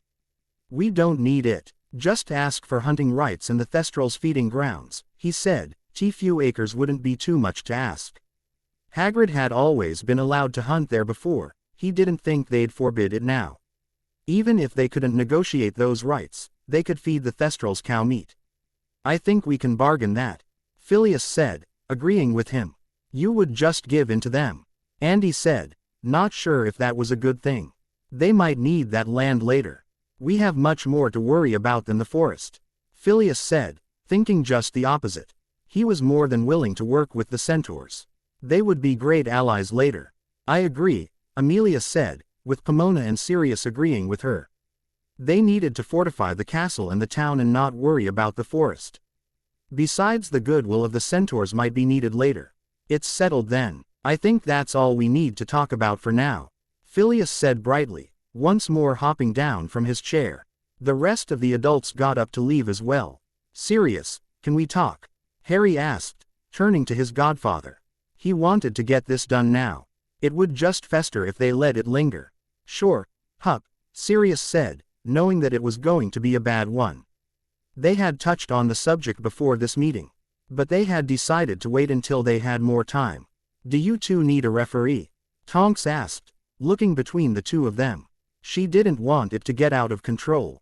They might say things Hay didn't mean or do things they might regret later. She knew that things had been said between her and Remus that she regretted now. No, I think we've got it, Harry said, knowing that he could hold his temper enough not to harm the man. Not that he thought he could.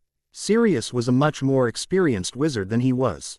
Yeah, thanks, Tonks, we're good, Sirius said, heading towards the door. He would never hurt Harry. The boy was his life now. He was the only thing that was important in his life. Just keep your temper, she precautioned them. Sirius and Harry went to the room of requirements to have their talk. They wanted to have privacy. They knew they were going to get loud and say things they didn't want anyone else to hear. Harry called up the room and it came as a smaller version of the Gryffindor common room. It had a fireplace and 2 red and gold chairs. There were some portraits of the seaside hanging on the wall, probably for calming measures, but Harry wasn't looking at them. So, you were a bully, Harry said, deadpanning the statement. He just bluntly pointed it out to him, wanting to get it out there from the start. He settled into one of the chairs. He didn't want to pace for this. Not yet, and your target was Snape. Now, Harry, you weren't there, Sirius said, trying to justify his actions. He leaned against the wall near the fireplace. He would remain standing for now. I knew Snape was a bad person from the get-go, he stated, looking at his godson, willing him to understand. You didn't see him as a kid. He was slimy and greasy, and his clothes were dark and you didn't see him. He looked dark, he stated. There is no good reason for being a bully, Harry stated, not understanding at all. He fiddled with the sleeve of his shirt. He'd seen the worst in people in his primary school years, mostly directed at him. He had never done anything to deserve it. Dudley had been the worst, egged on by his parents. Severus was a greasy git, we were just putting him in his place. The dogman said, folding his arms over his chest defiantly. He gave back as good as he got, he said, just as defensively. I don't care if he was straight up evil, you shouldn't have bullied him. Because of you and my dad, my life here was a living hell, the teenager all but yelled, getting up roughly and started pacing. So much for keeping his temper. I don't understand. How could our actions have affected your life? Sirius asked, though he had an inkling. Snape was an arsehole. He could see him taking it out on Harry, if only verbally. Harry threw his hands in the air and continued pacing. Snape hated me. He took one look at me and took his hatred for you and my father out on me. He graded me abysmally and cut me down every chance he got. He took points off me for breathing too hard, for fuck's sake. He embarrassed me at any given opportunity. He made my life hell in class and out. I think if he thought he could have gotten away with it, he would have abused me physically. He ranted, though he wasn't sure of that, it truly felt that way sometimes. I doubt that, Sirius said, though he did think Snape would have cursed the boy. Snap. He knew a great deal of curses that would have made Harry's life uncomfortable. However, he didn't think he'd really hurt the boy. Besides, Dumbledore told him that Snape took an oath to protect Harry. Harry once more threw his hands in the air. "That's not the point," he exclaimed, twirling on him. "You were a bully. I was bullied as a child. I hate bullies. I don't condone it, and I don't think you can justify it to me." He put his hands on his hips in a judgmental way. He felt really strongly about this. Sirius was still leaning against the wall. He didn't feel the need to move. It was comfo. Our table and he didn't want to seem confrontational. "I'm not sure what to say to you," he confessed, shrugging his shoulder. "I was young, stupid and going with the crowd. I grew up in an abusive house. Holden it turned me into a bitter person who lashes out. I don't know any other way. I didn't grow out of it until I went to prison. Even now I tend to ridicule people," he finished, looking at his godson imploringly. The last thing he wanted was for Harry to hate him. "I'm not sure how to react to this," Harry said. He really didn't want to dislike his godfather. But he didn't like bullies. "I too grew up in an abusive household, but I turned out the exact opposite of you," he said in a whisper. "I am trying to be a better person," Sirius said, smiling a small smile. He was too. He was making every effort to be a good person. He was using Harry as an example and following the boy's lead. "I know," Harry said, giving him a similar smile. They stared at each other for a long time, both us thinking about where to go from there. "I am happy to hear that Hermione is alive," Sirius said, changing the subject after the silence had stretched too long. "Yeah, now if I can only get her here," Harry said, slumping a bit. He let the subject go for now. He thought he could forgive his godfather, but it would take time. Everyone involved was dead, bar Remus, and he wasn't in his right mind. "Why don't I go and get her?" the other man said. He thought it was the least he could do. He had nothing else planned. Sure, he could go and find survivors, but there were loads of people here that could do that. He had no real responsibility here. He was a free agent. "What? No, we need you here," Harry protested, though he really wanted to say yes. "Not really," Sirius said, shrugging his shoulder. "The house elves can do what I do. I can pop over there and be back in a matter of hours, days at the most. It shouldn't take that long to find her. France isn't that big. Magical France is even smaller. He'd been there a time or two, so he should know." "She went to Calais," Harry said helpfully. He remembered her saying that's where she was going in her last letter to him. "There's a magical village there," he added. He hoped she had stayed there when the world ended. If not, then it was going to be harder to find her. "Even better," Sirius said, thinking that was closer than Paris. It was a moderate coastal city near England. It should be smaller now that the world has ended. If Hermione were smart, she should be holed up near the water hoping for help soon. Hopefully with more survivors. "You'll go and get her?" "Really?" Harry asked hopefully. He didn't think anyone would go. He had given up hope of getting Hermione here. Sirius stood from his leaning and went to his godson. He put his hands on the teen's shoulders and squeezed. He hooked a finger under the boy's chin and made their eyes meet. "I'll leave now. I'll just let the Rel be back by morning, or mid-afternoon," he said, thinking he'd just pop on over and grab the girl and pop right back. "Okay, that'd be great," Harry said, thinking this would go a long way in making Sirius seem more redeemable in his eyes. Not that he was irredeemable, but the bullying thing had lessened him some. He still loved Sirius, but he was just less somehow. Like he wasn't the beacon of hope that he used to be. "Not a problem, pup, let me go and let them know. And I'll be off," Sirius said. He gave the boy a hug. He was more shocked that Harry wasn't begging to come along. Just a week ago, the boy would have done just that. It seemed that Harry was more mature now. Funny what the end of the world would do to someone. Harry was itching to come along, but he had responsibilities here. There were rules to go over and revamp. He needed to get class schedules in order, curriculums formed, and teachers hired among the parents that were left over. That was going to be a chore. They weren't the most educated. They could get the ghost to teach. But that wasn't the best course of action either, as Binns had taught them. The two separated and Sirius left to go and do what he needed to do. Harry went to his office. He had an office and that just blew his mind. It was a basic office, circular in shape with a desk, a chair and some filing cabinets. He was to dress it up to his liking as time went on. He put his broom near the window, a picture of him, Hermione, and Ron on the desk and a flower pot with an asphodel in it on the filing cabinet. Pomona had given it to him. That was as far as he had gotten in his decorations. He was going over the parchment work that Phileas had given him when Fred knocked on the door. "What's up, Fred?" he asked, looking at the now single twin. He could see that Fred was still grieving the loss of his brother and family. There were stress lines around his eyes and mouth. They were taking over the laugh lines that used to be there. "We need to talk about a schedule for defense," the lone twin said. Settling into a chair he conjured up. "Okay, but why aren't you talking to Phileas?" he asked, looking at him with a confused expression. "He told me to come to you," Fred said, laughing at him. It was a forced laugh. But Harry was happy to hear him trying. "Right," Harry said, pulling out a class schedule. It was something that Flitwick had briefed him on. It wasn't hard to do, or so he thought. "No, I'm not talking about the class. I'm talking about practical," Fred said, leaning forward. "I mean the muggles too. Physical stuff, you know, punching, kicking, and things like that. Oh, and hiding and such. We need to be prepared in case the castle gets breached," he added.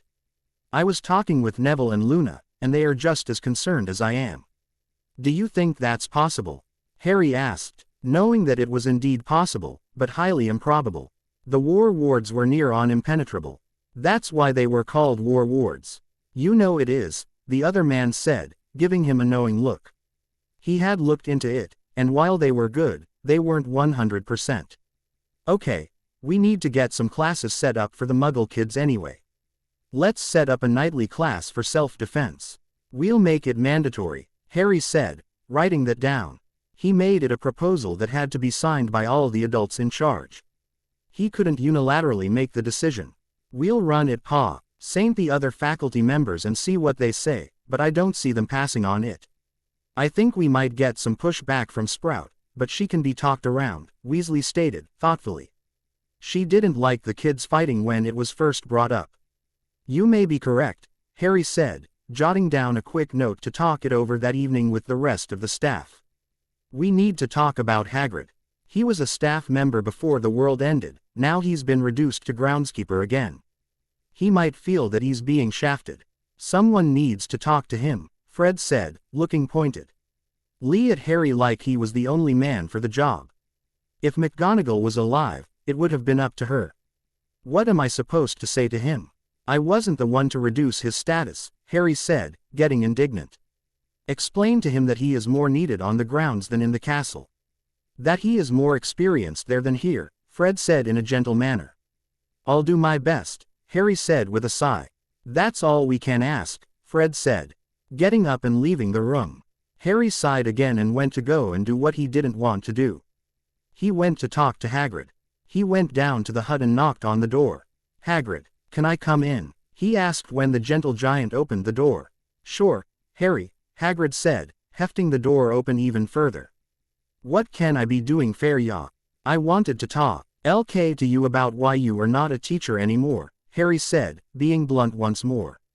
He knew that his friend would appreciate him being straightforward. "Ah, I know why," the tall man said, looking sheepish. "Oh, why do you think so?" Harry prodded, wondering what the man's thoughts were. "Because I was rubbish at it," Hagrid said, his face was bright red under his bushy beard. He knew that he had made a lot of mistakes as a teacher. He knew that it was only because Dumbledore liked him that he had kept his job. Now that Albus was gone. No, that wasn't it. "Well, not completely," Harry admitted.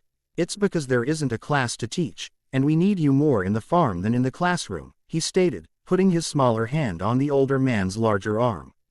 "We need food more than we need them to learn the difference between a hippogriff and unicorn," he said, giving him a smile. "You're a good man, Hagrid. If the class does come back, I'll put in a good word for you, but I think you are better suited to keeping the grounds." He kept his smile on his face to show he was being as honest as he could be. He wanted to be mature and supportive. "Too right," Hagrid said, smiling right back. He knew that Harry wouldn't steer him wrong. The teen had always told him like it was and gotten him out of trouble a time or two. Can you forgive us for this slight? I don't rightly see it as one, Hagrid said. Being the simple man that he was. I prefer to work the gardens, he said, honestly. I'll tell you a secret, them kids are mean ones, he confessed. Don't I know it, Harry said, nodding solemnly. Right, Hagrid said, blushing at remembering all the rumors Harry had suffered under. He tried to stop them, but no one listened to the half-giant. Anyway, I think you'll do a bang-up job like you always do. Harry said, getting up to go back to his office. I've got loads of parchment work to do, he said, patting the man's arm once more. Thanks for coming and talking to me, Harry, Hagrid said. Seeing him to the door. Not a problem, Hagrid. If you need anything, just let me or Phileas. No, the boy wonder said, going out the door. He really needed to get his work done. Schedules to do and such. He was walking to the castle when the ghost of Dumbledore caught up with him. Harry, my boy, I see you are lollygagging like I thought you would. I knew you would not be responsible enough to take on the deputy headmaster's position, the old man's ghost said, running his hands down his beard in a knowing fashion. Bugger off, old man, Harry said, not pausing in his step. He didn't even look at the spirit. Come now, Harry, there is no need to be vulgar, Dumbledore said as he floated along. Fuck off, Harry said, once again not pausing to look at him. Do you not have anything nice to say to me? Quote, no, Harry, Sirius said as he came around the corner, I've come to tell you that I'm off. I told Flitwick and the others, and they are agreed.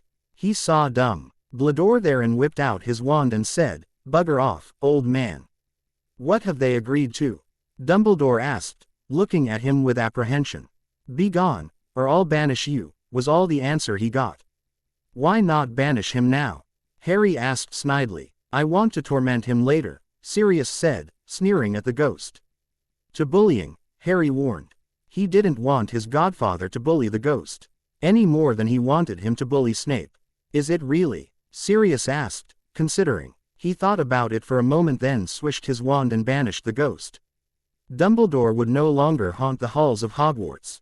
You're right, he said, stowing his wand back in his robes. Thanks, Sirius, Harry said, smiling at his godfather. Are you off to get Hermione? Yup, I have a portkey that I'll bring us back here the second I find her, he stated, patting his pocket.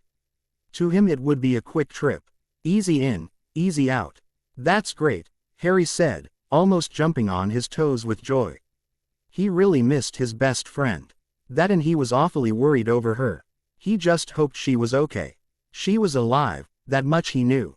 She was smart enough to stay out of trouble, but was she smart enough to hide and stay safe? Okay, I'm leaving now, Sirius said, turning towards the gate. He had provisions and camping gear, just in case. He could be gone for as long as 2 or 3 days. He hoped to be back in a few hours. But it might not happen that way. I'll walk you down, Harry said, matching his steps. He wanted to stay away from his office as long as possible. He dreaded parchment work. He was too young to be doing it. No, you have work to do.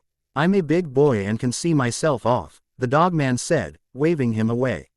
He knew Harry was just avoiding his work. He should do his godfatherly duty and assist the boy.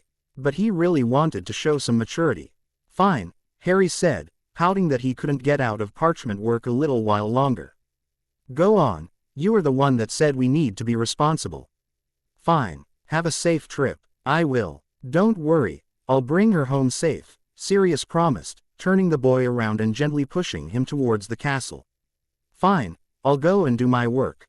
Thanks, Sirius. I can't tell you how much this means to me, Harry said over his shoulder. He then went back to his office and started on the dreaded parchment work. Reunions. Chapter 13. Reunions. Thanks for reading and reviewing. Sirius decided to take the ferry to France. He hoped that someone was alive to take him across the channel. If not, there was always the tunnel. It would be a long flight. But he did have his broom with him. He couldn't apparate over the channel, so it was ferry or fly.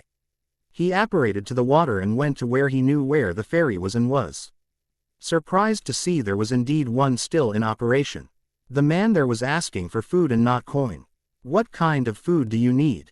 he asked, reaching into his backpack hoping the man would be satisfied with some canned food. "Meat," the man said, looking around like a thief in the night. "I need meat," he reiterated. He had a look of greed in his eyes, like he was desperate and hoarding at the same time. "I have some canned meat," Sirius offered, thinking of the spam he had with him. There had been tons of it in the neighborhood Harry lived in. "I can deal with that. 5 cans to the crossing," the man said, taking the offering. They made the exchange and Sirius got on the ferry. There were 3 other people on board, and they were wary of Sirius. They stayed separate from one another. It was as if they were afraid of each other. Sirius was okay with that. He didn't want to talk to anyone anyway. They were muggles and he had nothing to say to them. It took around an hour and a half to get to Calais from Dover, which is where he had departed from. It was a long and silent journey with all the passengers estranging themselves from each other.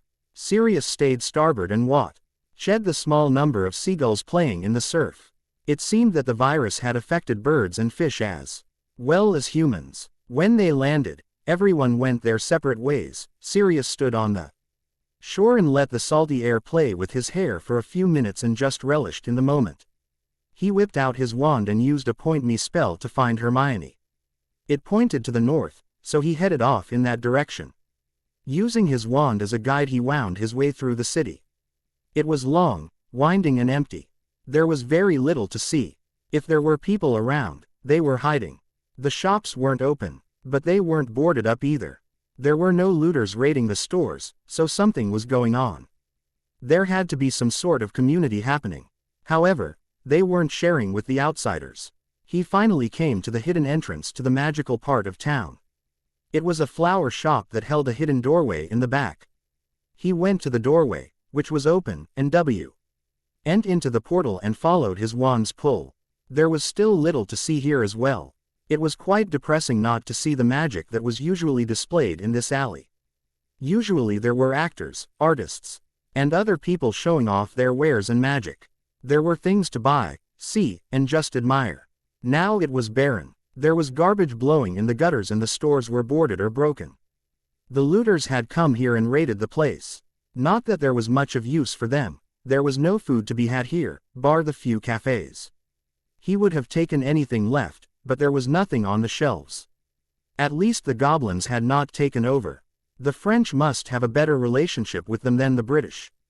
At least that was Sirius's opinion. It was the only thing he could think of as to why. He continued on his way and found himself in front of Gringotts.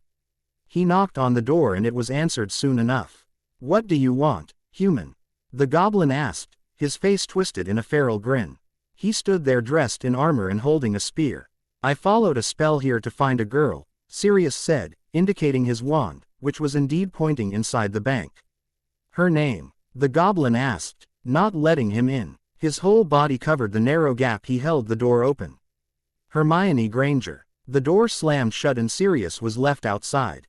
He stood there looking dumbfounded. He couldn't understand why the French goblins were reacting differently than the British. It was a few minutes later, then Hermione was unceremoniously thrust outside. Her gear was thrown out behind her. "Sirius?" she asked as the door slammed shut behind her. "Hi, Hermione, I've come to take you home," he said, smiling a winning smile. "Home?" she asked, a bit dazed. "Yeah, Harry sent me." "Harry?" she asked, looking around as if the other teen was there. "Are you okay, Hermione? You seem a bit out of it," he inquired. She did seem a bit unfocused. "I'm hungry," she said, like she had not eaten in days. "The goblins really didn't feed us well. They gave us food enough to live from, but not 3 meals a day." Her hair was lank and lackluster and there were bags under her eyes. Her face was dirty, and her clothes weren't much better. "Oh, well, here," Sirius said, giving her some beef jerky. It was the first thing he grabbed. He didn't know if it would settle on her stomach well. But she snatched it out of his hands quickly enough. She fell on it like a starved woman. After she polished it off, she said, "We have to get the rest of them out." She waved her hands at the doors of the bank, indicating who she meant. "Why, are they prisoners?" he asked, hoping that wasn't true. He knew he couldn't fight the goblins for prisoners or hostages. He'd write the French government, if there was one. But that was the best he could do. Not exactly. They say we are free to leave anytime, but we have nowhere to go, she said, looking at him in desperation. She knew she was asking a lot from him. But they were ill-treated in there. Sirius sighed and knocked on the door again. What? The surly guard asked. I want the rest of the humans. I can take them with me, Sirius said, trying not to sound too demanding. He had some money on him, if that's what they wanted. What do we get? The guard asked, his eyes narrowed in greed. What do you want? Was the question. The alley, was the answer. It's not mine to give, but why don't you just take it? Sirius didn't understand why they hadn't yet. We didn't want to fight the army of wizards, the goblin confessed. They were down in numbers and couldn't fight off an army. The virus had hit them hard. There isn't an army anymore, Sirius said, looking around at the deserted alley. Most of the humans died. He would have thought the goblins knew that. Were they more non-secular than the British goblins? You speak the truth, the goblin asked, looking around the deserted alley as if for the first time. I wouldn't lie to you, Sirius said, waving at the alley that was empty. We will then, however, I think we should keep the humans as hostages, the goblin sneered. It would be a boon for them. What can I give you for them? Sirius asked, not sure what he had that he could give up for them. He didn't think his money would work this time. Nothing. We will keep them. Be off, before we take you as well, the goblin said, slamming the door in his face. Sorry, Hermione, I did my best, Sirius said, turning to the distraught girl. We'll write the government, but that's the best we can do, he added, putting his arm around her shoulders. Why is this happening? The bushy-haired teen wailed. She had been through a lot these last few days. First the virus had killed her parents, then she had been on the run from thieves the first few days, then she took shelter here at Gringotts, thinking the goblins would keep them safe. They weren't too bad, but they weren't friendly either. They took all gold and kept her and the 10 other humans in the lobby of the bank. They were given food once a day and water twice a day. They were allowed to talk, but little else. Crookshanks hadn't made it. He had died with her parents. She was all alone in the world. Come on, Hermione, let's go home, Sirius said, dropping his arm and taking hers in his right hand. He gathered up her things with his left hand and indicated that they should go. He didn't want the goblin to change his mind. Wait, she said, ducking away. Can we check on Bobaddon's? I want to see if Fleur or anyone is alive there, she said, just thinking about it. How do you know anyone from that school? Sirius asked. Then he remembered last year. I'm sure they're fine. However, we can send them an owl and extend an invitation for them to contact Hogwarts. He offered, looking around to see if there was an owl handy. There wasn't. They started walking down the alley to a place where there might be one. Hermione knew where the International Post Office was, and she was sure there would be owls there. They came to the office, and it was boarded up, but the door was ajar, like someone had jimmied it open. There was hooting coming from inside, indicating there were owls there.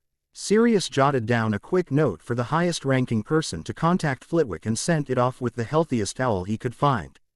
He quilled another note about the hostages in Gringotts for the French government, sending it off as well. They then tried to shoo off the rest of the owls, but they were too well trained. Hopefully, there were enough rats in the area to keep them fed. Shall we go now? Sirius asked, picking up her things. He really wanted to get back to the school before dinner. Yes, thank you, Hermione said, giving him a sad smile. With that they were off to Hogwarts. Meanwhile, Fred and Harry were having a talk with Neville and Luna at the Gryffindor table. It was lunchtime, and Harry was sitting there he still didn't feel comfortable sitting at the staff table every time. And he wanted to get the opinion of the students on the self-defense class. What do you think? He asked when he had spelled out what he and Fred had talked about. I think it's a great idea. I think you should put the parents to work too. I don't think anyone should get a free ride, Neville said, looking at the adults that were sitting at the Hufflepuff table bitching about the lack of service they were receiving at the castle. They've been whinging all day. I think they need to realize just what the reality is. Now, I agree, Luna said. Knowing that her dad was now dead, he would have wallowed in her death the first few days, but he would have pulled his own weight after. She was sure of it. They need to earn their keep, Padma stated. Her sister agreeing with her. They too were in mourning. They were the only ones left in their family in England. They had no idea who was left in India. We do too, Harry said, making many of the kids listening cringe. They hadn't thought about that. We all have to chip in. There's a lot of work to be done, and we all have to do it. What are you going to do? Sit in your office and give orders? Michael asked, sneering at Harry. Look, Corner, I didn't ask to be deputy headmaster. It was assigned to me. But I am going to be the best one I can be, Harry said. Knowing that was probably what he was going to be doing. It was hard work though. I'll just bet you did. You always get the cushy jobs. You never had to work hard a day in your life, the belligerent boy stated. Slamming his fist on the table. You don't know shite about me or my life, so shut your gob, Harry stated, staring the boy down. He was getting tired of Corner and his big mouth. I happen to know a thing or two about Harry's life and you don't, so shut it, arsehole, Fred said, remembering the locked room and the cupboard under the stairs with Harry's room written on the walls. Bugger off, both of you. I'm not doing a damn thing to earn my keep, Michael stated, folding his arms defiantly. Then you will find a new place to live, Flitwick stated from behind the boy in his squeaky voice. It was hard to come off as a demanding figure with that voice and his stature, but he was going to give it his best shot. That goes for the lot of you, the diminutive headmaster said, looking around the great hall. We want and need you here, but no one is getting out of working for their keep. He stood on the bench that was the seating for the Gryffindor table so that he could be seen by everyone. Bar the shortest of people. How dare you, you half-breed, said one of the government officials. He looked at the new headmaster as if he were dung on his shoe. Oh, he dares and he's correct, Amelia said, from the staff table as she stood to be heard. You will work, or you will be put out on your ear. I am your boss, the official stated, pointing a finger at her. There is no government anymore. You are no more my boss than Harry is, she stated, looking down her nose at him. We have 10 farms that need work, students that need teaching, and a castle that needs cleaning. We have food that needs to be scavenged and people that need to be found. We have laws that need to be established and enforced. We need to train everyone in self-defense, and patrols that need to be done. If the enemy comes to our gate, then everyone needs to fight. There is plenty to do. I don't want to hear of anyone not pulling their weight, or they will be put out, she lectured. That's the work of house elves, the official stated, waving his hand dismissively. They will be doing other things, Amelia lied. The house elves would be working the same jobs they always did, but their numbers were lower. And they needed help. Who is going to determine that we are pulling our weight? A parent asked, worried about prejudice. The house elves, Flitwick said, smiling serenely. They can't be bribed or bought. They will not be seen, and if I hear of anyone abusing them, they will be kicked out. No questions asked, they will be booted. He glared at the purebloods among the crowd showing that he meant business. What do we get out of it? Another parent asked, greedy as ever. You get food, water, shelter and clothing. What any person needs to survive, Andy said, her tone harsh. She didn't like the snobbishness of the woman's tone. Do we get to pick our work? Narcissa asked, knowing that she had few skills. She didn't mind working, she was bored. There were no charities to organize and there was nothing to do in the castle. Shot or two, and no son to coddle. No, but we will take into account your skills, Flitwick stated, knowing that very few had any talents. There will be a questionnaire soon that will help us with our assignments, he added, hoping they got that out tomorrow. That caused many to buzz with excitement or nervous anticipation. They didn't want to work. But they didn't think they'd make it on their own either. Some thought they'd just bully the house elves. Little did they know the elves had been ordered not to be seen under any circumstances. For now, I ask if there is anyone that can teach self-defense classes to the children.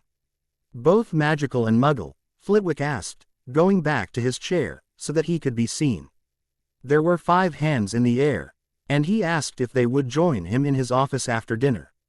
They all nodded and went back to their lunch. Well, that went well, Harry said, grinning like a fool. Thanks, Michael, he said, nodding his head. He picked up his ham and cheese sandwich and started eating it. Fuck off, Potter, the sullen boy said, picking up his plate and getting up and going to where they weren't. He wound up going to the Slytherin table where the more snobbish people were sitting. They didn't much like the boy either, but he was more welcome there than at the Gryffindor table. How are you two doing? I don't get to talk to you much now that I have a job, Harry said to Neville and Luna. He spent most of his time among the adults and the new heads of houses. I am doing okay, Neville said, his tone soft. He was still mourning his grandmother. He didn't much like her, but he loved her. She was a mean woman and had made his life a living hell, but she had loved him in her own way. I am surviving, Luna said. Her eyes and voice were sad. She was much more attached to her dad. To learn that he was indeed dead was heartbreaking. She should have gone home for Yule, but Bridge had kept half the castle here as punishment for one reason or another. For her it had been for being too flighty in class. For Neville it had been for being too outspoken. The Pottle twins were foreigners, and most of those here were Muggle-born. That was all the excuse she needed. Oh, she had made up some trumped-up charge, but in the end it boiled down to her bias. Harry had been supposed to stay, but Dumbledore had snuck him out before the woman could insert her punishment. I am happy to hear that you are getting better, Harry said, giving Luna a one-armed hug.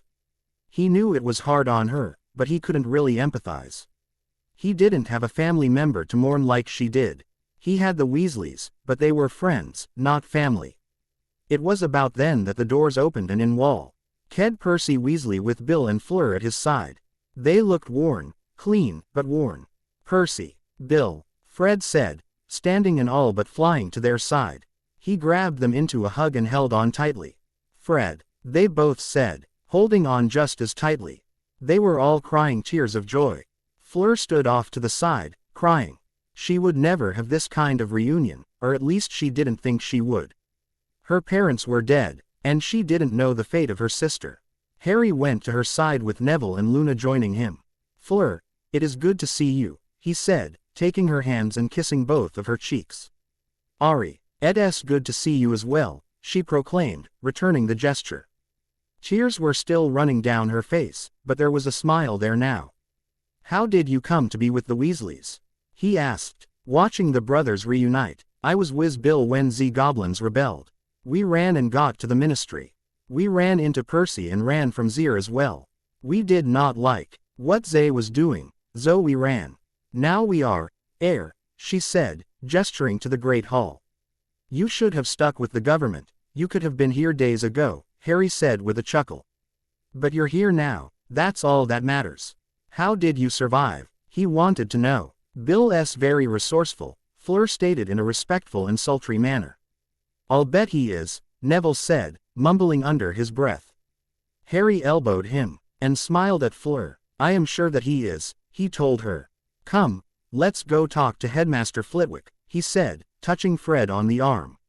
We need to let Phileas know they are here, he told the single twin. I can see them myself, Phileas said from behind him. Merlin, damn it, Headmaster, quit doing that, Harry said, jumping a foot. Flitwick had taken to sneakin' up on everyone now that he was headmaster. He said it was a privilege that he was going to take full advantage of. No, Flitwick deadpanned, then he turned to the newcomers and greeted them. Welcome to Hogwarts. We will go over the rules later. Until then enjoy some lunch. He gestured that they could join Fred and Harry at the Gryffindor table. Thanks, Professor, Bill said, grinning like he had won the lottery. He was grateful to have his living family all together. Yes, thank you, Percy stated, much more modest. He was just as happy. Go on now, entertain your family, Mr. Weasley. We will talk later, the headmaster said, going back to his seat. So, Flitwick is headmaster now, Bill said, going to sit near Fred, while Percy sat near Harry. Fleur sat next to Bill, while Luna and Neville sat on the other side of the table. Plates had to be exchanged, and Bill, Fleur and Percy served themselves up some sandwiches, but finally they all got settled. They talked while they were doing all this shuffling. That's right, Harry is deputy head, while I am head of Gryffindor, Fred said, pointing first at Harry then at himself. He puffed his chest out proudly. They gave them the rundown of who oversaw what, and what had happened the last 2 days.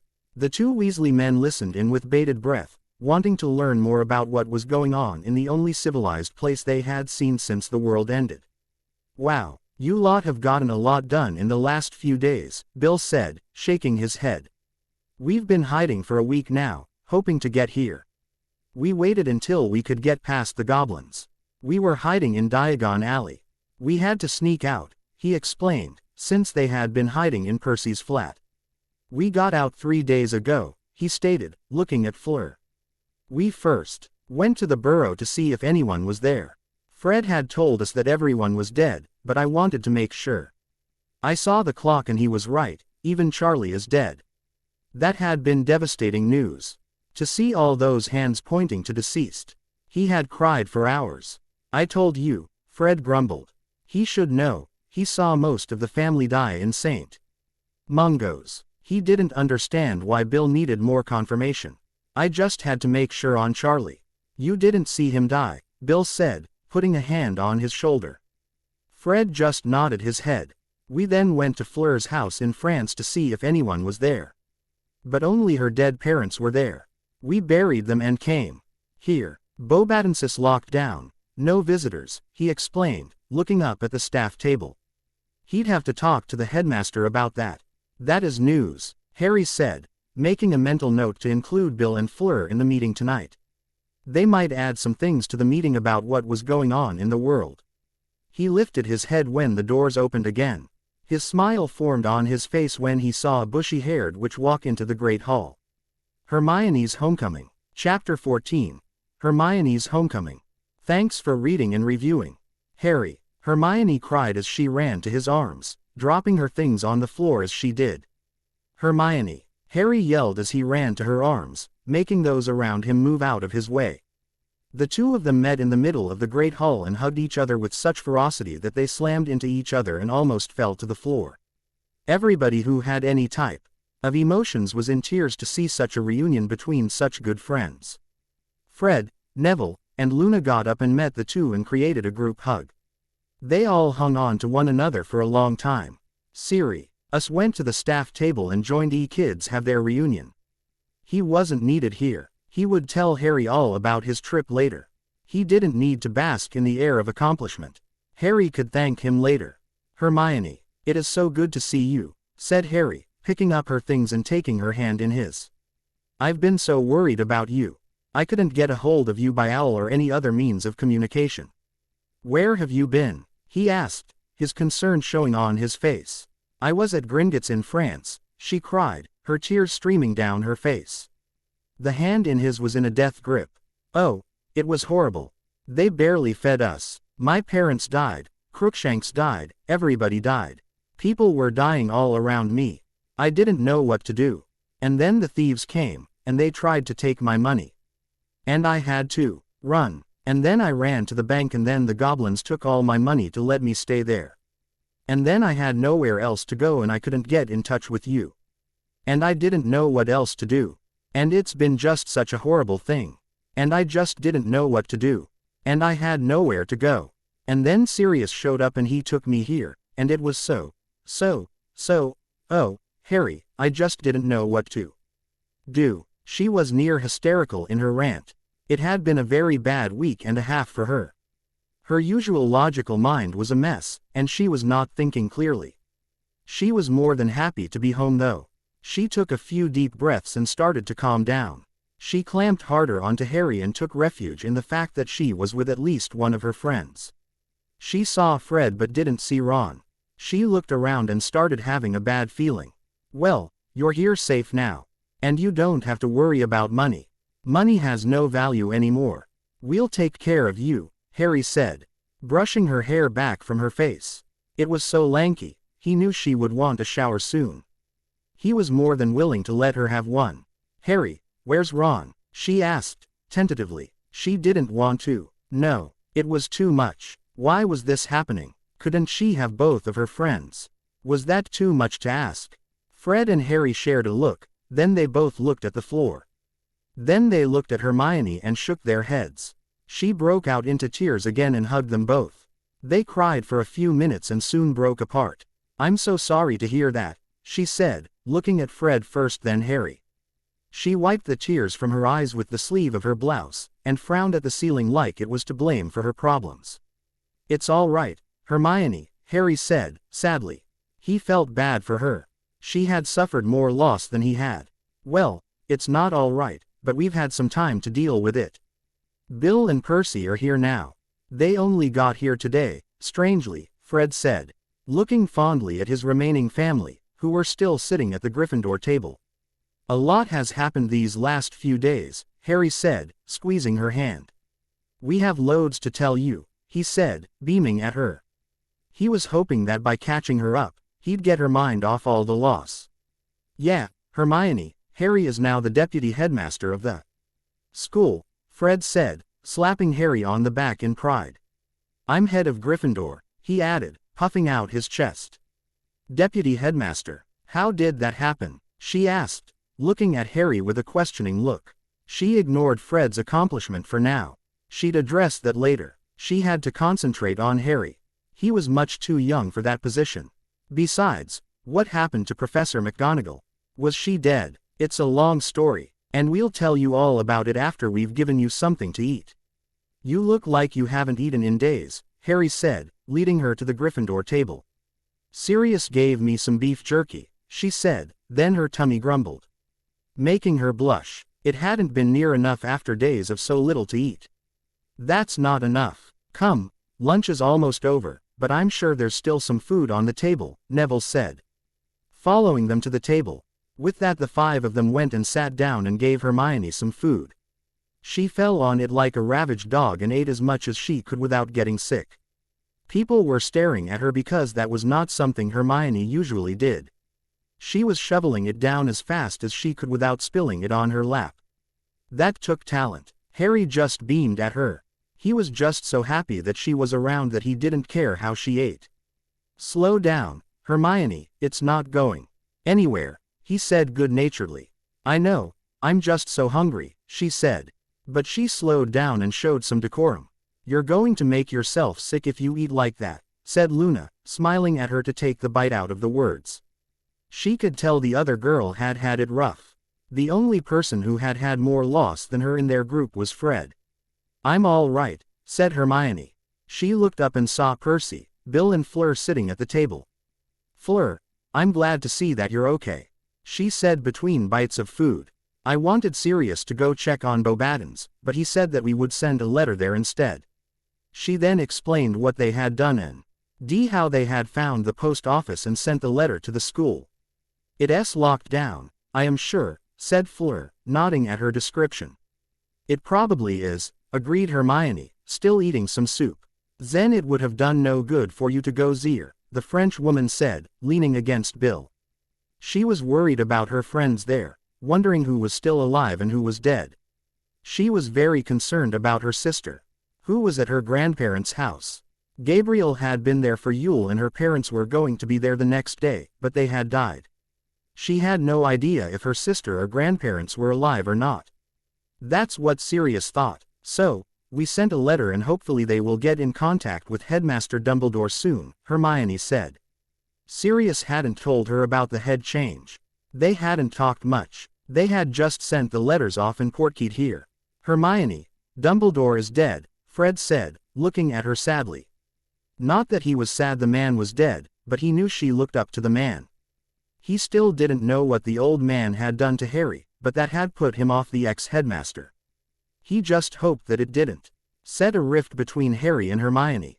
He knew how much Hermione worshipped authority. "Oh, no," gasped Hermione, putting her hand to her mouth. "Flitwick is headmaster now," Neville told her, pointing to the staff table, where she could see who was there.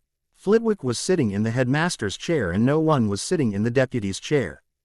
"Does that mean McGonagall is dead too?" she asked, not seeing the woman there. Then she remembered that Harry was deputy now, so the woman must be dead. "Yes, and so is Snape," Harry said, before she could ask. "What of Umbridge?" she asked, hope in her tone. She really hated that woman. Yes, that bitch is dead too, Harry said with sadistic glee. Normally I would condemn you for your language, but I completely agree with your sentiment. So, give me the rundown of who's in charge, she said, shaking her head. Her head was reeling with the news of so much death, but she wanted the news of what was happening.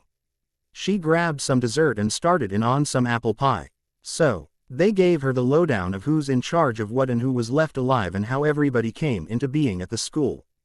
They also told her what was going to happen from now on and what the rules were going to be. The self-defense classes were met with some agreement. I never was one much for physical education, but I guess I understand why we would have to have self-defense classes. After I was attacked by thieves. I understand it's now a fend for oneself type world, she stated after she finished off her meal and pushed the plate aside. She was finally full, and her tummy was hurting a bit. I know you don't like physical violence, Hermione, but this is something that has to be done, said Harry, knowing that his best friend would rather talk things out before resorting to fist-a-cuffs.ke physical violence. Stated Hermione, sticking her nose in the air. Don't you remember who was the one who popped Malfoy in the nose? She asked, getting a glassy look in her eyes as she remembered the fond memory. Oh yeah, I remember that. That was a glorious moment, Harry said, getting a faraway look in his eyes. It was enough to fuel a Patronus. You hit Draco Malfoy? Asked Neville, looking floored. He never would have thought that Hermione would have had it in her. Sure, she stood up for him a time or two, but to resort to socking someone. That was new. He was being a loathsome cockroach, Hermione said primly. She then told them the story, leaving out the time-turner, about Malfoy gloating over the execution of Buckbeak and how she didn't like it. So she hit him. I would have loved to see that, said Neville, getting a vacant look on his face as he pictured the scene in his head. It hurt my fist. I think I hit him wrong, she said, shaking her hand like she had just delivered the blow. That's why we're going to have self-defense classes, so we don't get hurt trying to defend ourselves, Harry said, looking at her like it was only reasonable. I said I understood, Hermione said, giving him a look. That and the werewolves have all gone feral, said Luna out of nowhere. It had been something that had kept her up at night. She was very afraid of the school being attacked. She didn't like that they were roaming unchallenged. They've gone feral? Asked Hermione, looking up at the staff table and seeing Tonks. She knew the woman was soft on Mr. Lupin. Her eyes drifted to Sirius. And she wondered what he thought of his best friend going feral. This had to be hurting the both of them. That's right, said Harry, nodding his head. He too looked at the two adults and Andy. He knew they were still hurting over it. We've got to defend ourselves against them and all the people who have gone evil. Not to mention the Death Eaters. We don't have to worry about Voldemort. He's gone. He said this with some pride, like he had had something to do with it. It wasn't that he was proud of it, but he was glad the Dark Lord was gone. He was happy that that part of his life was over. He was excited that the prophecy was defunct.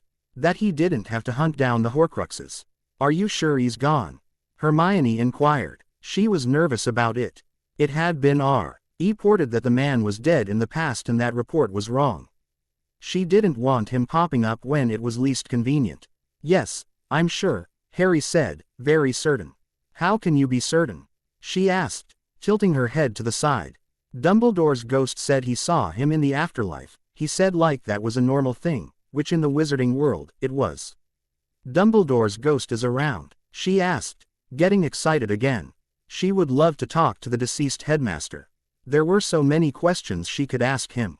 The man was a genius. Not anymore. Sirius banished him, Harry said, with a lot of bitterness. Why ever did he do that? Hermione asked with surprise in her tone. He was being a nuisance. You're going to have to tell me the whole story, she said, wondering at the sour tone. She thought that Harry loved the headmaster like a grandfather. I will, but not right now. He had no desire to air his dirty laundry in the Great Hall. They knew too much of his life as it was. Is there anything else I should know?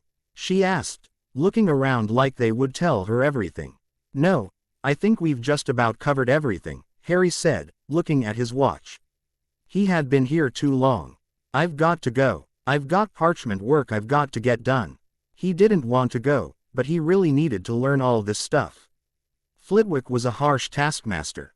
Parchment work. That's right. I've got curriculums I've got to get started, I've got paperwork that I've got to get filled out, and I've got schedules that I've got to organize, the teenage deputy headmaster said with a sigh. He really hated that aspect of his job. He much preferred the practical parts of it. What type of curriculums do you have to fill out? There are no classes right now, she said. Gee. Using that with most of the staff dead, there were no classes. She was correct, of course, but there's going to be, which is why I have curriculums that I have to do, he pointed out. He still had to assign teachers for said curriculums. They needed to get that questionnaire out to the adults soon so they could get those positions filled. Hermione sighed. She was very worried about her best friend. She felt he was taking on too much for someone his age and mentality. Oh, Harry, isn't that a bit too much responsibility for you?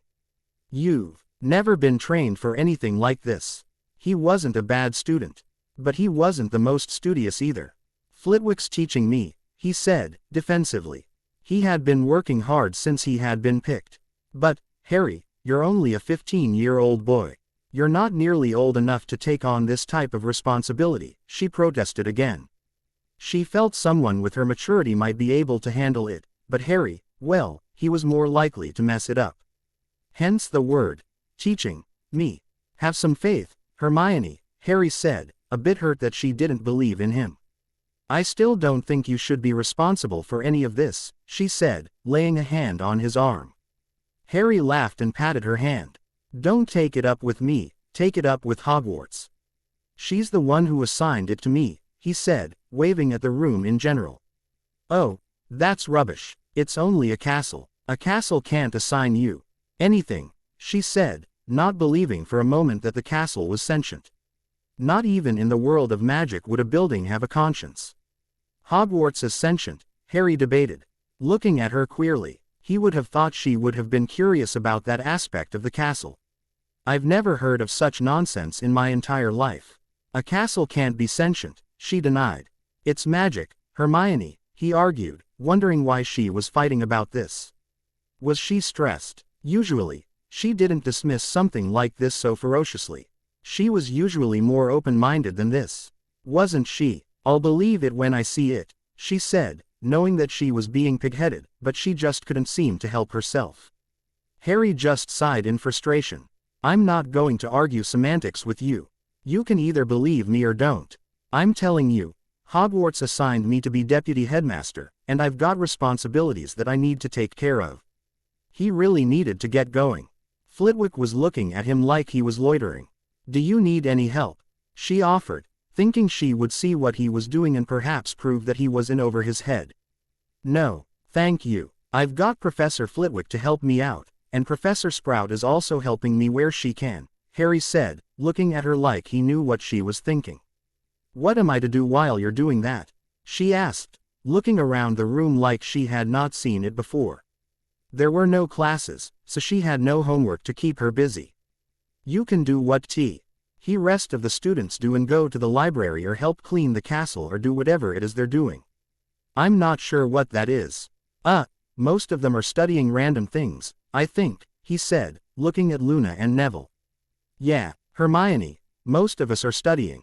I am researching plants. Luna is reading the stars, said Neville, coming to Harry's rescue.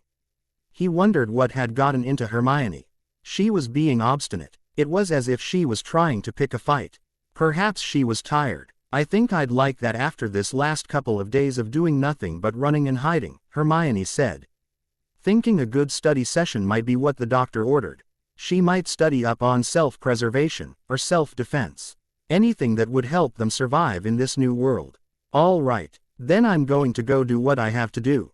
You do your studying, said Harry. With that, he gave her another hug and got up, and went to his office. He hoped she would bend they met again. I still can't believe he's the deputy headmaster, said Hermione after he left. She was shaking her head in disbelief.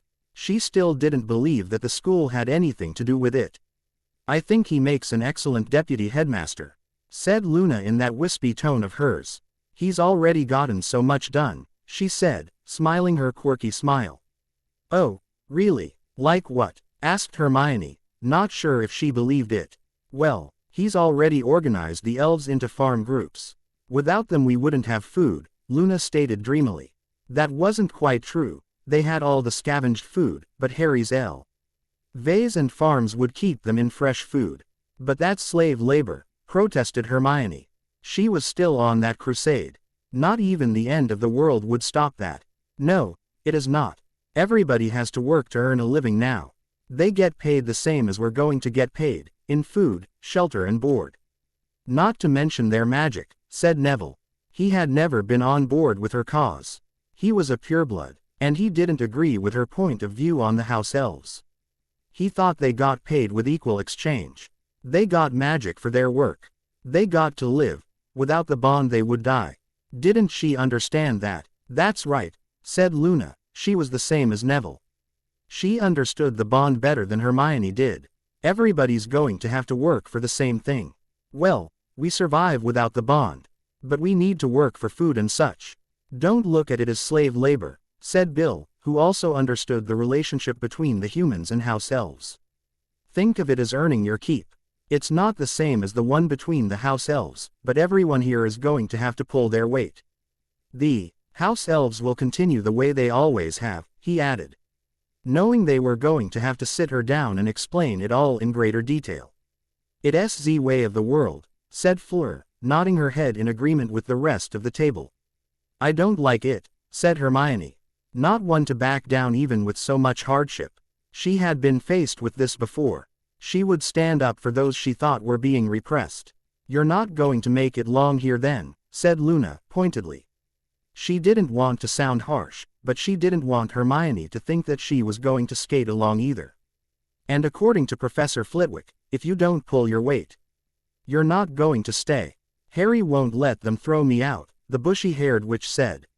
Not that she intended on not pulling her weight. She was not afraid of hard work, but he would be damned if they weren't going to compensate her for it. Harry won't have much say in the matter, Fred said, frowning at her. Why was she being so confrontational today? He's the deputy headmaster. Of course he'll have a say in the matter, she said, frowning back at him. No, he won't, said Professor Flitwick, appearing behind her, making her jump along with everyone else. Everybody will do what they are assigned. And that includes you, Miss Granger. He had been listening to see if she was adjusting. She seemed to be stressed out and in need of a shower and bed. Perhaps after a good night's sleep she would see things in a better light. But it's slave labor, she said obstinately. She didn't really believe it, but she didn't want to back down and look foolish. Think of it as chores, the diminutive professor said, trying a different route. You are not my parent. You will be earning something out of it. You will earn food, and you will earn shelter, and you will earn clothing. You're not getting nothing out of it. It is not slave labor, explained the headmaster, trying for calm. I see, said Hermione, though she was being petulant about it. Flitwick smiled at her and patted her on the arm. You can be stubborn all you want, Miss Granger. If you want to stay here, you will have to earn your keep. Everybody must, he said. I will do what I must, but I do not have to like it, she said, turning her head trying to hide her tired eyes from the all-knowing look she was getting. As long as we understand each other. Yes, sir, she said, breaking into a large yawn. Why don't you take Miss Granger to the girls' dorm, Miss Lovegood? Flitwick said to Luna. I am sure she will be in a better mood when she has had a nap, he offered. Yes, sir, Luna said, getting up and indicating for Hermione to do the same. Hermione got up, gathered her stuff from the floor next to her and followed her. She hoped her mind was clearer when she woke up. She didn't lick the argumentative person she was being. She didn't mind debating once in a while, but she was being quite bitchy, and she didn't like it. A bit of joy. Chapter 15. A bit of joy. Thanks for reading and reviewing. It's a short one. Hermione did feel much better after her nap. It was dinner time when she woke up and she joined everybody in the Great Hall. They were sitting at the Gryffindor table again. Harry joined them along with Fred. Harry was still feeling uncomfortable sitting at the staff table. He would get there eventually, but for now he'd join his friends. Bill and Fleur were with them. So, I want to apologize for my earlier behavior. I'm under a lot of stress, Hermione said, as she dished up some baked chicken and potatoes with candied carrots. They were on rations now, only 3 different dishes. Roast beef, baked chicken, and pork chops. There were many different sides, there were loads of vegetables and fruits and a lot of bread and condiments, but those were the 3 meat dishes. It's okay, Hermione, I understand, said Harry as he decided to have some roast beef. He grabbed some stewed tomatoes and bread. Yeah, said Fred, opting for the pork chops, scalloped potatoes and asparagus. We're all under a lot of stress. It's been quite a bad couple of weeks. His head hung low for a second, then he lifted it and smiled at his brothers. He was happy they were there. They made everything that much better. I really want to say I'm sorry about what happened to your family, Fred, said Hermione, reaching over the table and putting her hand on his arm. I will miss Ron deeply, she said with tears in her eyes. It's okay, Hermione, I understand. I'm sorry about what happened to your parents too. And Crookshanks, he said, patting her hand and then gently removing his arm from under it. We can sit and give condolences to each other all night long, but I think we should put it past us and move on, said Harry. He didn't feel the loss they did. He didn't miss his relatives like they did. He did miss Ron though. Too right, said Bill, being a bit more pragmatic than they were. He was older and wiser and felt that they should just look forward to the future now. He missed his family deeply, but they needed to move past it and get on with life. So, what are we going to do going forward? Asked Hermione, cutting her chicken and taking a bite. She chewed and wondered if they were going to have such a wonderful meal in the future. It was still just as delicious as the first time she ate anything in the Great Hall, but she worried about future meals. Where would they get the spices? Well, most of us kids are going to be doing self-defense classes and working on the farms. The adults are going to go out and find more people and scavenging. So, me will be teaching classes if they have the credentials. It all depends on what their skill set is, said Harry, looking thoughtful. That sounds like an excellent plan of action, said Hermione, smiling at him like he had said something brilliant. It really is, said Harry, smiling back at her. Are you worried about the Death Eaters? Really? Asked Hermione, worrying her lip. She didn't want to worry about them. She just wanted to do her work and move on with life. She didn't want to face any more hardship. She would if she had to, but life had thrown her too many hardballs lately. I'm not overly worried about them. But I am a bit concerned, said Harry, taking a bite of his meal. We are in one of the most fortified defensive ploms, somewhat uneasy. He looked around the Great Hall, like they would come in at any minute. But not in a fearful way. More like he was ready to fight. I get what you're saying.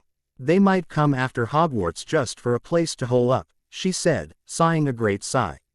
She knew it was something that anyone would do. It was a great place to have as a stronghold. We have the war wards up, said Fred, nodding strongly. He had faith in them, to a point. He knew they weren't foolproof. Hence the self-defense lessons. I want to take a look at those, said Bill, looking up from his meal of roast beef and mashed potatoes and gravy. I want to see if I can add to them. He had a glint in his eyes, like a mad scientist would get with an experiment. You'll have to talk to Headmaster Flitwick about that, said Harry, not liking that look in his eyes. He'll let you commune with Hogwarts and see if there's anything you can do to add to them. I don't think there is. They're pretty formidable. It never hurts to take a look, said Bill with a nonchalant shrug. The goblins had some pretty formidable wards as well, and they had some things that humans don't know about that do, the curse breaker said, the twinkle in his eyes getting brighter. That's very true, said Fred, nodding in agreement, and we'd be a fool not to take you up on that. And we have to worry about the goblins too. It was something that had been plaguing his mind as of late. I don't think you have to worry about the goblins. They're pretty content about staying in Diagon Alley. That and they have Nocturne Alley too, Bill said, waving his worry away. He knew them better than the rest of them. So, you think they're just going to maintain their territory and not try and take over anymore? Asked Hermione earnestly. She had a great deal of hope in her tone. She really didn't want to have to worry about the goblins. This was the first time she had heard about it. They hadn't told her about it earlier. Or had Sirius told her about them? She wasn't sure. She really didn't remember. That's right. They're territorial, but they're too few in numbers to try right now. If we leave them alone to their territory, they'll leave us alone. They might come after us when their numbers are greater. But for now, we've got nothing to worry about, the eldest Weasley said, nodding his head solidly. He was sure of it. Unless the virus changed them dramatically, they would stay where they were. He would keep an eye on them, but he was sure they would stay put. Well, hopefully the Death Eaters will go after them and they'll kill each other off, said Padma, bitterly. She had no love for goblins. Oh, what a horrible thing to say, said Luna, looking at her queerly. She didn't know Padma was so bloodthirsty. It's the way of Z-World, said Fleur with a casual shrug. She agreed with Bill. The goblins would stay put. Very true, said Fred, cutting his pork chops. He didn't care what the goblins did as long as they did it elsewhere. Especially now in this world. Well, that's one way to look at it, said Neville, taking a sip of his pumpkin juice. He wondered if they would have this juice later. He was sure they would run out of the spices sooner or later. A horrible way, but one way to look at it. I'd like to think the community that we're building up won't look at it that way, but it's going to be that way from now on. He sounded sad about it but resigned. Starting tomorrow, self-defense classes are going to be mandatory, Harry said, as if trying to cheer them up. Professor Flitwick has interviewed a few of the people that said they know how to teach it, and Mr. Anderson has agreed to teach the Muggle self-defense, and Mr. Plaguers has agreed to teach magical self-defense. I don't know these people. Are you sure they're qualified? Asked Hermione, in a small panic. Not that she knew everyone, but she knew a lot of names of the alumni and students. Mr. Anderson is one of the Muggleborns. That didn't make it, Father, and Mr. Plaguers is an alumni. They have the credentials that says that they're qualified, said Harry, giving her a knowing smile. I'm sure Headmaster Flitwick wouldn't have them teach you if he didn't vet them thoroughly. He knew Phileas had, because he had been there for half of it. Anderson was built like a brick house and had taught in the Muggle world, while Plaguers was an ex-Auror that had injured out. Why doesn't the headmaster teach us? He is more than qualified. He is a dueling champion, asked Luna. She knew that from her time as his student and ward. Many people in Ravenclaw had commented on it, many times. He has more than enough on his plate now, and he can't take time out to teach an entire class on a weekly basis. He'll be there for the first class, but after that, he's got too much to do, said Harry, giving her a warm smile. It was a logical question. The man was more than qualified. Oh, I guess that makes sense, said the flighty girl. She gave him another wonderful smile and continued her dinner. Harry, now that you're all settled, do you need any help with your administrative duties? I can be your secretary, suggested Hermione. Now that she was stable in her head, she was more than willing to help. I could do with a secretary, Hermione, said Harry, looking exhausted for a moment. Are you sure that's something you want to do? He was more than willing to let her help and have her hang around him during his office hours. She would be a great asset. Well, it sure beats sitting around here doing nothing but homework, Hermione said, clapping her hands for a second. It would get her mind off her parents' death. She needed to keep her mind busy. It wasn't like there were any therapists. Perhaps I can get a time turner, she hummed thoughtfully. Well, I'll be more than happy for the extra help, Harry said, putting a hand on her arm. He ignored the time turner comment. If it were up to him, that wasn't going to happen. Oh, thank you, Harry. I'll be more than happy to help you with your administrative work, she gushed, giving him a one-armed hug. Just let me get a few things situated here and I will be there bright and early tomorrow morning. She bounced in place and looked around the room trying to contain her excitement. What do you have to get situated? Asked Harry, tilting his head to the side. Oh, you're right, I forgot there are no classes right now. I guess I wanted to see what my schedule would be before I took on extra responsibilities, but I guess I would incorporate your schedule into mine first, she said, giving him a weak smile. Classes are going to start next week if we get everything going on. Schedule, said Harry, looking up at the staff table. He knew that the headmaster was doing something tonight to get the ball rolling. That's excellent news, said Hermione, bouncing in place. Yeah, said Neville, finishing off his meal. He scraped the juices of his meat up with some bread and ate it. He then put his napkin on his plate, indicating he was done. The plate disappeared. It's getting kind of boring just studying in the library. He was done trying to find things to keep him busy. Not that he thought he knew everything on herbology, but it was boring without the plants to examine. I don't know, said Luna, waving her fork in the air. I am enjoying studying the stars. She giggled a bit. You're just looking for futures to predict, said Neville, tickling her nose, causing her to giggle more. But everybody's been so happy about it, said Luna, swatting his hand away. I have predicted many futures. She predicted mine, said Padma, getting a serious look on her face. Mine too, said Parvati, getting a dreamy look on hers. Were they good futures? Asked Harry, looking back and forth between the twins. They were better than our past, said the twins together. Their voices were the same, but the inflictions were different. Well, not much can change from that, said Harry glumly. Any rate it would be good to have classes going again, said Hermione, grabbing some of the dessert that jostled. There wasn't much to choose from. It was only ice cream, cake, treacle tart and some other pastries. I can be your secretary in the afternoons when classes are over. I can do my homework during my downtime. She didn't think there would be much for her to do as his secretary. How much work can a teenager do? That sounds like an excellent idea, said Harry. He knew he'd have a lot for her to do. He had loads of files that needed to be organized and filed. They ate in silence for a few minutes and then, attention everybody, please, said Headmaster Flitwick as he stood on his chair and tapped on his glass. The noise could be heard throughout the great hall.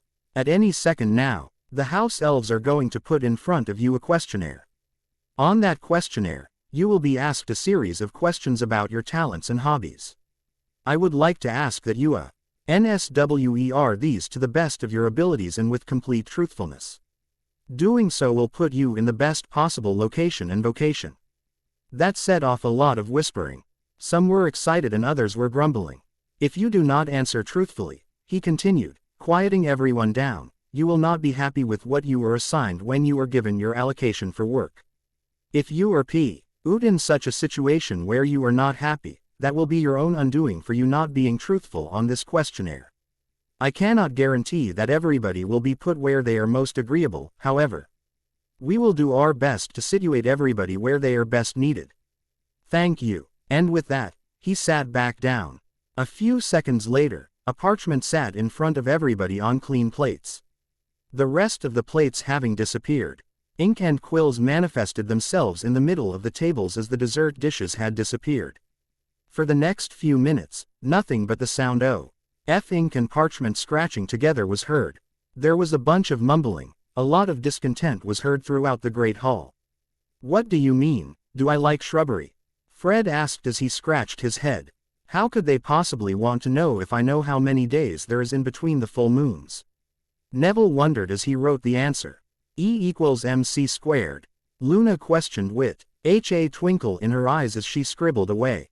On and on these questions went, as everybody wrote on the form. It took the better part of a half an hour for everybody to answer at least half of the questions and then the questionnaire disappeared from the table. Hey, I wasn't done answering that, yelled a voice from the Slytherin table.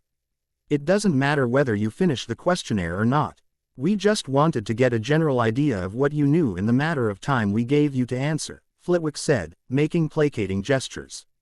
All right then, what are you going to do now that you have our answers? Somebody asked in a demanding tone. Some of you, depending on your disposition, will be allocated to go and gather other people to bring back to the castle. Finding other survivors, scavenging food and such. Some of you will be assigned to teach. Some of you will be appointed administrative government work. And others of you will be designated to the farms, was the answer. He smiled at them in a gentle manner to make sure that he was being as honest as possible. And if we refuse, was the belligerent question. Why it was asked, Harry didn't know. He was sure they knew the answer. Flitwick had made it perfectly clear in the last few days what the outcome was. Then you will leave, the diminutive headmaster said, not even missing a beat. Just like that, was the surprised answer. Again, Harry wondered about that. Just like that, what gives you the right to dictate who can stay at Hogwarts? Asked one of the ex-government employees. He had been one of the mouthier ones. He had been bitching about how they weren't catering to him and his needs like they should be. He would not be getting a government position again. Hogwarts does. She was the one who assigned me to be the head of the school, and she is the one who's going to tell me who stays and who goes, Sirius said, sounding smug. He looked at the castle ceiling fondly. You cannot tell me that this pile of rocks is sentient. The same man said, folding his arms over his chest. Oh, I assure you that she is, Sirius said, laughing at the man. Prove it, the man said, glaring at the half-goblin. That is not up to me. If Hogwarts wants you to know she is sentient, then she will, the headmaster stated, nodding wisely. I don't believe you either. I think you usurped the position, someone yelled from the Slytherin table. There were some protests sounding from throughout the room and an argument broke out. People started shouting at one another. They stood from their seats and started screaming at one another. There was more on the side of Flitwick than against him. Flitwick was about to put his wand in the air, when something told him not to. Suddenly, the walls of the great hall shimmered with an ethereal glow. The enchanted ceiling, usually reflecting the outside sky, transformed into a vast canvas displaying a series of intricate runes and symbols. The chandeliers dimmed, casting a mystical light that seemed to pulse with life. The floor vibrated gently, and a low hum filled the air, resonating through every stone of the ancient castle. That caused everyone to silence, and sit down, or fall onto the floor. They stared at the ceiling in awe. A hush fell over the great hall as they all stared at the ceiling captured. A whispering breeze swept through the hall, gently rustling the students' robes and carrying with it a sense of ancient wisdom and power. The very air seemed to thrum with magic, as if the castle itself was breathing, alive with consciousness. A song broke out and the lights that cascaded through the hall were bright, and in them Fawkes appeared. His fire burned bright and blended in with the lights that burned on the ceiling. He broke into a song that harmonized with her song and together they sang, making everyone's heart lift with joy. Suddenly, the symbols on the ceiling realigned into coherent sentences, spelling out in elegant script, I am Hogwarts. The heart and soul of magical education. To protect and guide is my eternal vow. Flitwick is my headmaster. The astonished murmurs of the students and adults alike grew louder as they witnessed the undeniable proof of the castle's sentience. Flitwick stood tall, his eyes gleaming with pride and reverence. The man who had questioned the castle's consciousness looked around, his skepticism melting into awe. I believe, he said as his eyes rolled into the back of his head, and he passed out. I think Hogwarts has spoken, said Headmaster Flitwick as the lights dimmed and the chandeliers went back to their normal lights. The letters disappeared and the breeze calmed down. Wow, said Hermione, turning to Harry, her eyes blown wide. I take it back. Hogwarts is sentient. I told you so, said Harry as Fawkes landed on his shoulder. Little Helpers. Chapter 16. Little Helpers. Thanks for reading and reviewing. Yep, my muse is still on walkabout, and she took the strength in my hands with her. I do dictate most of the chapter, but some typing is a must. Don't hate me for the cliffhanger. I will do my best to get back to the story as soon as possible. After the show of sentience, Hogwarts settled down and everyone went about their merry way. They went to bed or to their offices to have meetings or such. Amelia and Phileas had such a meeting to go over what was going to happen the next day. Sirius and Andy decided to have a drink with Tonks and just have a family night. Harry wasn't invited since he was too young to drink, so he went to bed. Fawkes stayed with him, and they went to Harry's room which he was afforded as the deputy headmaster. Entering his quarters, Harry was greeted by the soft glow of magical orbs that illuminated the room with a warm, inviting light. The room was a blend of comfort and functionality, featuring a sturdy oak dents, quills, and ink pots, alongside plush chairs and a cozy bed draped in rich, deep blue fabric. Harry sat down, his wand on the bedside table and glanced at Fawkes, who had perched serenely on a stand near the window. The phoenix's golden feathers shimmered gently in the ambient light, casting a calming aura throughout the room.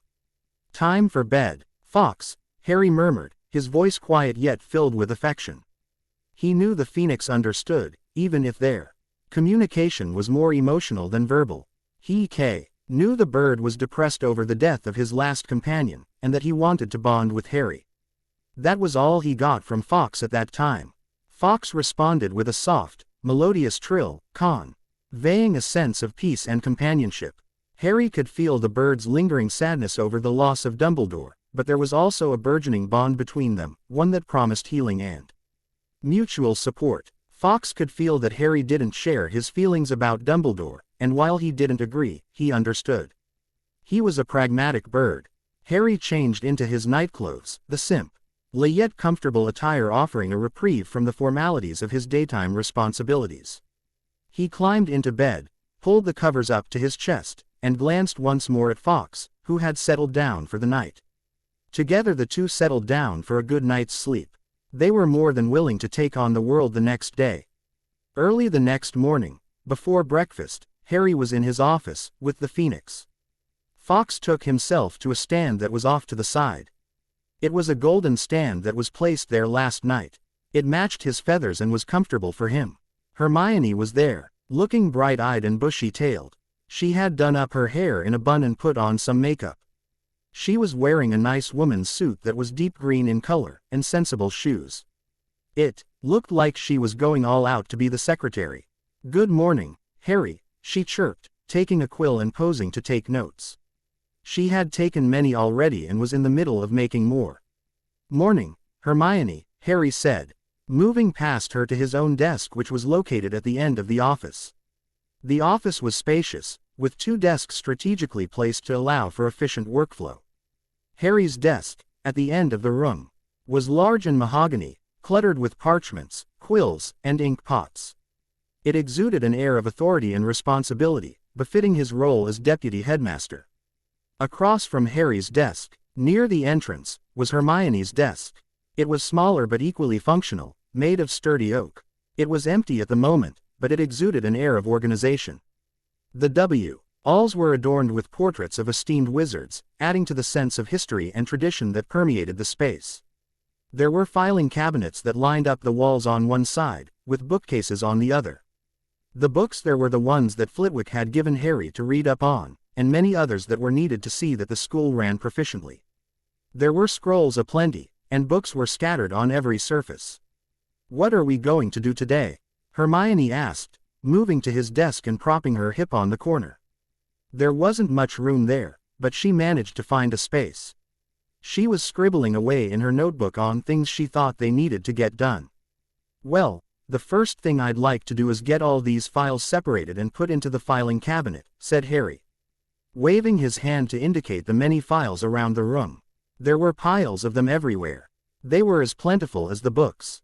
"How many files could you possibly have? You've only been at this job for a couple of days," said Hermione, too engrossed in her notes to see the files. "Oh, I've been very busy," said Harry, gently tapping her head so that she would look up. Then he pointed to each large stack of files. He made sure she was seeing them this time. "We will have much to do." He smiled at her look of awe.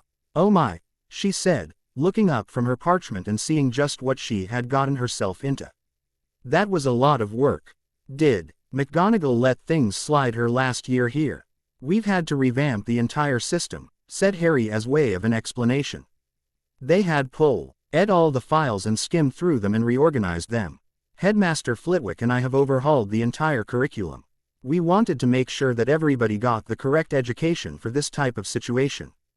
There are things that don't need to be taught anymore and things that do. We are no longer in a utopia society." He grimaced at that explanation. He knew she wasn't going to like that. She thought that all knowledge should always be taught, but there just wasn't any use for some things. "I wouldn't call the society we were in before a utopia society," she said, wrinkling her nose. It was a long way from utopia in her opinion. She did see what they were saying though. There really wasn't a use for divination in today's society, or care of magical creatures. "That's a damn sight better than what we're in now." Harry shot back. "There's no need to be vulgar, Harry," she chastised. She knew he had a potty mouth, but she'd be damned if she was going to listen to it. "I call them like I see them," he said with a shrug. "Still, you're the deputy headmaster now, you should curb your language," She lectured. In her opinion, anyone in authority shouldn't cuss or use vulgar language or innuendo. It just wasn't seemly. It sets a bad example. Harry shrugged again. He could care less what she thought, and he told her so. I am a 15-year-old boy, and I'll tell you the same thing I tell everybody else. I am going to cuss. He wasn't going to change for anyone. He might mature and then curb his language, but probably not. Please refrain from doing so around me. I'll see what I can do. No promises though. What else do you have on the agenda? She asked, patting her bun like it was coming undone.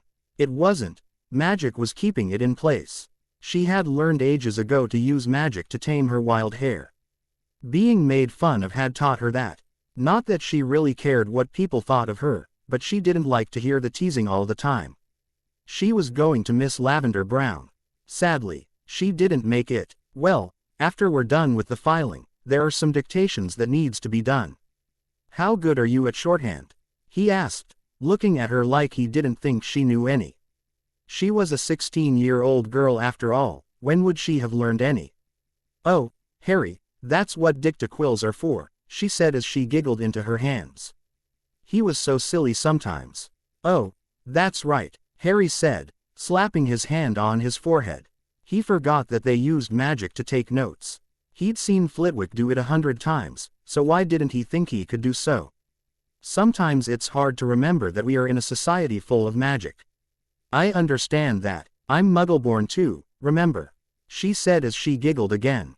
She remembered when she forgot she could conjure fire to defeat the trap in first year. That was years ago though. Still, sometimes magic was such an easy out that it was skipped over.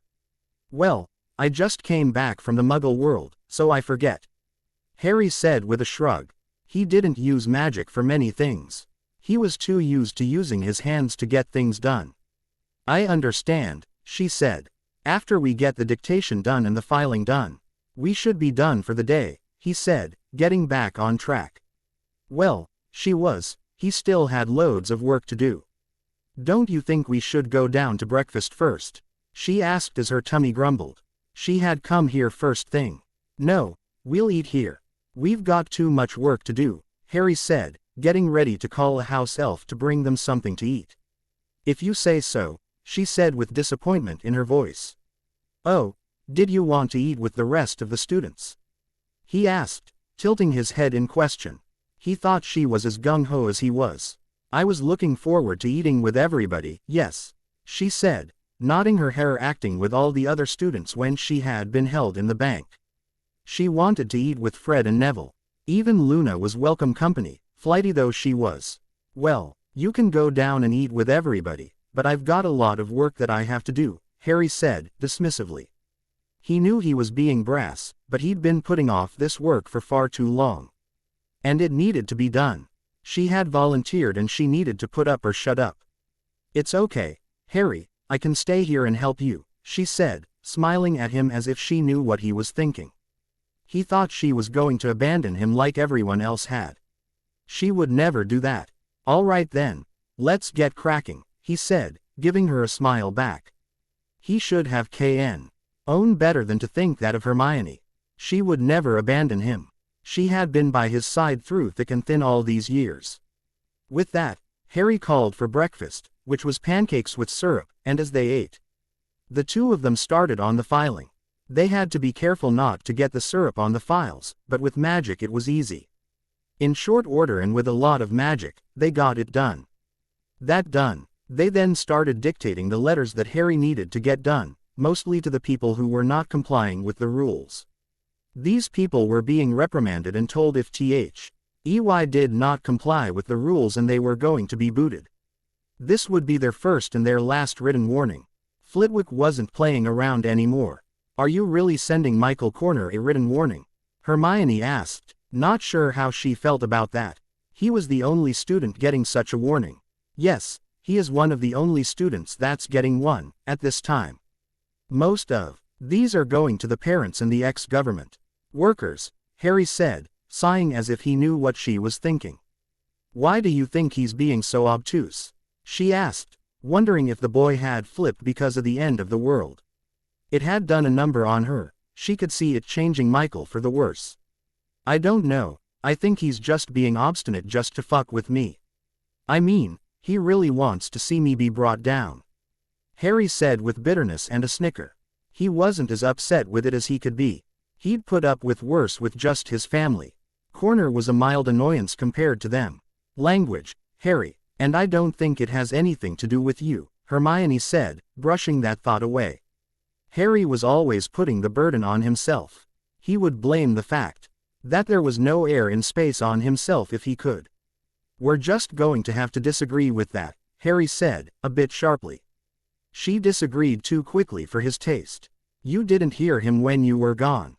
He is my new Draco Malfoy, he said with a grin. He missed old Draco. He had no one to test his wits on. Michael wasn't nearly as competitive as Draco had been. Oh, he tried, but he was lacking. He didn't have that certain flair that Draco had. Hermione had a sad look on her face, that she never thought she would have gotten there over that teenager. She thought that Malfoy was a loathsome cockroach. But to hear of his death saddened her. I was sad to hear about Draco. I may not have liked the boy, but I didn't want to hear about his death, she admitted out loud. Yes, I'll miss Malfoy too, he agreed. So Corner is your new Malfoy, huh? She asked, not seeing the comparison. Yes, he's taken to confronting me at every possible moment, he said with a shrug. He's not near as good as Draco, but he tries.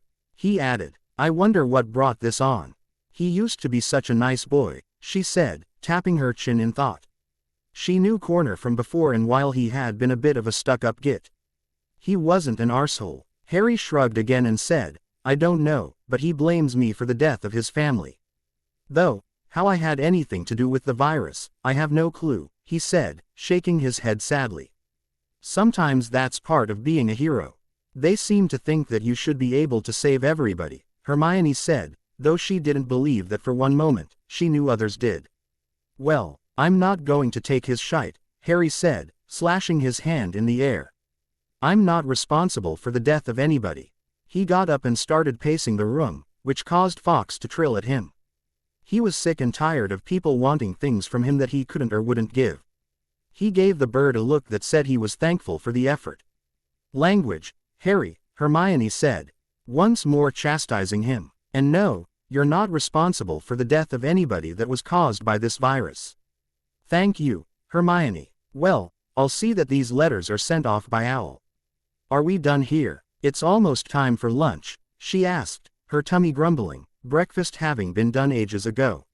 She was more than willing to get to the Great Hall and enjoy the company of the other students. Yeah, we're done, the deputy headmaster said, waving her away. And with that, the two of them set off in separate ways. Hermione up to the Ollery, and Harry and Fox went to Flitwick's office to make his report for the day. They would meet up in the Great Hall for lunch and share their time with their friends. It had been a productive morning, so they felt energized. There was a spring in their steps as they went about their business. The Great Hall was bustling with activity. The light streamed in from the enchanted ceiling, causing everybody to be alive with untold energy. It was a contrast to the depressing days that they had previously. Everybody chattered excitedly over the upcoming self-defense classes they were having that day. They would be happening here in this hall after lunch. The two teachers were more than excited to be teaching, as they were getting bored doing nothing. Many of the adults were just as thrilled to be participating, though there were some who were not as enthused. Why do I have to take these stupid classes? Grumbled one of the ex-government employees. In case we're attacked, said Amelia, rolling her eyes. Who said we're going to be attacked? Inquired the same ex-employee. I've been over this again and again, and I am tired of going over it with you. You're either going to take this class or you're going to leave. Quit grumbling, said Amelia, slamming her hand on the table. She was so done with these men and women who just couldn't get it through their head that they were not in charge anymore. I didn't say I wouldn't take the stupid class. I said I don't want to, the rotund man said under his breath. I could care less what you don't want to do. It's a matter of what you're going to do, Bones stated, having heard him. He wasn't as quiet as he thought he was. Just then, Flitwick tapped his glass with his fork and got everybody's attention. All right everybody, I'm glad you enjoyed your meal. But it is now time for self-defense classes. If everybody would stand up from their seats, we will clear the hall. Everybody stood up from their seats and moved off to the side of the Great Hall. It wasn't that much of a commotion because there were only around 650 people in the entire hall. This was a sad sight to see because the Great Hall could host up to 10,000. As they stood by the walls, Flitwick waved his wand and the 4 tables were moved off to the side, leaving a great space in the middle of the Great Hall. It was large enough to hold the class, and then some. Now then, we will sort this by age, youngest to the right. Oldest to the left. Hurry now, Flitwick said in his squeaky voice. Everybody scrambled to get into their age category. There was some shoving and pushing and were some people who didn't want to tell their age, but they really couldn't lie about it either. The oldest going to the left, some being as old as 150 years old. Now then, we're going to start WITH Muggle self-defense for the first 2 hours, and Mr. Anderson is going to teach you, said Phileas, gesturing to the man who stood next to him, who was built like a brick house. He looked like a toddler next to the man. That's Anderson stepped forward, his imposing figure capturing the room's attention. He was a muscle-bound man with a towering physique, his broad shoulders and bulging biceps training against the fabric of his shirt. His sandy hair was short and neat, giving him a disciplined and no-nonsense appearance. His chiseled jawline and piercing blue eyes exuded authority and confidence, making it clear that he was not one to be trifled with. I am Jeffrey Anderson, the man said, bowing a bit, and I am going to teach you how to defend yourself or run and hide if you can't. He started pacing in front of everyone like a drill sergeant. We're going to start with the youngest and oldest, and then I will teach those in the middle. I will teach the youngest and the oldest how to hide, and then I will teach those in the middle how to fight. While I'm teaching them to hide, you will be warming up. Mr. Plaguers will be supervising, he finished, glaring at those that started to complain. What if I don't want to know how to fight? Asked somebody in the middle. It was a Muggle man whose children had died in the school from the virus. He had been brought here as a survivor. He just wanted to live his life and not fight the wizard's war. Then you'll probably die, said Sirius. He didn't care if the man was a Muggle. If he stayed here, he'd need to fight. Being a Muggle didn't exclude him from defending the castle. What do you know, Black? Said a wizard from the back. I know you're not taking this seriously, and I know that there are a lot of bad wizards out there who want to take over this stronghold. And I know that you're an idiot, Sirius said seriously. He looked at the wizard like he was a fool for asking him that question. You can't talk to me that way, Black, the man said with disdain. I can talk to you however I want to. I'm up here, you're down there. That means I have some power, and you don't, Sirius taunted, like he was a teenager. Sirius, said Harry, rolling his eyes at his godfather. Fine, just try and learn what you can and don't make fools of yourselves, Sirius said, waving his hand dismissively at those who were grumbling. He was getting to the point where he was with Darwin. Let the weaker ones die out. To hell with the survival of the human race. You must learn how to fight because we feel that we are in danger from the Death Eaters and the goblins, said Flitwick with the patience of a saint. How do you know we're in danger from the Death Eaters and the goblins? Came a voice from the back. I'm getting tired of these questions, said Amelia, who had no patience at all. We've already answered them and we're not going to answer them anymore. Just take the damn classes. She slashed her hand in the air, causing a flash of light to admit. Now then, said Mr. Anderson, getting everyone's attention, everybody under the age of 14 and over the age of 60 over here. The rest of you do some warm-ups. He pointed to a spot to the far right of the Great Hall, and then to the more open area. He wanted to use the shady side of the hall for the hiding. What kind of warm-ups? Came the question from a Ravenclaw. Basic calisthenics. Do you know what those are? He asked, afraid of the answer. I do, said Hermione. Good, you can show them, and all the rest of you Muggleborn and the knowledgeable half-bloods showed the purebloods what they are, he said with great relief. He forgot there would be Muggleborn among the crowd. His own child had died at home due to the virus. Okay, came a chorus of voices. With that, Anderson took those under the age of 14 and over the age of 60 over to the side of the Great Hall, and he showed them the best way to run and hide or to take a fall. He had Flitwick set up an obstacle course that had many hidey holes in it. He showed them how to sneak around so that they would not be caught. It was a work in progress. Many of them were bad at it. Wizards were not known for their common sense. That and they had to take off the robes. Robes were known to get caught on many things, so they were in their street clothes, which many of them protested to. It was surprising how many didn't wear anything under their robes, and they had to transfigure their robes into trousers and shirts. "Well, this is an unmitigated disaster," said Mr. Anderson as he watched a 134-year-old wizard get stuck in a barrel that he was supposed to be hiding in. Not that the wizard was nimble, but he had magic on his side, so he could have used it to help him. "They'll get better with time," said Flitwick, giggling and patting the poor man on one of his overly muscled arms. He had to reach high to get there, but he did it. "I certainly hope so, or they're going to be dead," said the Muggle. Teacher as he watched one of the kids help the old wizard out of the barrel and the two run and hid in the building behind them. "At least that was something. I wouldn't worry about it overly much. I think they're going to be just fine," said the over-enthusiastic headmaster as he giggled more at the antics of the young and old going through the very easy obstacle course. It was so simple that one could walk through it and not get hit or winded. But this lot was having issues. They were running all over the place and hiding in all the wrong places. There were some Muggles and Muggleborn among them that were doing well. But for the most part, they were faring poorly. It was hilarious. "Headmaster," Harry chastised, trying to hold back his own laughter. It was his job to rein in the headmaster if he got out of line. Not that he thought Flitwick was out of line, but he was towing it. Yes, Phileas said, waving his hand and turning away.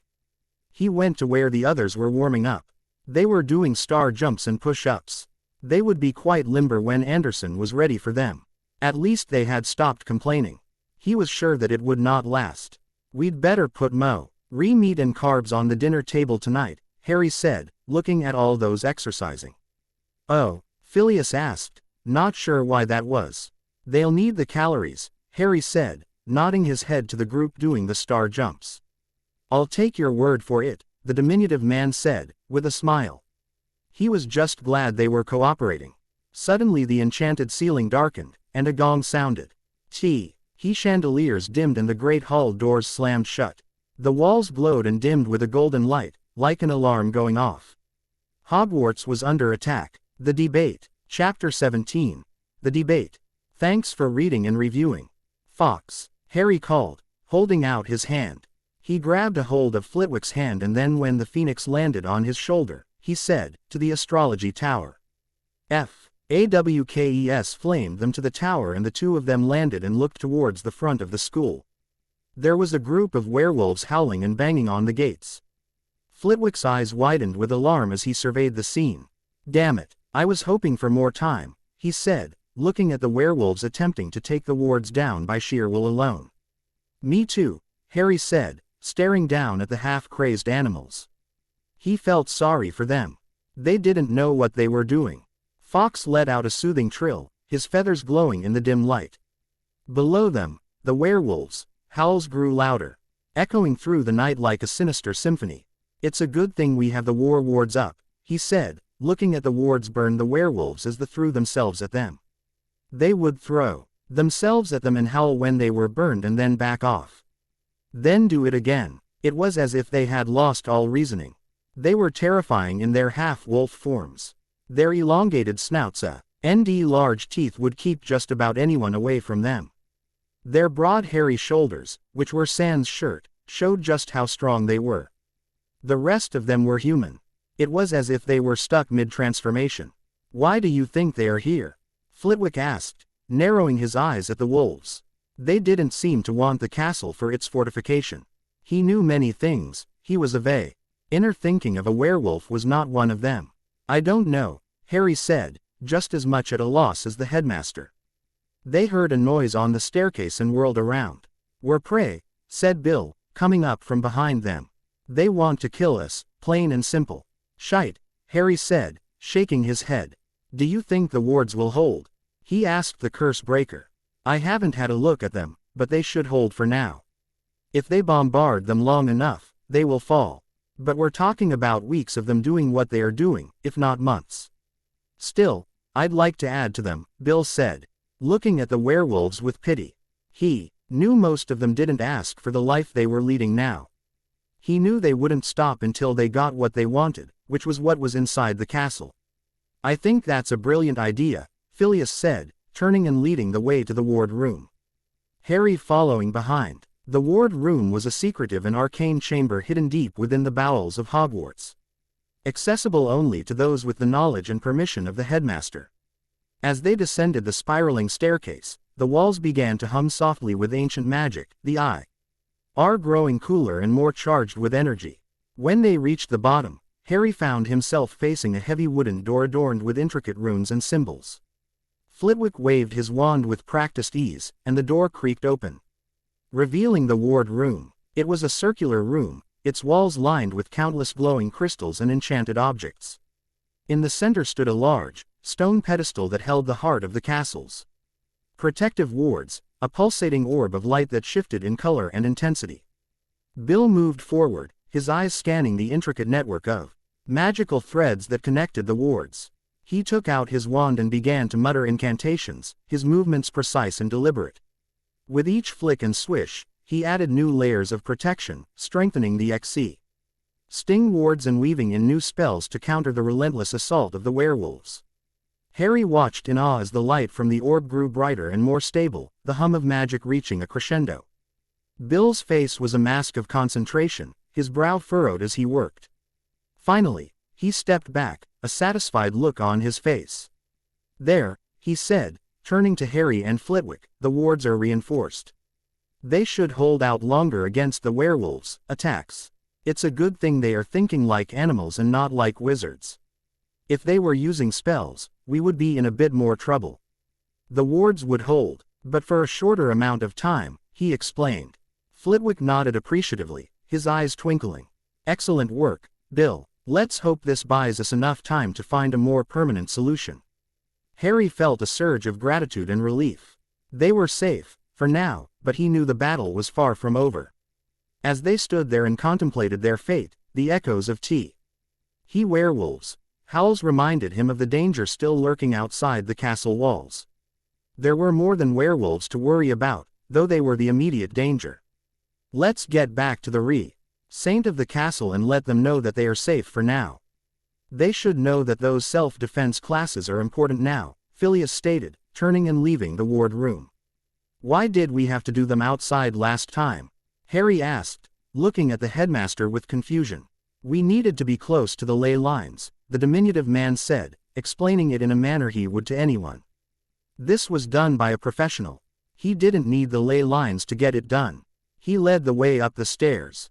Their shoes echoed off the walls as they continued on. I see, said Harry, though he why didn't understand all that well at all. He got that Bill was a pro, and he and the others were amateurs, but what did the ley lines have to do with it? Nevertheless, it is done. The castle is very well protected. And we must get back to the rest. Everyone must be taught self-defense. I am sure this will not be the last attack on Hogwarts, Flitwick stated, hurrying his steps up the stairs. They were almost at the top and he wanted to get to the others. Are we going to leave the enemy at the gates? Bill asked as they crested the stairs to the entrance hall. What do you mean? Phileas asked, not sure where he was going with his question. He stopped short and they stood there for a moment to have the discussion. We should kill them while they are there, the other man stated, firm in his resolve. What? Harry said, shocked that he so blithely said that. Yes, they are feral, and they need to be put down. They are nothing but killing machines now. They are not part of the circle of life, they do not hunt to support life. They hunt for sport and nothing more, Bill said, looking at their faces and seeing that they did not agree. But they can't harm us now, Harry protested, not wanting to hurt these werewolves. They could just cast spells at them from the safety of the wards and drive the werewolves away. It would be like fishing from a barrel, but it would not be sporting to kill them. They are worse than rabid dogs. They will hunt down any survivors and kill them. They won't turn them. they will kill them. Do you understand what I am telling you? Bill asked, trying to get his point across. We will take it up with the others, Flitwick said, thinking that Sirius, Amelia, Andy and Tonks should have a say in it. You are the headmaster, I think it should be your call, Bill insisted. He didn't understand why there should be a debate at all. It should just be a done deal. They were feral, kill them and be done with it. And I am making that call, but asking other opinions, Phileas stated. Turning and going into the great hall. He opened the door to see that Pomona, Sirius, Amelia and Andy had it all under control. They had gotten everyone back into their class formation. Everyone was doing their self-defense moves in synchronization. It was a sight to see for people who were fighting it so fiercely earlier. Mr. Anderson was still teaching, but he was aching those that were in the middle range how to fight. The old and the very young were still trying to run and hide, but they were under Mr. Plague's preview now. They were still using the obstacle course and doing a bit better than they had been earlier. The scare of the attack must have put the fear of Merlin in them. Very good, everyone. I am happy to see everyone cooperating, Flitwick stated, going to the front of the hall. He stood on his chair to be seen. I wanted to let you know that while the danger has not passed, it is contained. The wards will hold, he told them, holding up his hands to be heard. A cheer went up as everyone expressed their happiness that they were not in complete danger. Now it is time for everyone who can to receive magic lessons. Those that cannot, will continue to receive Muggle lessons, he stated, nodding to Plague. Jack Plague, a blond man who was thin yet deceptively strong, stood off to the side, observing the crowd with a keen eye. His presence was unmistakable. There was an aura of quiet power and unspoken magic about him. Though he did not often speak, his actions spoke volumes. He nodded in acknowledgement to Flitwick, ready to take charge of those who needed further guidance in their magical lessons. I am Jack Plague. Everyone who is magical, young and old, come to the right side, was all he said. He marched to the right side of the great hall and stood there and waited for his orders to be obeyed. Everyone shuffled about and separated to their assigned place. Muggles to the left, magicals to the right. There were more magicals than muggles, so that left Mr. Anderson little space to work with. Mr. Plague shifted his students about by age, much like Anderson had, and started them off on shield spells. He drilled them until they could do it with just a flick of their wrist. If they didn't know it, he taught them. If they did, he taught them better. Many of them complained that he was relentless. They were at war, sort of. And he wasn't going to let them forget it. Meanwhile, the main group was meeting about the werewolves. They were in the antechamber sitting around a table there. Phileas, Bill, Fleur, Fred, Percy, Amelia, Andy, Sirius, Harry and Hermione were all there. Pomona, Claire and Pete were watching the rest of the school train. They would let them know about the results later. I don't think we should leave the werewolves at the gate, said Bill, his face and tone were firm. He was glaring at everyone to show that he meant business. I think we should kill them and be done with it. Never leave an enemy at your back, he stated. That was a bit hypocritical of him, since he said to leave the goblins alone, but he truly didn't think the goblins posed a danger. I agree with him, said Tonks. She folded her arms over her chest and stared down everyone as well. But we can't just kill these people in cold blood, said Harry. He was still shocked that they were debating this. While he wasn't above killing to save a life, this was in cold blood. EDSZ way of Z world, said Fleur with a casual shrug. She wasn't trying to come off as a snob, but she was pragmatic. They were not worthy of being saved. She agreed with her husband. They were no longer human. They were savage animals that were going to kill many others if they were not stopped. It can't be that simple, said Hermione. It couldn't be in her eyes. There had to be something they could do for these poor people. But it really is, said Bill, his eyes softening at the girl's dilemma. He knew she had a soft spot for the underdog. But this was not one of those things that could be won with picket signs and petitions. Only deadly spells would put an end to it. This is a kill or be killed world, said Sirius, barking a manic laugh. My best friend is out there, and I know he wants me to kill him. He would rather be dead than be like he is right now. There was bitterness in his tone and his laugh. He didn't want to kill his mate. But he would because he knew it was what Remus wanted. I agree, said Tonks with tears in her eyes. That man killed my husband, said Andy, closing her eyes against the pain, but I don't think I agree. We are talking about taking a human life. She was a dark witch, to be sure, but she had turned her back on those arts when she married a Muggleborn. These are not humans, they're werewolves. They're feral werewolves that are nothing but killing machines, said Bill, thumping his fist on the table. He would make his point if he had to start shouting to be heard. But they are humans, said Harry, who didn't understand the difference. He only knew what he'd been taught in his 3rd year, and that was by Snape. He didn't trust what the man had taught him. They are not humans, said Bill, getting angry now. This is the debate that's been going on since the beginning of time, whether a werewolf is a human or not, said Flitwick, getting ready to lecture. What is at your gate right now is not a human, Bill said, cutting him off. What they were before the virus was up for debate. Now that the virus has taken over, they're nothing but feral dogs in human form. I'm telling you right now, they must be put down. Are you going to have on your conscience every life that they take if you let them go? He asked, staring down his nose at Harry like he was the nay, putting the lives of every human on Earth at risk. That's not fair, Bill, said Harry in a small voice. Life is not fair, said Bill without an ounce of pity. Look, Harry, said Sirius, making Harry turn his way. I know Remus, and he did not want to live his life as a werewolf. Especially one that would take another life. He's already taken one and he would not want to take any more. He would want me to put him down. Now, I don't know about those other werewolves out there. They might want this life, but I'm going to go, and I'm going to put my best friend down. He was talking calmly and clearly.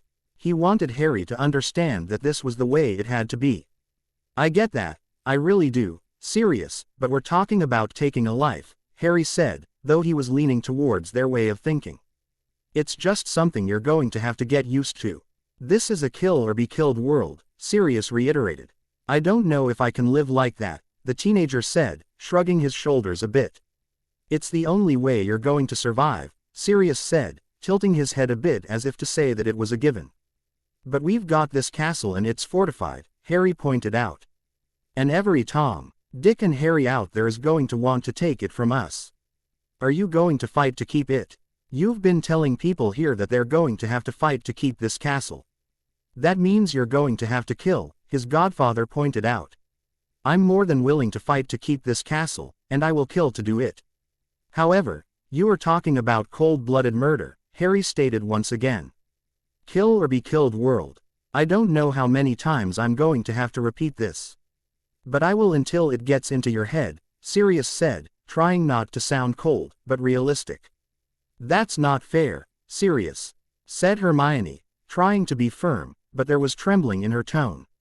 The same goes for you, Missy, Sirius said, pointing a finger at her. You're not exempt from this either. Just because you're a female does not mean you're not going to have to fight for your life. Here now, don't speak to her like that, Harry said, making everyone look at him. Wah, you kids don't seem to understand that this is now a rough and tumble world, Bill said, looking at the two teenagers with some pity. Nobody's going to stick up for you, nobody's going to defend you. It's all on you. That's not exactly true, Bill, don't be so rough, said Amelia, chastising the two men for speaking so plainly to the two youngsters. You too, Sirius, they are just kids. They have some time. They will do the classes and get there, but they do have a bit of time, she said.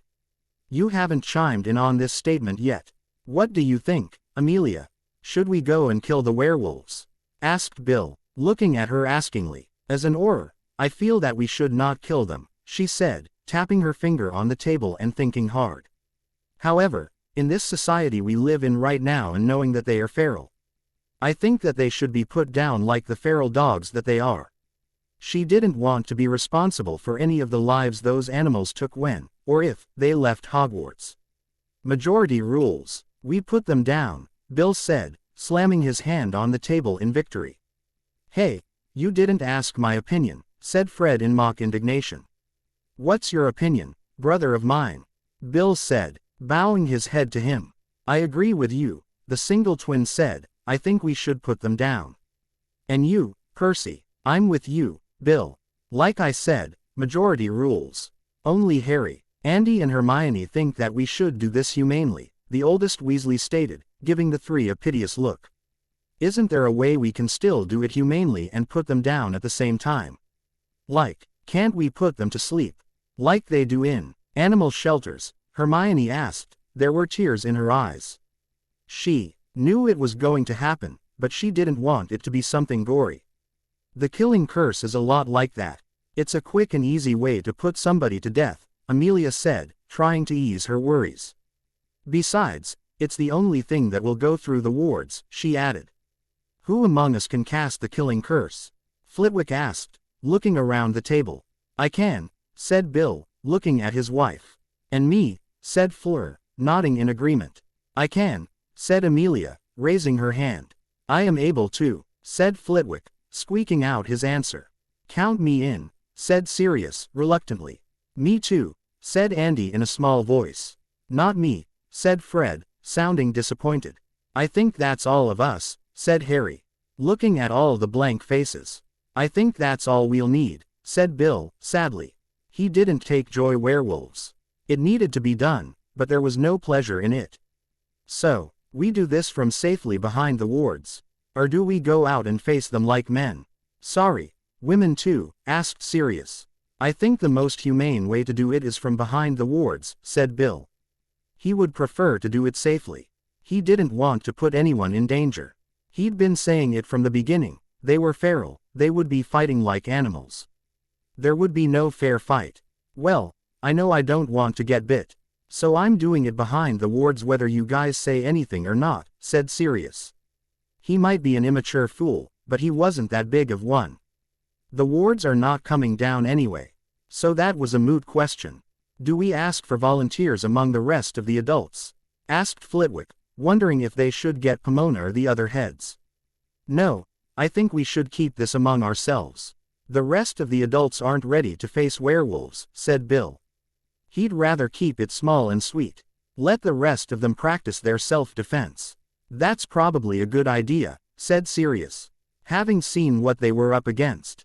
The rest of the adults were out of practice, having been housewives, government officials, and businessmen for years. I still don't think this is a good idea, said Harry, shaking his head sadly. But I will bow down to the majority rules. He was more than willing to let this go. He understood that he needed to go with the FL out on some things, and this was one of those things. The werewolves were a threat, and they could pose a danger later down the line, and they were a danger to those outside the wards now. You will learn, said Sirius, nodding sagely. You will learn. I think you should come with us, said Bill, looking at the youngest of their group. So that you can see that these are not human beings that we are putting down. I think that's an excellent idea, said Flitwick, clapping his hands together once. Do I have to? Whinged Harry. He did and didn't want to. Call it morbid curiosity. I think you really should, said Flitwick. All right, said Harry. Does this mean I have to go too? Asked Hermione. She on the other hand didn't want to go at all. She didn't want to see the slaughter. I think it's a good idea that we all go down. Even those of us who are not casting the killing curse, Amelia said, getting up and preparing herself to cast said curse. Should we do it now? Sirius asked, getting up as well. Now is as good a time as any, said Bill, gathering his wife and heading towards the door. So, they all got up from the table and trooped down to the front of the school, where werewolves were still bombarding the wards. They were still throwing themselves against them and getting burned, backing off and throwing themselves against them again. They really were feral. Our snarling visages were not something anybody wanted to see, and when they saw the humans their faces only got worse. They were burned and bloody and still threw themselves at the wards as if they were not there. Their howls split the night air. Quickly now, let's put them out of their misery, said Flitwick as he lifted his wand. As one, the 5 people that could cast the killing curse raised their hands and started firing them off at the mindless beasts that were throwing themselves at Hogwarts. The spells lit up the night sky and caused streaks of light in the darkness to crash into the werewolves. One by one, the animals started dropping. The howls lessened and the snarls decreased. Soon enough, 20 werewolves lay dead in front of the school. They didn't even stop as their brethren started dying. They just continued to throw themselves at the wards, trying to get to the people they saw behind them. Did you see how much more feral they got when they saw us? Bill asked the two youngest. Harry, who was very shaken, said, it looked like they were trying to tear themselves up trying to get to us. He looked at the dead bodies and could only see the humans they used to be. He was saddened at the loss of life. That's what a feral werewolf looks like, said Bill, his tone laden with pity. I don't think I ever want to face anything like that ever again, said Hermione, who was just as shaken as Harry. They had stayed way back from the adults, but they saw enough to be afraid. What do we do with the bodies? Asked Andy as she wiped tears from her eyes.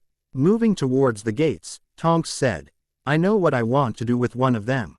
However, they wouldn't open for her.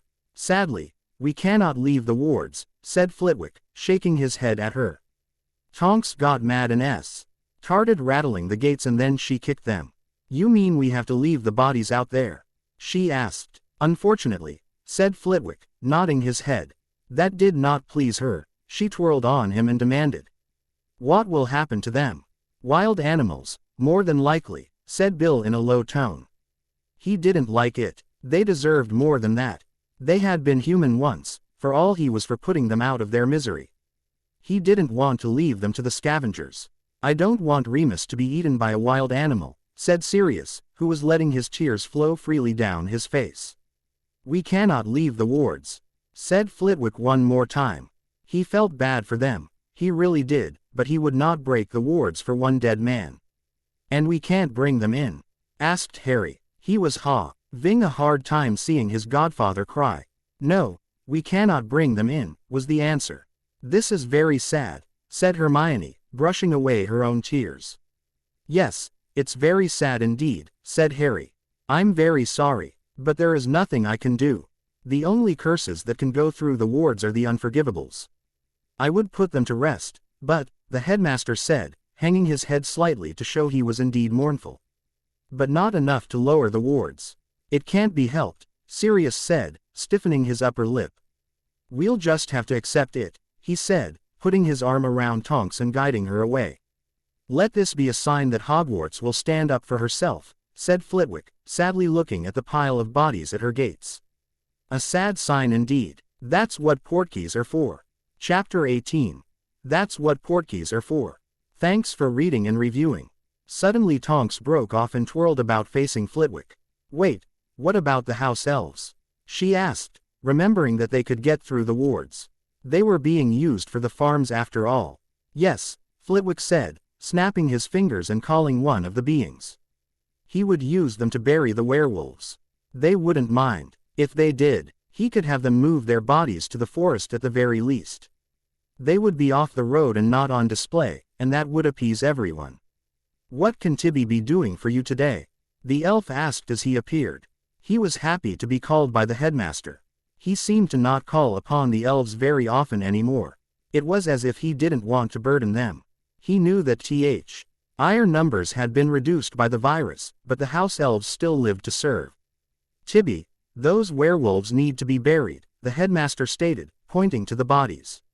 The graveyard in Hogsmeade will do fine, he stated. They will not be buried on the grounds of the school. Not even the headmasters of Hogwarts were given that honor. Tibby looked at the pile of bodies at the gate and tears fell from his eyes. It was with sadness that he nodded his head and said, Tibby can be's doing this. He snapped his fingers and popped away to get the other elves. They would take care of the wolves. He didn't know what happened here, but he knew that werewolves were just wizards, and they were to be honored. Will that do? Phileas asked the two mourning people. He hoped it would be enough because there was little else he could do. He wished he could do more, like hold a funeral, which he supposed he could, but if he did that, well, he'd ask. Do you wish a funeral? Yeah, it will do. We will go and say a few words on our own, Sirius said, knowing it was better than Remus rotting on the ground. He two of them proceeded to the castle feeling better than they had seconds before. How are we going to get people to work on the farms, if they can't get out of the wards? Harry asked Flitwick as they walked up the path. He watched Sirius and Tonks with sad eyes, but he wanted to talk to the headmaster and get his questions answered. Hermione was walking by his side, looking like she was ready to take notes. "Portkeys," was the answer. "You couldn't have given them a portkey to Remus?" Harry asked, not understanding why he didn't just do that. "Portkeys are for long-distance travel, not for in-sight travel. If you try that, then you could overload the magic," the headmaster explained, trying to calm the young man down. "I will give them one to say words at his grave," he stated, knowing that that would help ease the boy's mind. "I want to go," Harry said, though he really didn't know Remus well. He wanted to be there for Sirius. "I do too," Hermione stated, though she too didn't know Mr. Lupin well either. "You will have to take that up with Mr. Black," Flitwick stated, with a decisive nod. Now that they had that established, they went to the castle. The classes were over and everyone was talking. The event of the night was exciting and there were very few naysayers now over the self-defense classes. Everyone could see how important they were. "Now that the threat is over and classes are done, we are going to assign you your tasks," Flitwick stated, waving his wand and putting up a large board. On it names started to form and next to them words like farmer, kitchen, laundry, cleaner of castle, fetcher of survivors, governor, student and teacher, or sorter of food started to appear next to them. There were some outcries from some people, but most were simply resigned. Some groaned upon seeing their assignments, particularly those who were tasked with more laborious chores such as farm work or kitchen duty. Disappointment was evident on a few faces, with mutterings of how they had hoped for positions within the castle or in teaching roles.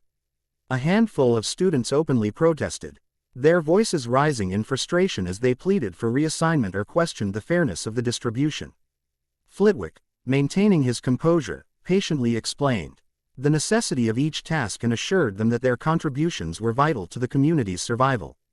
Despite the initial discontent, the room gradually quieted as the reality of their circumstances set in, and the majority of individuals began to accept their roles with a sense of reluctant determination.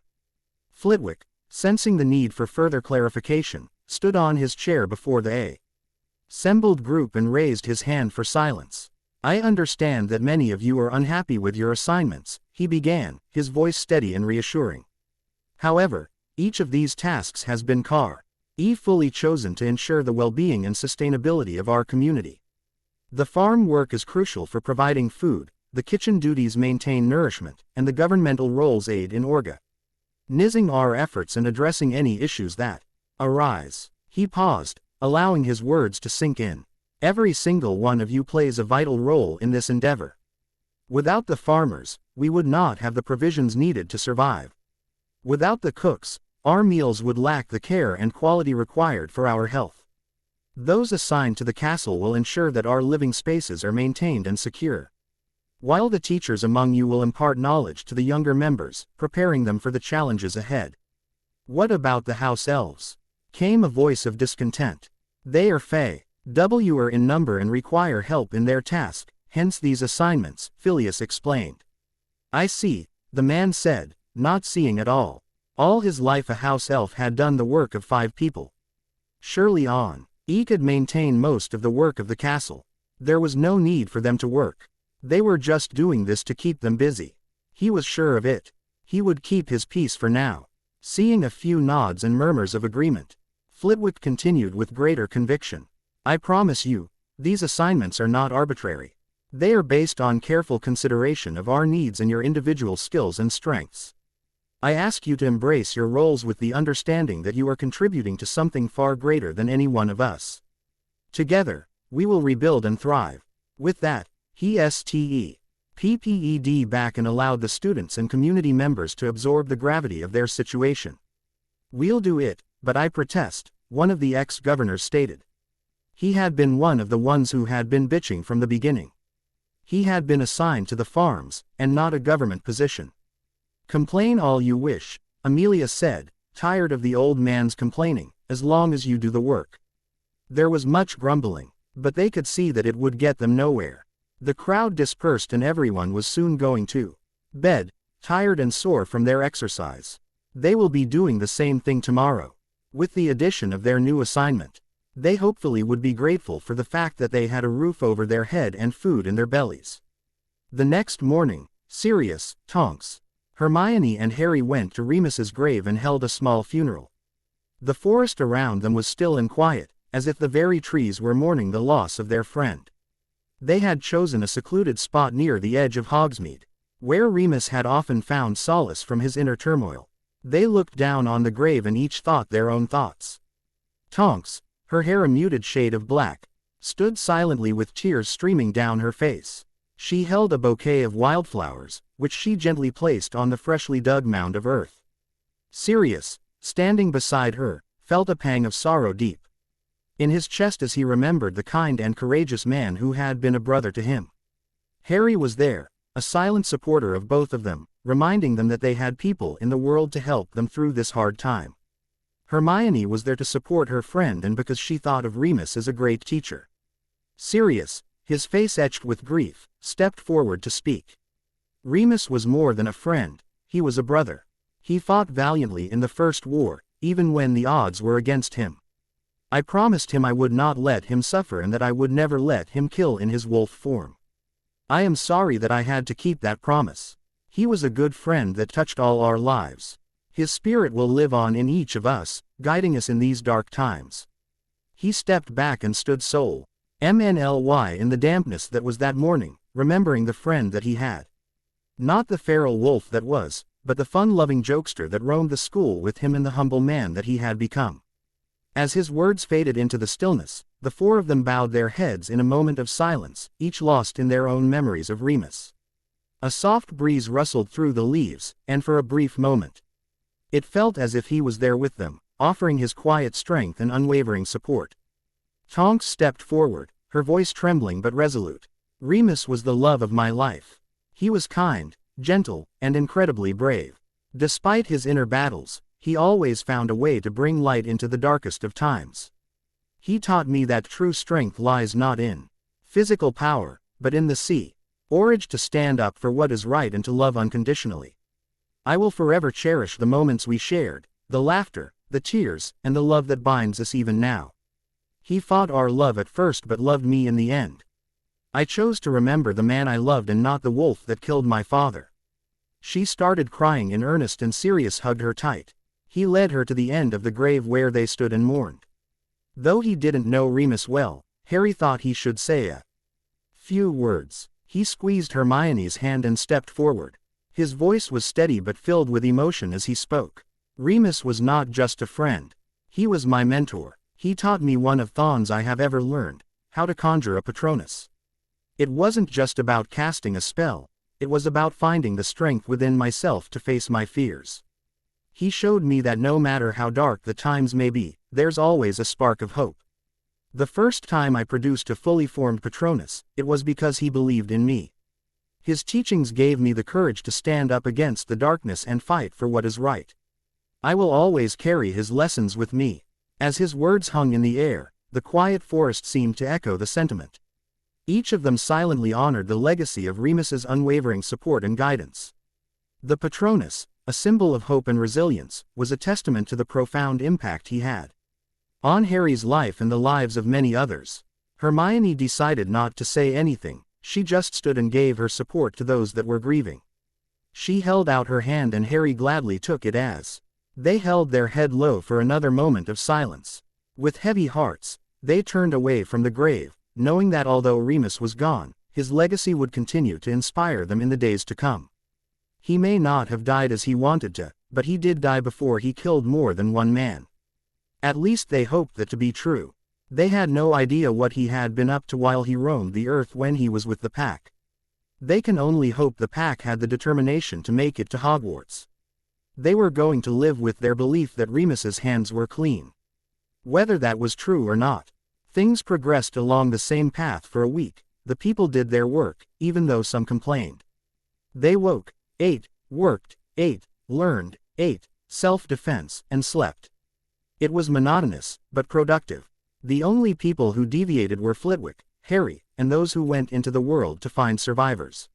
Sirius was among those who went into the Muggle world to find others who needed help. He would go and ask those that survived the virus if they wanted to come to the castle and was surprised to find that most didn't. They wanted to stay where they were and eke out a life in the city. They wanted the freedom that living outside the confines of the castle would give them. How will Sirius bring survivors into the castle? Harry asked, once more stumped on how the war wards worked. They were in the headmaster's office, Harry once more learning how to be a deputy headmaster. He did this every day at the end of the day. Hermione was in his office wrapping up their workday. The same way the farmers come and go. Portkeys made by me, Flitwick stated as he sorted through some parchments on his desk. That is how Sirius leaves every day as well, he said, scribbling still. Why are you letting them in?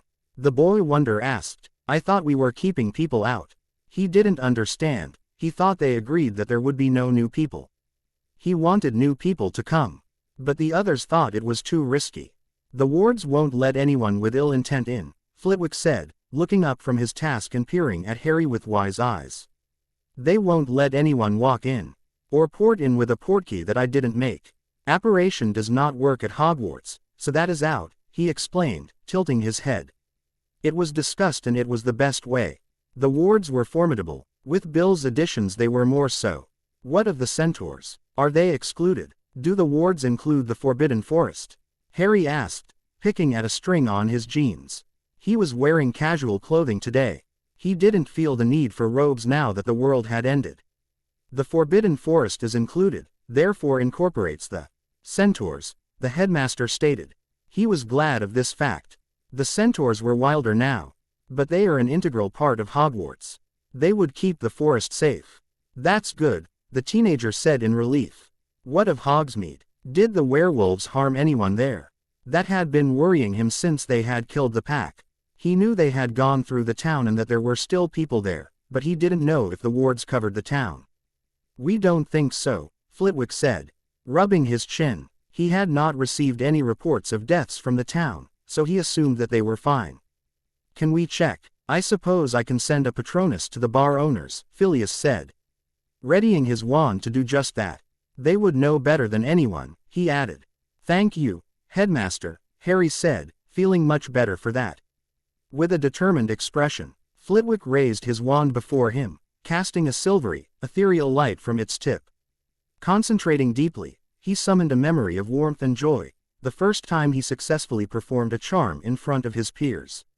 The memory fueled the magic, and a radiant, shimmering Patronus emerged from the wand's tip, taking the form of a tiny yet majestic hummingbird. The Patronus hovered momentarily, awaiting its master's command. Travel to the bar owners in Hogsmeade, Flitwick instructed, his voice clear and authoritative. Ask if they suffered any casualties from werewolf attacks before the incident at Hogwarts. The luminous bird darted through the air, leaving a trail of silver light behind it as it flew out of the window and into the twilight sky. Harry watched its departure, feeling a mix of apprehension and hope. He knew the Patronus would reach its destination swiftly, and hopefully they would get an answer soon. Minutes passed, and the room was silent except for the occasion. Rustle of parchment on Flitwick's desk. Harry tapped his foot nervously, his thoughts racing. Finally, an owl came through the window. On it was a message that stated that there were no casualties. It was from Leslie, the owner of Hog's Head. Harry let out a sigh of relief, nodding gratefully to Flitwick. Thank you, Headmaster. That's a huge relief to know. Flitwick smiled warmly, feeling the weight of worry lifting slightly from his shoulders. Indeed, Harry, we must stay vigilant, but for now, it appears Hogsmeade remains safe. How many owners are there? Harry asked, only knowing of Leslie. 2, as usual, one for Hog's Head and one for the 3 broomsticks. Madame Rosmerta is dead, but someone took her place. Her daughter, Francica, I believe, Sirius said, tapping his chin. Why do they keep the bars open when there are so few people in the town?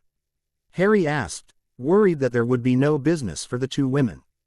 There are 25 people in the town, Flitwick stated, knowing that for a fact. Some of the people we brought here decided to live in the town, he explained the large number. They were some of the more disagreeable people who flat out refused to live with muggles. Even in this time of age, when the world had come to an end, they still had a prejudice. Harry knew there were some people there, but not so many. Why are they not in the castle? They would be safer here, he said. Worried for the townsfolk. Some people don't want to move. They feel they would be better served to stay where they are. Others prefer to live among their own kind, the headmaster said. Trying to explain why some people did the things that they did. They maintain the farms and such, he said lamely. They can do that from here, like our workers and the house elves, Harry protested. Not wanting people to put their lives in jeopardy for the food sources. We can't force them to come, the older man protested, waving his hands. They have the freedom to live where they want. We are not overlords. I guess, Harry said, not getting why those people wouldn't want to come, but respecting their decision. The two talked more about it for a few more minutes. Until it was time for dinner and then went to the Great Hall. This time Harry sat at the staff table with the adults. He sat next to Sirius, who was showing some concern. There's talk of people disappearing off the street, Sirius said as he served himself up some roasted chicken. That is concerning, Flitwick said, looking the other man's way. Did they say how? I fear it may be magical, the dogman said, shaking his head. They disappear dues, no footprints, no other evidence, he said, worry creasing his forehead. The way it was explained to him, it sounded like they were apparated from their beds. Snatched in the night. Do you think it might be the Death Eaters? Harry asked, a bit excited. He was getting bored with administration work. Going after Death Eaters would be something exciting. It's possible, Sirius answered, giving him a queer look. That is most problematic, Flitwick said, rubbing his forehead, staving off the headache this news was giving him. He didn't need this right now. He still had to deal with the grumbling busybodies that didn't like their jobs. They did them, but they complained daily. Why does this concern us? Narcissa asked, not seeing the issue. She had just gotten back from her turn in the kitchens, and she was tired. She was sitting next to her sister and niece since they were family. The Death Eaters have not turned their sights on us, let them have the muggles, she said. Waving the problem away, she might not complain about her work, but her insights on muggles had not changed. She had to live with them, but she didn't have to like them. That is very narrow-minded of you, dear sister, Andromeda said, narrowing her eyes at the widow Malfoy. She had been trying to get her sister to be more open-minded, but it had been an uphill battle. I care not for the plight of the muggles, you know this, the other woman said, taking a delicate bite of her vegetables. I am worried about what they are doing with the muggles, it might affect us in the long run. Sirius said, glaring at Narcissa. He knew better than to have that fight. She was set in her ways and thought that the last war was the muggles' fault. The death of her husband and son due to the virus was their fault as well. How the muggles were to blame for the virus, Sirius didn't know. What do you mean? Harry asked, also glaring at the older woman.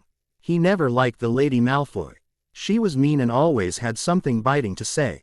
They could be experimenting on them, Sirius explained, turning his attention to his godson. How does that affect us? Harry asked, not sure where he was going with that. They were magical and the missing people were muggles. Normally it wouldn't, but with the virus so recent, I am worried, his godfather said, pushing high. Played away like he had just lost his appetite. He didn't want to think about what those people were going through. You think they are trying to recreate it? Harry asked, aghast. That was the only thing he could think of. I don't know, Sirius confessed, not sure. Probably. They can't be up to any good, Andy said, cutting her meat with some viciousness. I will do some investigation, Amelia said, putting her napkin on her plate. She was done with her meal. There have to be some clues, she said, knowing that no crime was evidence-free. I'll take you with me when I go out tomorrow, Sirius said. Looking around the group to see who else wanted to go. He'd take Tonks and Andy, they would be helpful. I want to go too, Harry said, eating his mashed potatoes. He would rather be there, and not here. No, came the chorus of voices. What? Why? Harry asked, flabbergasted at the outburst. He was 15 years old, he was more than old enough to leave the castle. You are needed here, Flitwick said, firmly. You have responsibilities that need to be fulfilled. He didn't want him to be roaming around the Muggle world getting into trouble. You're too young, Tonks said, almost cheekily. What she said, Sirius said, pointing to Tonks. Sirius, Harry said, hurt that his godfather would say that. Look, Harry, we're talking about Death Eaters here. I don't want you out there. You would have to fight them. You didn't even want to kill the werewolves, now you want to fight the Death Eaters, the older man said, shaking his head. He didn't understand the way the boy thought sometimes. That's different, Harry protested. He was more than willing to fight the Death Eaters. They were a threat to the whole of humanity. You're right, it's much easier to kill a feral werewolf than it is a human, Sirius said, standing firm on his decision. That's cruel, Sirius, Tonks said, tears in her eyes. He was my best friend, Sirius said, putting a hand on hers. I know, she said, patting his hand as it laid on hers. I don't want to kill anyone, but if they are hurting humans, then we need to stop them, Harry said, more than willing to be part of the fight. We will, you will not, Sirius said, not willing to budge on this. But I can help, Harry said, frustrated that they would stymie him. I am sure you can, but we can do it without you, Amelia said, in a kindly manner. You need to stay here and do your job. You need to learn to be a deputy headmaster and continue your studies, she added. She never agreed that a teenager should be in the field. She never cottoned on to the whole boy who lived thing. I suppose, Harry said, slumping in his seat, resigned to the fact that he wasn't going to fight the Death Eaters. Yet, he was determined to be part of the fight somehow. He'd just have to figure out how. Glasgow and the ROR. Chapter 19. Glasgow and the ROR. Thanks for reading and reviewing. Sirius, Amelia, Andy, and Tonks went into Glasgow, once the bustling heart of Scotland and now a shadow of its former self after the virus took its toll. The streets were eerily silent, littered with remnants of a life, abandoned cars, shattered shop windows, and wilted flowers strewn across the pavements. Their mission was clear, to discover who was abducting the Muggles and why. As they moved through the outskirts of the city, the group remained vigilant, scanning the ruins for any sign of movement. This area, once home to modest suburban houses and family-run shops, now stood as a desolate wasteland. They knew the Death Eaters could be operating from any number of these structures, cleverly hidden among the debris. Each step was deliberate, their wands ready. That building looks used, Tonks said, pointing to a structure with windows partial L.Y. boarded up and a faint trail of smoke rising from a chimney, suggesting recent habitation. Okay, Amelia said, her voice steady but laced with caution as she stepped toward the building. She raised her wand, the tip glowing faintly, and cast a human-revealing spell at the structure. A soft shimmer illuminated briefly near the boarded windows, confirming her suspicion. There are 3 humans in there, she warned. Her tone firm but not unkind, clearly readying herself for whatever might lie beyond the threshold. We don't know they're hostile, Sirius said, though he lifted his wand too. We don't know they are friendly either, she said, walking slowly and effortlessly, picking her way across the debris that was scattered across the ground. We can't go treating everybody as if they're going to attack us at any moment, Andy said, her voice tinged with both exasperation and a faint plea for empathy, her gaze darting briefly to Amelia's resolute expression. These people have been living in hostile situations for several weeks now, surrounded by uncertainty and danger at every corner, said Amelia. Her voice was steady, but her eyes remained fixed on the dimly lit building, NNING, its broken windows and smoke-streaked walls where the spell confirmed the presence of humans. Of course, we're going to treat them as if they're going to attack us. Survival does that to people. That's not fair to them, said Andy, her voice soft yet edged with a quiet determination. Her gaze swept over the desolate surroundings, lingering on the battered remnants of the city. She read to believe they were merely survivors trying to endure rather than enemies lurking in every shadow. No, it's not fair to us, said Amelia, her voice low and measured, yet carrying the weight of determination, as she scanned the surrounding shadows for the faintest hint of danger. All right, ladies, Sirius said with a soft chuckle as he adjusted his grip on his wand, his gaze briefly scanning the crumbling Fakadang. Let's go in with open minds and remember, these people are probably terrified out of their wits. Keep your wands ready, but let's not give them additional reasons to panic. That's right, Mum, said Tonks. Her voice steady yet tinged with a hint of urgency. I've been out here, you haven't. Not since that first time. These people are scared, and fear can make anyone dangerous. Amelia has every right to be cautious. She adjusted her stance, and lifted her wand, watching the building with wary eyes. Besides, she added, her tone softening slightly, she's an ex-Auror. Caution runs in her veins. And honestly, it's probably kept us alive more times than we can count. Keep your voices down, Amelia said in a hushed but firm tone, her eyes narrowing as she surveyed the crumbling structure ahead. She adjusted her grip on her wand, its faint glow reflecting her readiness. We're almost at the building, she added, her voice carrying a sharp edge that left no room for argument. Her gaze darting between her companions and the foreboding entrance. As the group approached the building, silence fell among them. The air was thick with tension, their footsteps muffled by the debris scattered across the ground. With wands raised and senses heightened, they crossed the threshold into the dim interior, where the spell had indicated the presence of people. The faint scent of smoke lingered in the air, mingling with the dampness of decay, and the weak glow of Amelia's wand revealed a small, huddled family in the far corner of the room. The mother, with a weary expression etched deeply onto her dirt-smudged face, shielded her two children, a girl clutching a battered doll and a boy whose wide eyes darted nervously between the strangers. Though their clothes were tattered and layered in grime, their appearance suggested they had managed to find food despite their surroundings. Their faces hinted at weeks of survival in the harsh conditions outside. The room was scattered with broken furniture and dishes, but they were clean and orderly, like the woman had tried to make a home there.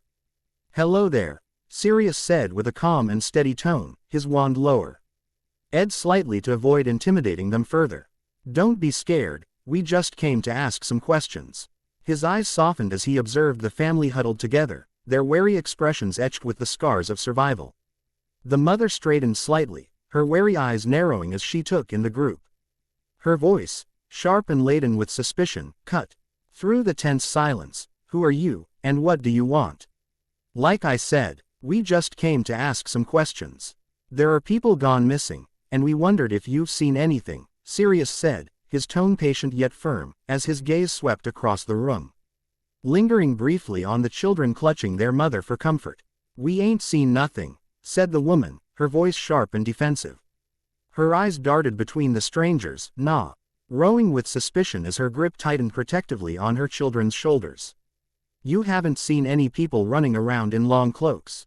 Tonks asked, her sharp eyes narrowing as she studied the woman's guarded expression. There was a tremor in the woman's voice, subtle but telling, that hinted at something unsaid, a fragment of knowledge buried beneath layers of fear and defiance.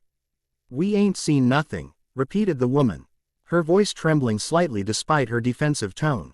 Her grip on her children tightened, as if shielding them from the unseen dangers she feared the strangers might represent.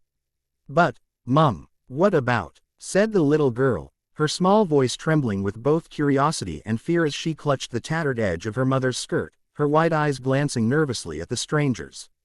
Hush, child, the mother said sharply, her voice a brittle edge of protection that sliced through the tension in the room. But, Mum, said the little boy, his voice trembling with a mixture of fear and determination, his small hands gripping the edge of his mother's tattered skirt as though it were a lifeline. I'll not hear none of it, the mother said sharply, her voice rising with an edge of desperation that seemed to echo off the crumbling walls. Her eyes flashed with defiance, though her trembling hands betrayed a deep-rooted fear. If they can tell us something, it might save some people's lives, said Amelia, her voice carrying a quiet urgency. Her eyes, shadowed with concern and determination, flicked toward the children huddling close to their mother. No, I'll not hear none of it, said the woman again, her voice trembling with a mix of defiance and desperation. Her eyes burned with a fierce protectiveness as she glared at the strangers, her thin frame quivering like a taut wire. You'll not put my children's lives in jeopardy just because of some people sneaking around.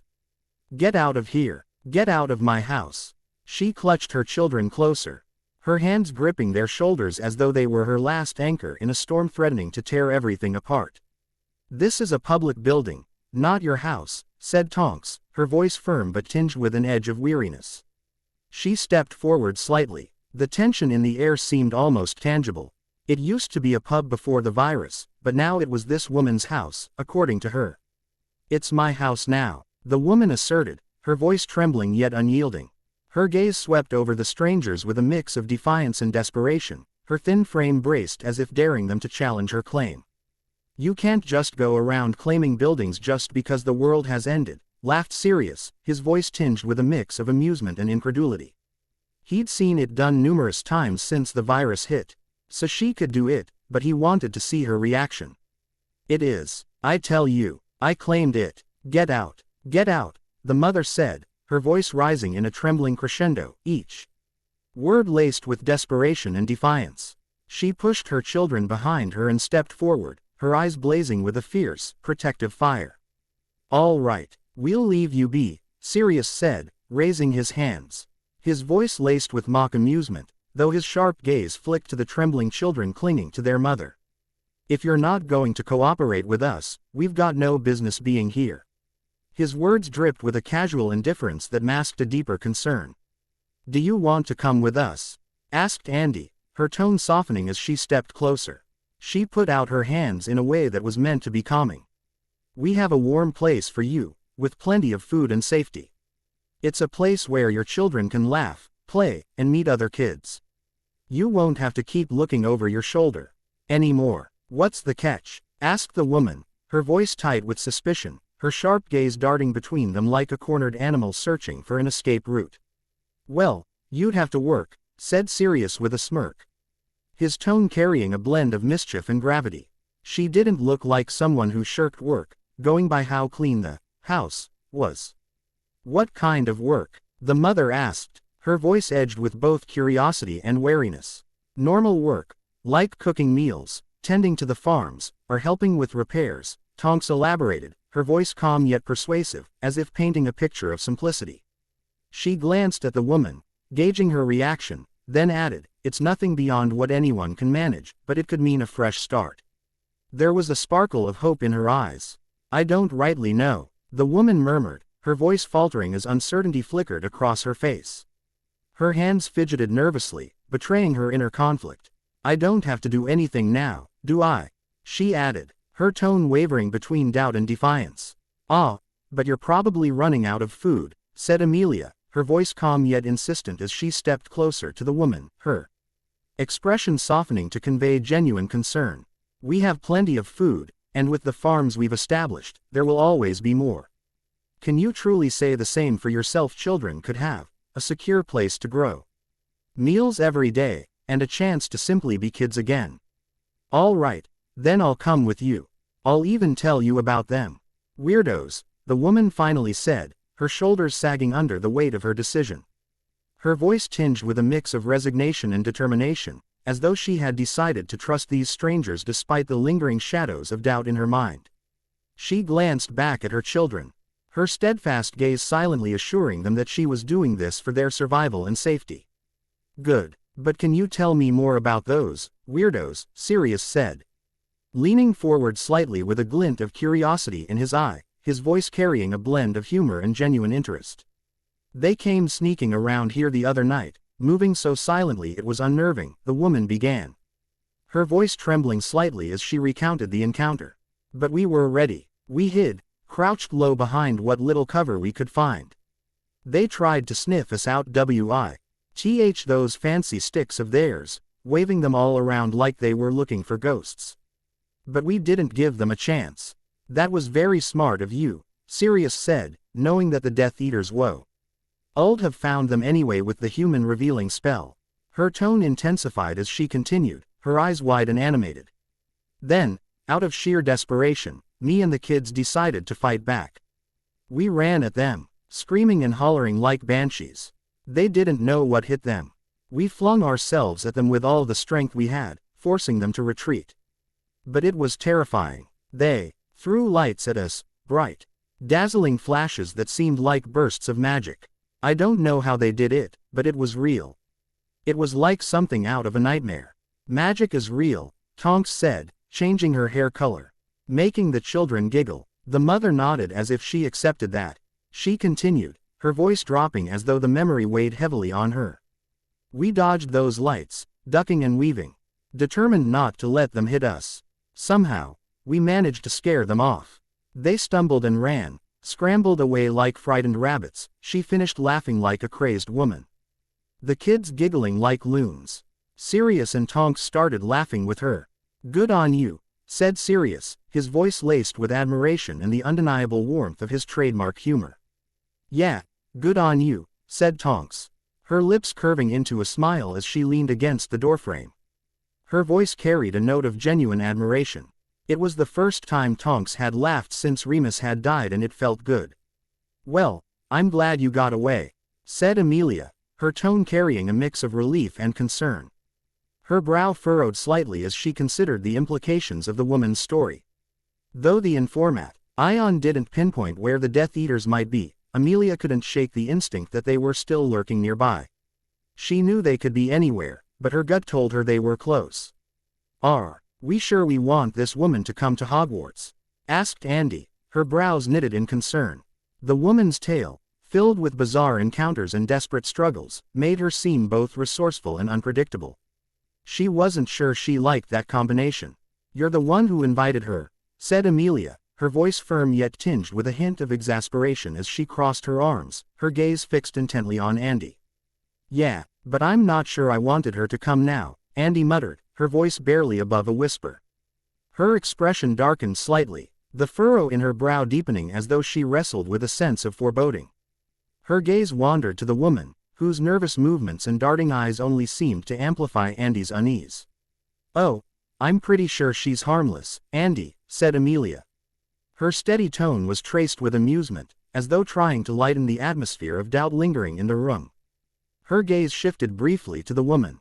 I'll take her back, Mum, said Tonks, stopping the debate.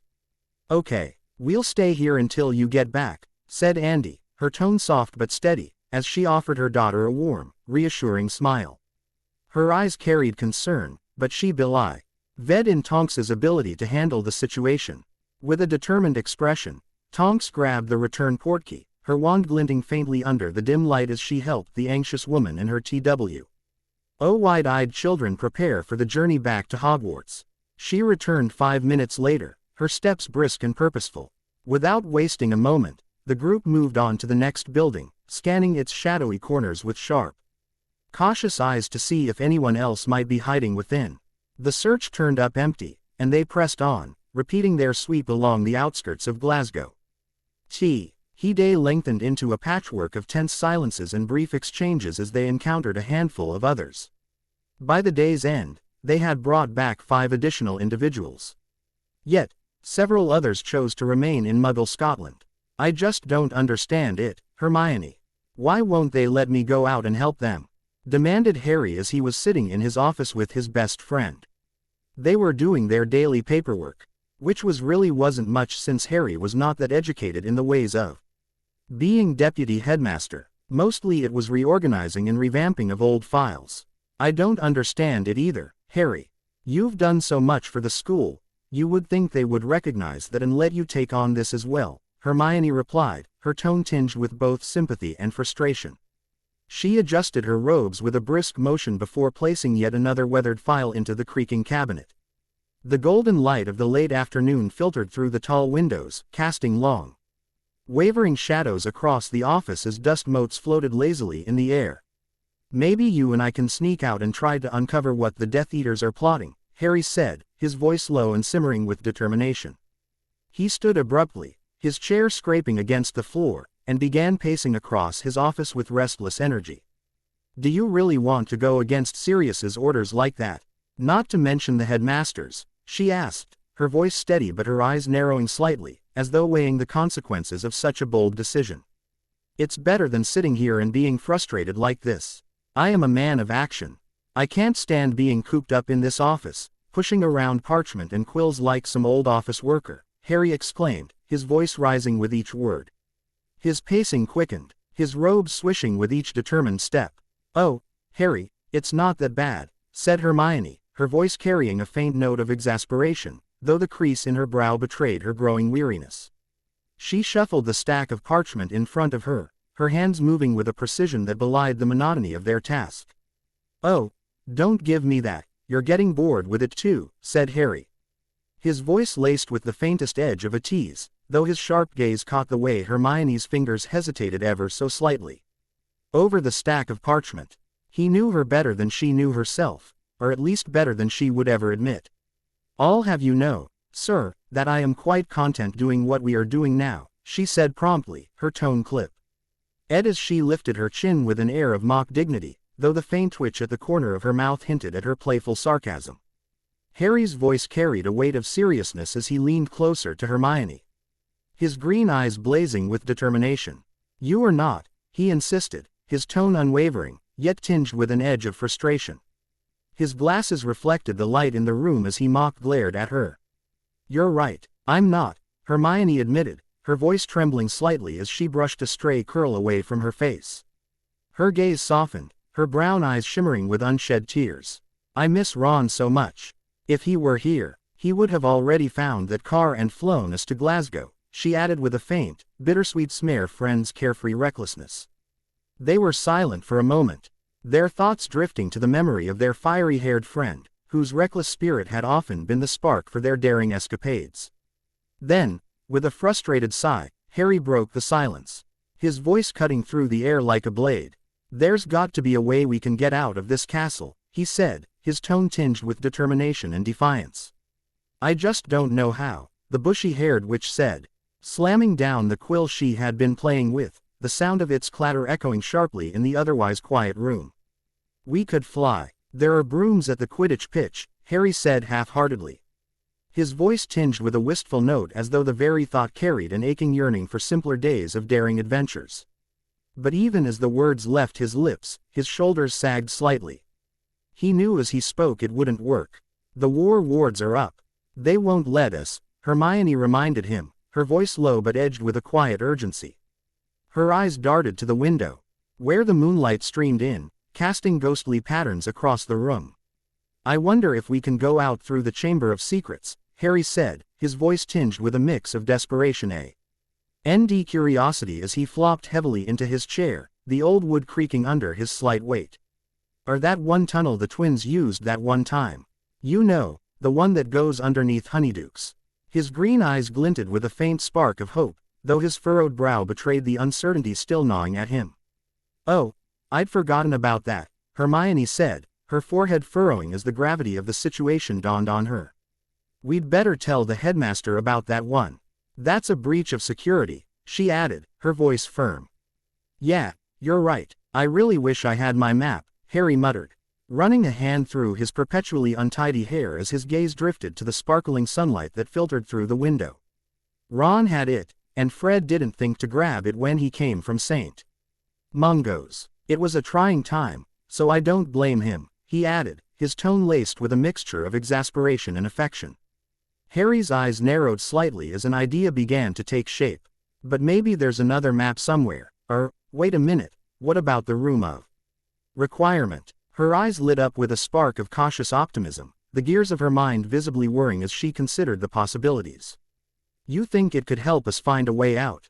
It might, he said with a grin, his green eyes glinting with a faint spark of hope as though the very idea ignited a flame of possibility. Dobby said all we have to do is ask it for what we need. All right, she said, her determination sharpening. Let's go, before anyone notices we're missing. They slipped through the corridors, keeping to the shadows as portraits murmured sleepily above their heads. The castle seemed heavier than ever, its ancient walls creaking softly with the weight of secrets untold.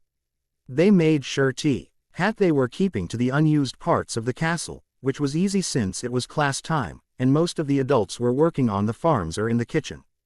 When they finally reached the familiar stretch of blank wall, he turned to her. You ready? She nodded firmly. Let's do it. Harry began pacing back and forth, his brow furrowed in deep concentration as he focused on their shared desire.